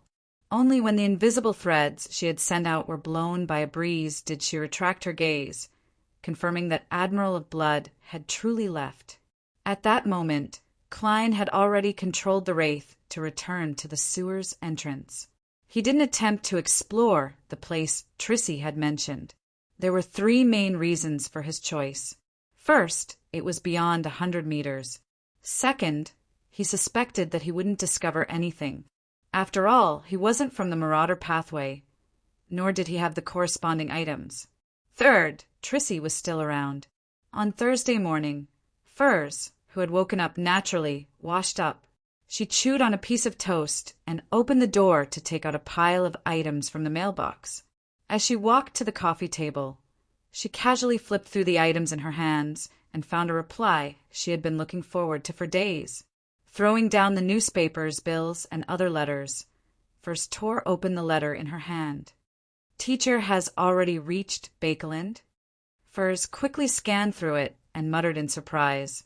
At the same time, she saw the toast in her mouth fall to the ground. P.S. Requesting monthly votes during the double period. Chapter 803. Sherwood Borough, 22, Hope Street, Hat-Tricken.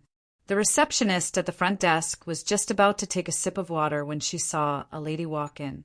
The lady was about 1.65 meters tall and wore a long, light-colored dress with frilly edges. Her brown hair was slightly curled down, and she wore a pair of tinted glasses on her nose bridge. She gave off a casual vibe that she had just returned from Desi Bay. She held a dark brown leather suitcase in her hand as she walked to the front desk at an unhurried pace. A lady with an outstanding bearing. She's dressed up pretty well. I really want to see her without her tinted glasses.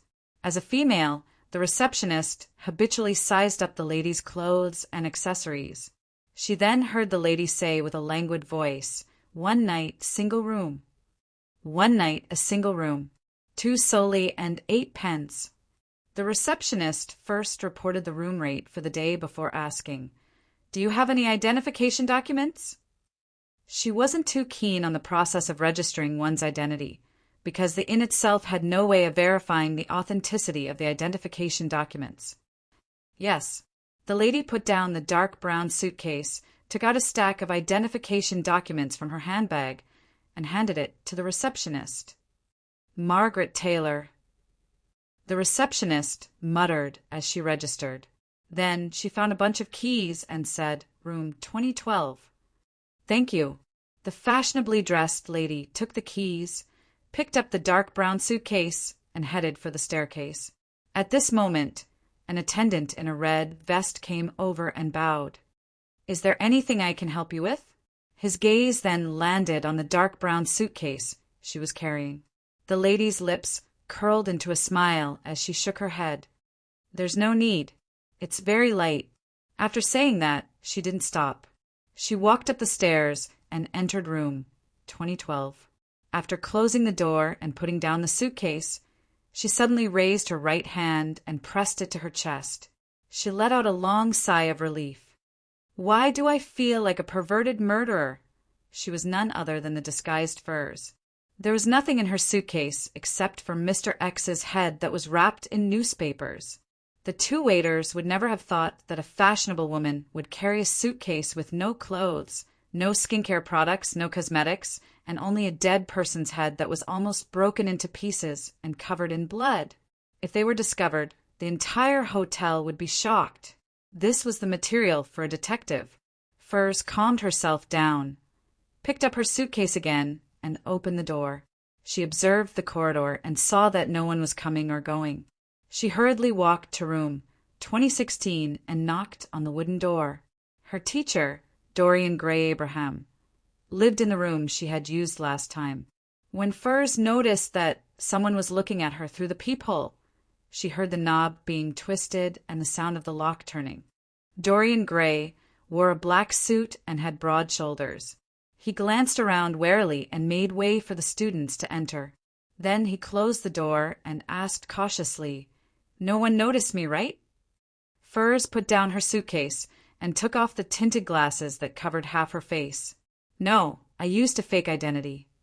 As a Beyonder who lived in Bakeland and had plenty of experience at the bottom of society, a few sets of fake identity documents were essential. Furthermore, She had the help of Zio, an expert in this field. The only problem was that a fake was ultimately a fake. It couldn't withstand the police department's inspection. However, Furs heard that there were some channels that could obtain real identity documents. In other words, it was an identity document that was filed and registered with the police department. Furthermore, it could be replaced with a photo. Of course, the price would definitely be a lot more expensive. Dorian nodded, slightly, and silently exhaled. As she got Furs to sit down, she pulled a chair over. In your letter, you said that at a Beyonder gathering in Bakeland, someone offered a reward for finding a direct descendant of the House of Abraham, and the goal was to obtain information on Mr. Dorr. Yes, teacher. Furs spoke the unquestionable truth. I don't know much about that family, so I wanted to ask you to see if you know anything. She only hid 2 points. First, the name of the Beyonder gathering was Tarot. Second, she had long known that her teacher was a member of the House of Abraham. Dorian sat down, picked up the white porcelain teacup, and took a sip. His expression was calm as he asked, with a calm expression. She asked, "Who's the person who offered the bounty?" "I don't know. I'm only sure that it's a lady." She hid her looks. She should be very strong, and the faction backing her isn't weak either. Furs described the Ma, hermit, in her mind. What she didn't say was that the other party had a close relationship with Queen Mystic Bernadette. Dorian Gray pondered for a few seconds and said, "I don't know much either. I only know that Mr. Dorr is likely an ancestor of the House of Abraham. He went missing during the War of the Four Emperors. You can use this information to exchange for some bounty." "Mr. Dorr is an ancestor of the House of Abraham?" "Mr. Dorr, who caused the House of Abraham to suffer the curse of the full moon and has lost control of countless members over the years, is actually the ancestor of the House of Abraham?" Furs was shocked when she heard that, having learned a little about the problems with the House of Abraham from Mr. Fool. She couldn't believe that all of this was caused by the source of the bloodline. Doesn't Mr. Dorr know the consequences of his actions? Furs muttered to herself as she frowned unconsciously. Dorian Gray noticed the student's abnormal reaction and asked in puzzlement, "What's going on? Is there a problem?" "Oh, no, I didn't manage to hide my expression just now." Furs deliberated for a moment. "I just don't understand. After more than 1,000 years, apart from the direct descendants of the House of Abraham, who else would want to obtain information on Mr. Dorr? What motives would they have? Perhaps they want to find Mr. Dorr? Right. Queen Mystic is Roselle the Great's daughter, and Mr. Dorr appeared in Roselle the Great's diary. Therefore, it's very normal for this queen to want to find Mr. Dorr and seek the truth of the past. However, Mr. Dorr disappeared during the War of the Four Emperors. It was more than 1,000 years apart from Roselle the Great's period, so how could it be connected? Could it be that Roselle the Great can also hear the ravings of the full moon? I remember that Mr. Fool once teased Mr. Dorr, saying that he might be calling for help. If that's true, it's really. As an author, Furs was momentarily at a loss for words to describe her current feelings. Dorian revealed a bitter smile. "Clearly, I'm also puzzled by this question. If you can find the answer, remember to tell me." Furs didn't harp on this matter, afraid that Dorian Gray would discover something suspicious. Instead, she asked, "Teacher, why did you suddenly come to Bakeland?" Dorian smiled and took out a cigarette. She brought it to her nose and took a whiff, but she didn't light it. "I happen to have some matters that I need to attend to in Bakeland. I can also check on your digestion progress." In fact, he was alarmed by the news that Furs had relayed in her letter. He couldn't believe that there would still be people in this world who would ask about Mr. Dorr. After all, the House of Abraham had basically given up on such attempts. Only he was still persisting and taking the initiative to teach his student. And this also made him recall a prophecy that had been passed down within his family. It was said that the House of Abraham would be getting closer and closer to destruction. He linked the two matters together and rushed to Bakeland to confirm his student's situation. He hoped that she could advance as soon as possible to maintain a glimmer of hope for the House of Abraham.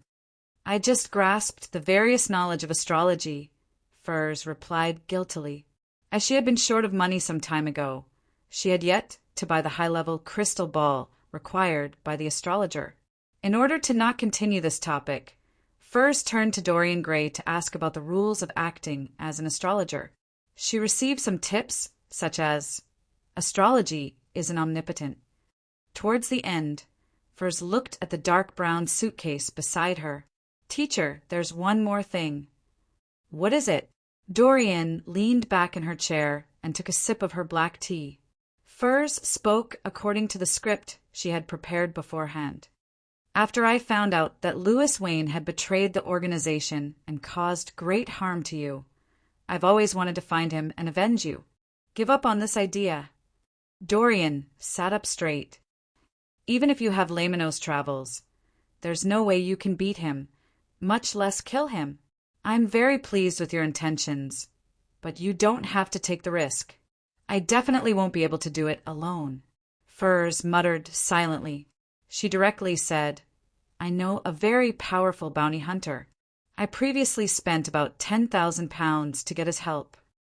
She had no way of estimating how much she had paid, so she had used the price Miss Audrey had offered to assassinate the ambassador of Intis. That might be a cheat. Louis Wayne is likely a traveler, and he has the backing of the Aurora Order. Dorian was just about to point out that no bounty hunter was Louis Wayne's match when she heard her student say, He's already succeeded. He has already succeeded. Cough, cough, cough. Dorian choked on his saliva as he coughed so hard that he felt like his lungs were being torn apart. The teacup in his hand dropped to the ground, but he bounced up like a magician and sat firmly on the coffee table. He gave me Louis Wayne's head, the woman said. Furs picked up the dark brown suitcase, opened it, and took out a spherical object wrapped in newspapers. As the newspaper unfolded bit by bit, Dorian saw a face she would never forget. Compared to when he attacked the house of Abraham's headquarters, the smug smile on Louis Wayne's face had vanished. His head was covered in cracks, as though it was pieced together from pieces. He looked ferocious in pain and in despair. As an astrologer, Dorian Gray's spiritual intuition told her without a doubt that this was Louis Wayne's head. Good, very good. Dorian muttered in excitement as she looked up at her student. Who's that bounty hunter? I can't imagine that there's such a powerful expert hidden among the bounty hunters in Bakeland. Furs deliberated for a moment. German Sparrow. P.S. Seeking monthly votes during the double period. Divine Emperor of the Nine Heavens. Chapter 804. German Sparrow. The blood vessels on Dorian's forehead throbbed when she heard that. She couldn't help but clench her fists as her body tensed up for some baffling reason. Being in Pritz Harbor, be it actively or passively, he knew more about the various rumors at sea than the citizens of Bakeland who relied on the newspapers to learn about them. Over the past few months, he had been hearing about German Sparrow from different channels. From the moment he killed Steele Mavady to severely injuring Vice Admiral Aylment Tracy and successfully hunting Admiral Bloodseigneur, all these stories were tinged with madness. He left the sea and came to Bakeland. Furthermore, he didn't change his craziness. Dorian hid the fear and wariness that subconsciously rose in his heart. He looked at his student and said in a deep voice, Try not to contact this bounty hunter in the future. He will cause trouble one day, and it won't be long. Teacher is indeed experienced and has sharp eyes. She instantly saw through Mr. World's true nature. Unfortunately, I'm already a member of the Tarot. There's no way I can not contact him. Furs adjusted her state of mind and nodded sincerely. Yes, teacher. Dorian calmed her emotions and took a deep look at her former student and current enemy, Louis Wayne. However, this traveler could no longer speak.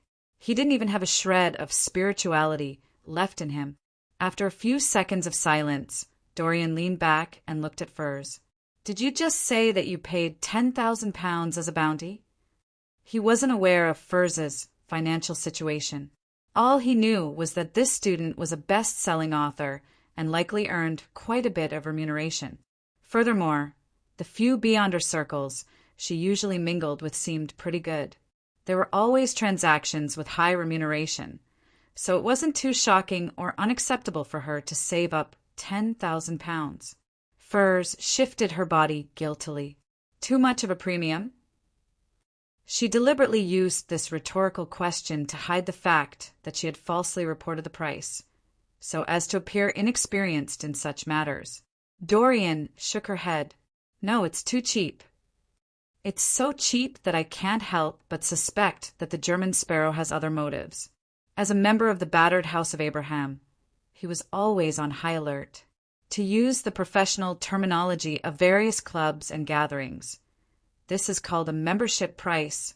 Furs lampooned inwardly and frankly said, there are other agreements, including all the items on Louis Wayne will belong to him, and I will provide him with some effective help. I also promised that if he needs cash in the future, I will compensate him with around £3,000. That's barely reasonable. Dorian nodded slightly. Normally, the price of assassinating Louis Wayne, who has the support of the Aurora Order, is at least £30,000. If there are other circumstances, the price will increase. Back then, Mr. World had used the demigod-level powers from Lamino's travels. This is likely an additional situation. An Aurora Order saint? Furs, who had been nurtured in the tarot, was no stranger to the structure of the Aurora Order. She didn't hide her frown and said, from the looks of it, it's indeed a little abnormal. Perhaps he's in urgent need of money? Dorian thought for a moment. Perhaps he's just more concerned about Louis Wayne's Beyonder characteristic. To Beyonders of other pathways, this can be used to create rather useful mystical items. As long as he finds a suitable artisan, Dorian paused for 2 seconds and added, there's no need to pay too much attention to it. Just stay away from him in the future. Perhaps he has long had his eyes on Louis Wayne, and he's using the information you provide to take action. This way, he can even earn some extra income.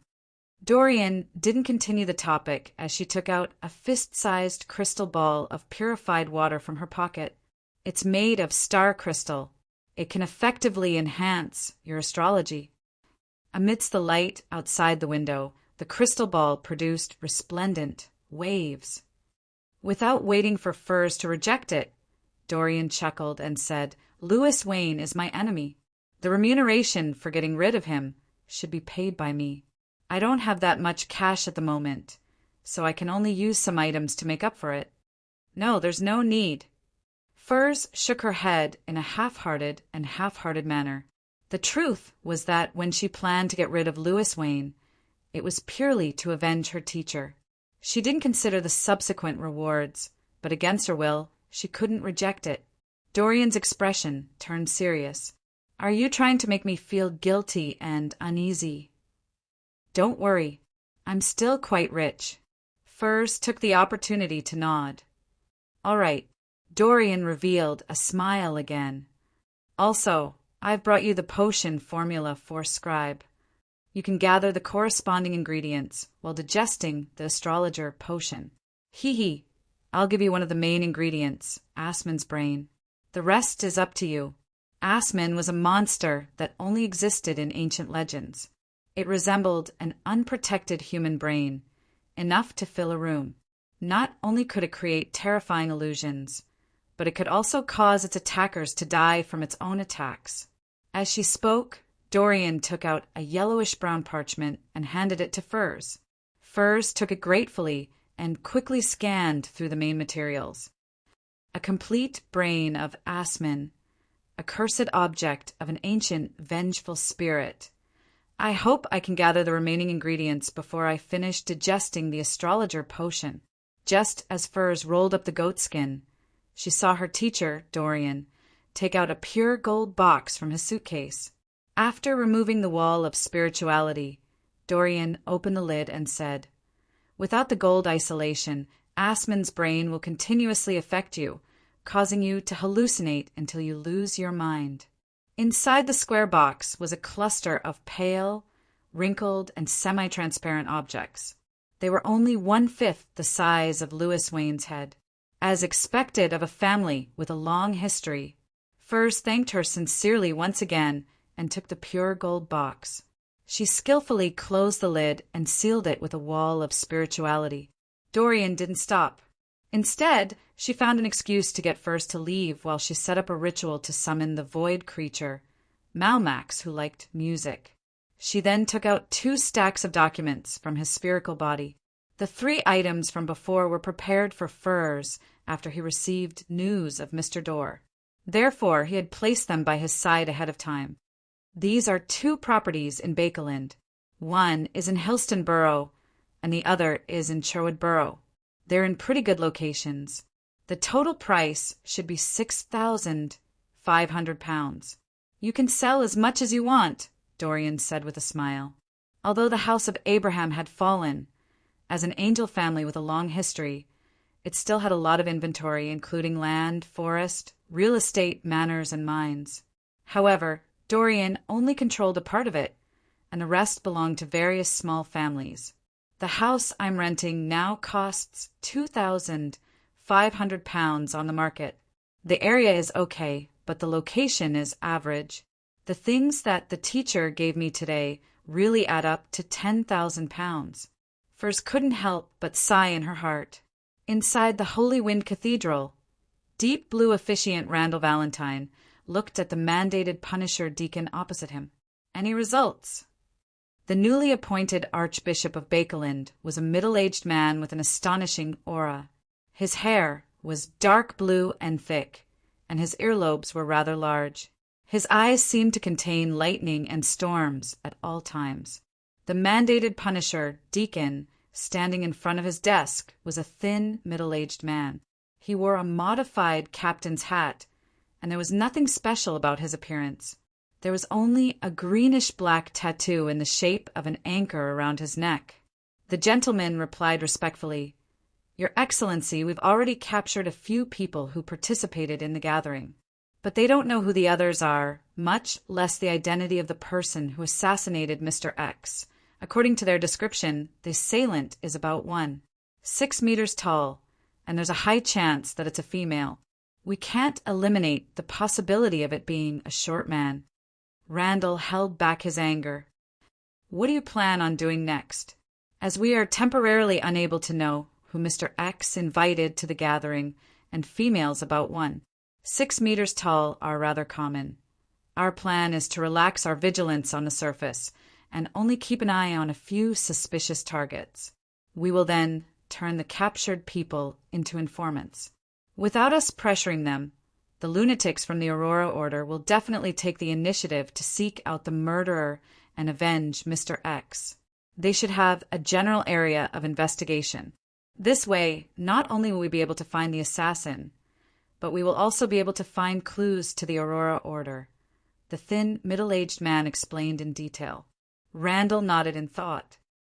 "Roy, remember to apply for a Grade 1 sealed artifact when you take action. The situation at the scene indicates that the Aurora Order has at least 1 saint in Bakeland, and the assassin's strength is stronger than an ordinary Sequence 5. He also has a demigod backing him." "Yes, Your Grace." Roy Wellington clenched his right fist and punched his left chest. "Dwayne, you always exceed my expectations. It hasn't been long, but you've already completed the study of the Book of Wisdom of the Revelation of Evernight." Inside St. Samuel Cathedral, Bishop Electra closed a Holy Bible in his hand and smiled at the pious tycoon with white sideburns and deep blue eyes. Klein smiled. "This is what a believer should do. Next up is the study of the saints' letters?" "Yes. Which saint do you plan on starting with?" Bishop Electra asked. Klein looked around and chuckled. "St. Samuel it shall be." Bishop Electra wasn't surprised as he introduced seriously. St. Samuel was the Archbishop of the Church in Bakeland during the 4th Githrin Sostal Empire. He made outstanding contributions to the spread of the goddess's faith. He entered the divine kingdom before his death and became an angel. As he spoke, he flipped to the corresponding saint's letter. At this moment, Klein's spiritual perception was triggered. He felt that there was a deep malice and evil intent spreading upstairs. Then a cold and deep feeling extended from the ground, calming everything, and the church returned to its previous tranquility. Bishop Electra snapped out of his daze and said to Don Dantes, who hadn't noticed anything, "Sorry, I just thought of something else. P.S. Looking for monthly votes during the double period. 9 heavens, divine emperors."